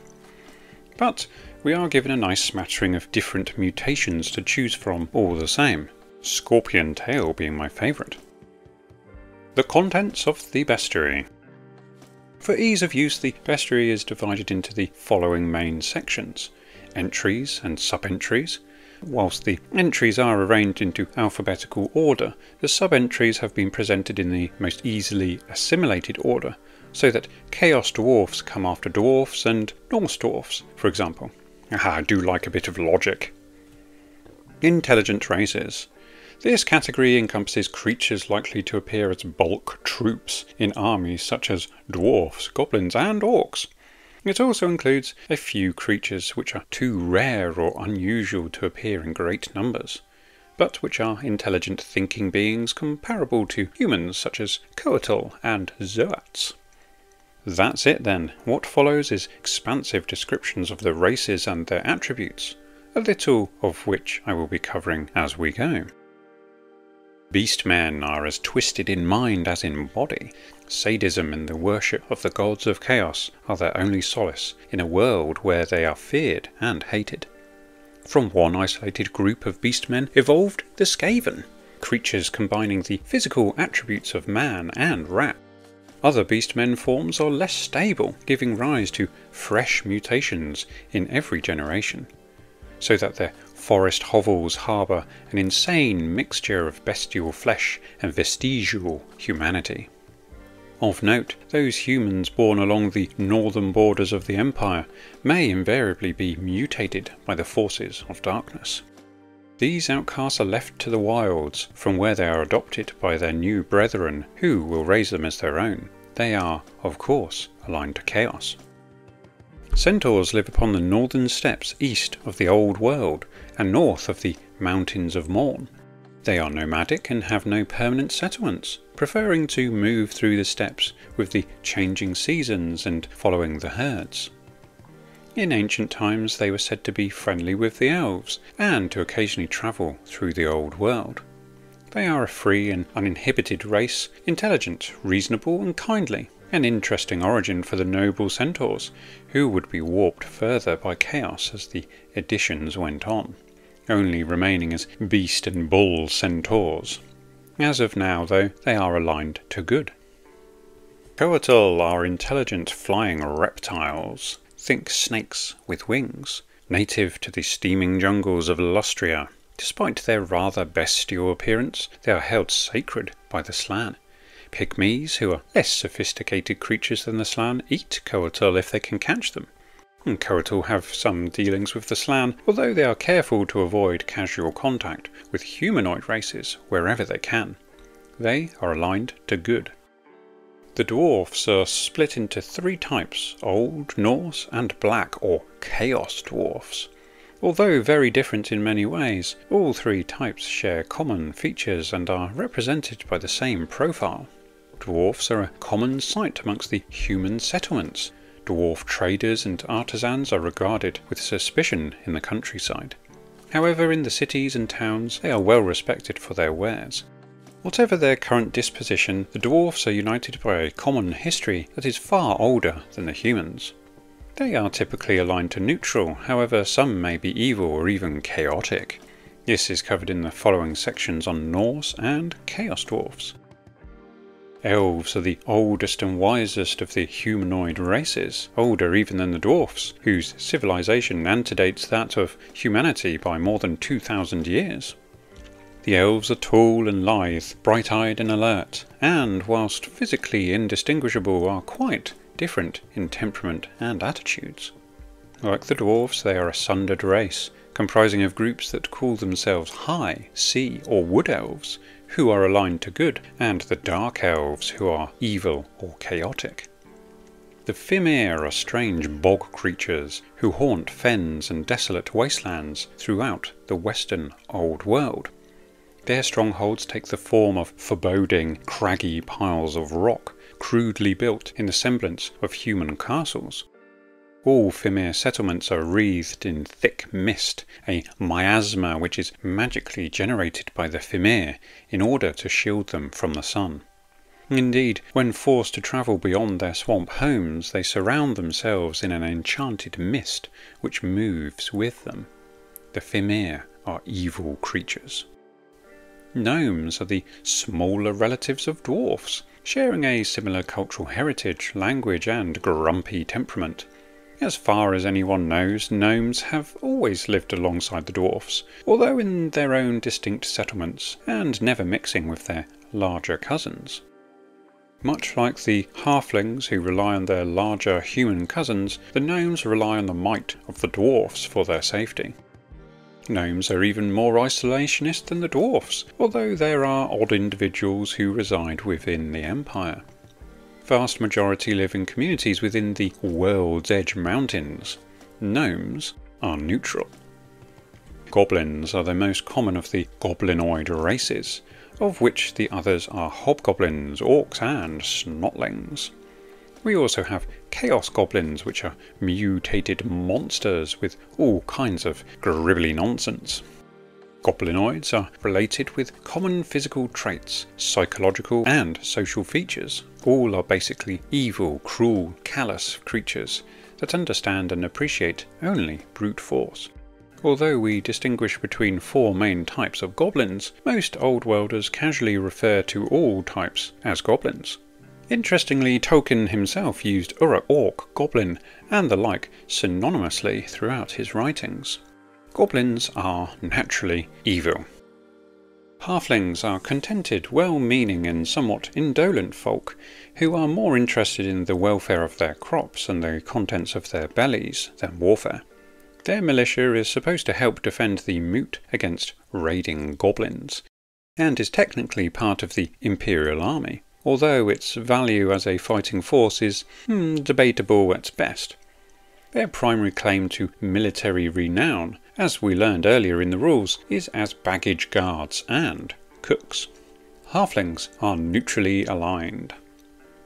Half-orcs were left out of later editions for fear of confusing the green-skin situation further than necessary. They are renegades who often group together to form mercenary or robber bands, although they may equally be found as slaves to evil masters or even other orcs. The most human amongst them are mostly simply ugly creatures with unhealthy looking skin, long gangle limbs, a stoop, and of course the hallmark of the goblinoids, huge teeth. They are neutral or evil. Hobgoblins are rare and unwelcome visitors to the Old World. They are really creatures of the open steppes to the east, and the northern parts of the Dark Lands. Hobgoblins are nomadic goblinoids, less heavily built than orcs, although almost as tall. They do, however, possess a cunning streak far longer than any goblin, and this is what makes them all the more dangerous. Hobgoblins are evil. Humans are the most numerous and powerful of the races occupying the Old World today. Their kingdoms comprise of thriving towns, huge cities and countless smaller villages. Corruption eats away at the bureaucracies that run the cities, whilst no-gooders are working to undermine humanity's great accomplishments. Human forces keep a close eye on the happenings of the north, and are ever wary of the next chaos incursion. Humans are neutral. The Norse are next and are separate in that they have some additional rules that apply to them.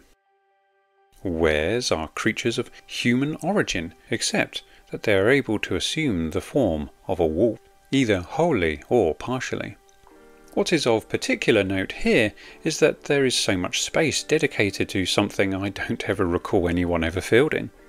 Perhaps this was simply a leftover from Rick's Dungeons and Dragons phase.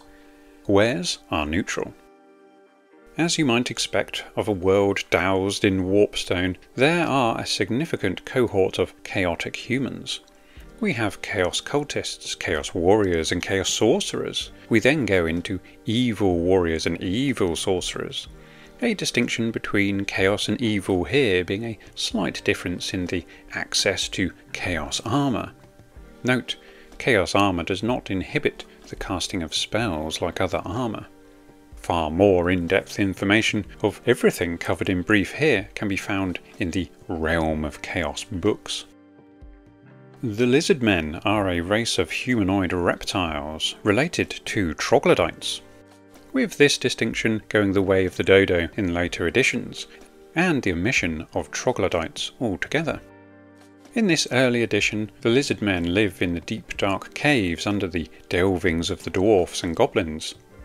It is worth mentioning here that the lizard men were hounded by the Slann as an inferior race, and it isn't until much later, with the introduction of the lizard men as a dedicated army in 5th edition, that they were placed within the realm of Lustria. The lizard men are neutral. Orcs are the bravest, fiercest and most dangerous of all the goblinoid races commonly encountered in the wilds of the Old World. Their main strongholds lie in the Dark Lands and the surrounding mountains, from where they descend upon the human kingdoms to raid, destroy and pillage. They are terribly resilient and will make their homes anywhere within the Old World if permitted. As such, the human realms persecute them wherever they roam.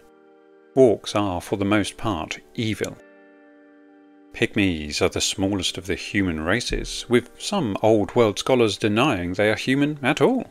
They come from the dense jungles of Lustria, where they live in small tribal groups.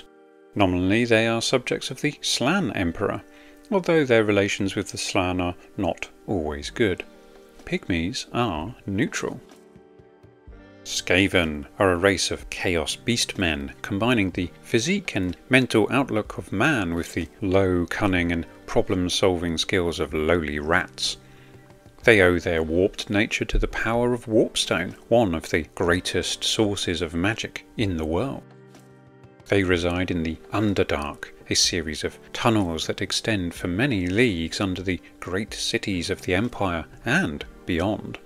It is from here that they roam out in the night to plague the human dwellers above their heads. Ratmen are chaotic. The Slann are an ancient race whose past and origin stretches beyond the horizons of this world.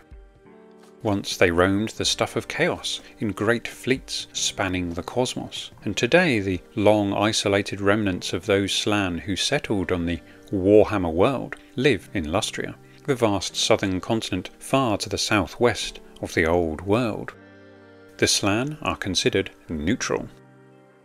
Snotlings are the smallest and most debased of the goblinoids. Indeed, it is interesting that they should have their own section external to goblins, but they have their own special rules, so I guess it makes sense.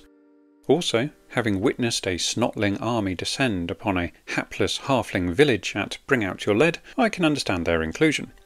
Despite being goblinoids, snotlings are not malicious, instead being cheeky rapscallions, and are thus neutral.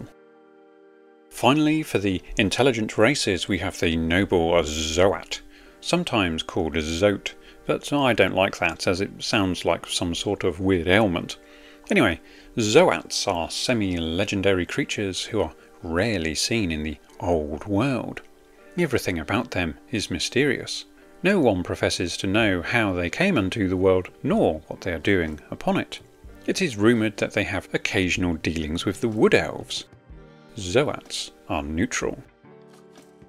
Giant races. Next up are the Giants. Giants are rare in most of the Old World, and only remotely common in the northern areas towards Norsca. In Cathay and the East, they are marginally less scarce, but nowhere are giants an everyday sight. They are large, burly creatures, but are often rather dim-witted. Most live solitary lives, occasionally banding together with others of their kind to assault travellers, or to hold one of their legendary drinking bouts. Giants can be of any alignment. Minotaurs are creatures of chaos, who came into being as a result of the widespread mutation that followed the collapse of the Slann spatial gateways. Minotaurs are a form of giant beastmen, sharing many unpleasant traits with their smaller cousins. Like Skaven, they have achieved a degree of genetic stability, so that mutations tend to follow a common pattern. Minotaurs are chaotic. Ogres are believed to be distant relatives of humans, with some scholars positing that the race was the last great attempt by the Slann at creating a master race. Being far larger than humans, they certainly fit the bill physically. However, this is where their superiority over humans falters. They are dim and coarse, preferring fighting over any kind of academic study. They have been known to resort to cannibalism when the need arises, although saying that, they are not necessarily evil creatures, and as such are neutral. Tree men are large humanoids, well as humanoid as a tree with limbs can be called as such. This treatise claims they may be related to trolls, but I find this notion purely fantastical. Whilst they may share some traits such as damage resistance, longevity and a fear of fire, this does not mean they are related in any way. Tree men inhabit the dense forests of the old world, and mix only with the wood elves, who they find amusing, to say the least. Tree men are good, for the most part. Troglodytes are the larger relatives of lizard men. They have long, brawny limbs covered in tough scales, which they complement with salvaged armour and shields. Capable of wielding a variety of weaponry, this species would meet its untimely end with the release of the Lizard Men Army book some years later, with them brutally omitted. It can be suggested that they form the basis for the Kroxigor models, in a fashion, them being larger and tougher than their smaller kin. Trogs are neutral.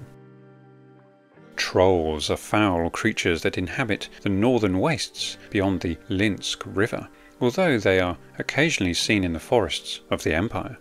They roam south, pushing further as the strength of chaos waxes, then retreat as the powers of darkness wane. Greatly feared by travellers and warriors alike for their formidable strength, durability, and ability to regenerate from grievous wounds. Truly these are chaotic creatures indeed. Trolls may be evil or chaotic in nature. Creatures. This section includes everything you need to know about the basic creatures of the world. There is nothing particularly groundbreaking or new here, so I will simply list them, noting any anomalies, and we can move on at a rate of knots, akin to a goblin skiff cutting across the waves off the Tylean coast. We have bears, boars, cold ones, yes, the large lizards ridden by dark elves and lizard men alike, cold one warhounds, which I don't remember models for, direwolves, dragons, eagles, giant bats, frogs, leeches, rats, snails, spiders and wolves. Next we have the improbable hobhounds, notably different from chaos hounds in that they are used by hobgoblins, although I don't think the distinction needed to be made. Anyway, on to horses, mammoths, swarms, warhorses and warhounds. Creatures of chaos. The northern fringes of the world are continually shifting as the collapsed warp gates pulse in and out like a great black heartbeat. Within this realm of chaos there is neither solid matter nor coherent energy, only a tangible darkness within which the shifting winds of change blow a dense tangle of atoms and primal intelligence. So, what are these nefarious creatures of chaos? We have chaos hounds, chaos steeds, the evil chimera, made up of many different beasts, the cockatrice, gorgons, griffins, harpies and hippogriffs, who are similar to griffins but with some trace of horse, such as their rear legs, and whilst the rules here state they are chaotic, but may be reared as evil or neutral, I believe this has been retconned in the newer rules with gents riding these handsome beasts. Anyways, we go on to hydras, and my favourite beastie, the Jabberwock, and manticores and wyverns. Undead. The undead are an accepted reality in the Warhammer world. Not mere creatures of legend, even so, most people would hope not to encounter an undead creature, preferring to restrict their knowledge of such things to fireside tales and fanciful drinking stories. The undead includes such horrors as carrion, ghouls, liches, mummies, skeletons, undead heroes, undead horsemen, vampires and zombies. It's worth noting that these were the good old days when you could have mummies and vampires in the same army lists, long before the days of the sundering of this once great army into tomb kings and vampire princes. Ethereal creatures. Appropriately, as we have just finished briefly talking about the undead, we have ethereal creatures up next. These incorporeal spirits cannot be harmed except by magic weapons, attacks by demons, elementals and other elemental beings. They are only affected by some magic, namely necromancy. In this section we detail ghosts, spectres, wights, noting they have yet to assume their heavily armoured warriors of old moniker, and wraiths. Demons. The demons are material manifestations of entities of power in the realm of chaos, their physical shapes being similar in style to their patron gods. A demon's body may be slain, however it is not destroyed, and instead returned to whence it came, and thus banished back to the void, for a time at least. Demons may be controlled by a powerful summoner, although they are just as likely to be moulded by the irrational fears of innocent creatures, the thoughts of particularly powerful individuals, and even the gods themselves. We cover greater demons, lesser demons, demonic servants, and demonic familiars. It's worth bearing in mind that we are skimming over the wave tops here, and far more information is held in the Realm of Chaos books, The Lost and the Damned, and Slaves to Darkness. Elementals. The elementals are spirits of nature, forces inherent in the four elements of air, earth, fire, and water. Naturally, you might expect such creatures in Dungeons and Dragons, and you would be right, for what fantasy world is complete without the four base elements, at least? Each of the four elemental types has powers unique to itself. However, all elementals conform to the common rules given here. We end this section with a little on each of the four types of elementals, as mentioned above. So, that's it for today. From the chaos wastes to the dark swamps we've journeyed, encountering bizarre and tremendous beasts. We've done it all, we've seen it all, there's nothing left to do and nothing left to see. I hope you have enjoyed this video as much as I did researching and rereading my battered old copy of Warhammer Fantasy Battle. Anyways, thanks very much for watching, and I'll catch you on the next one.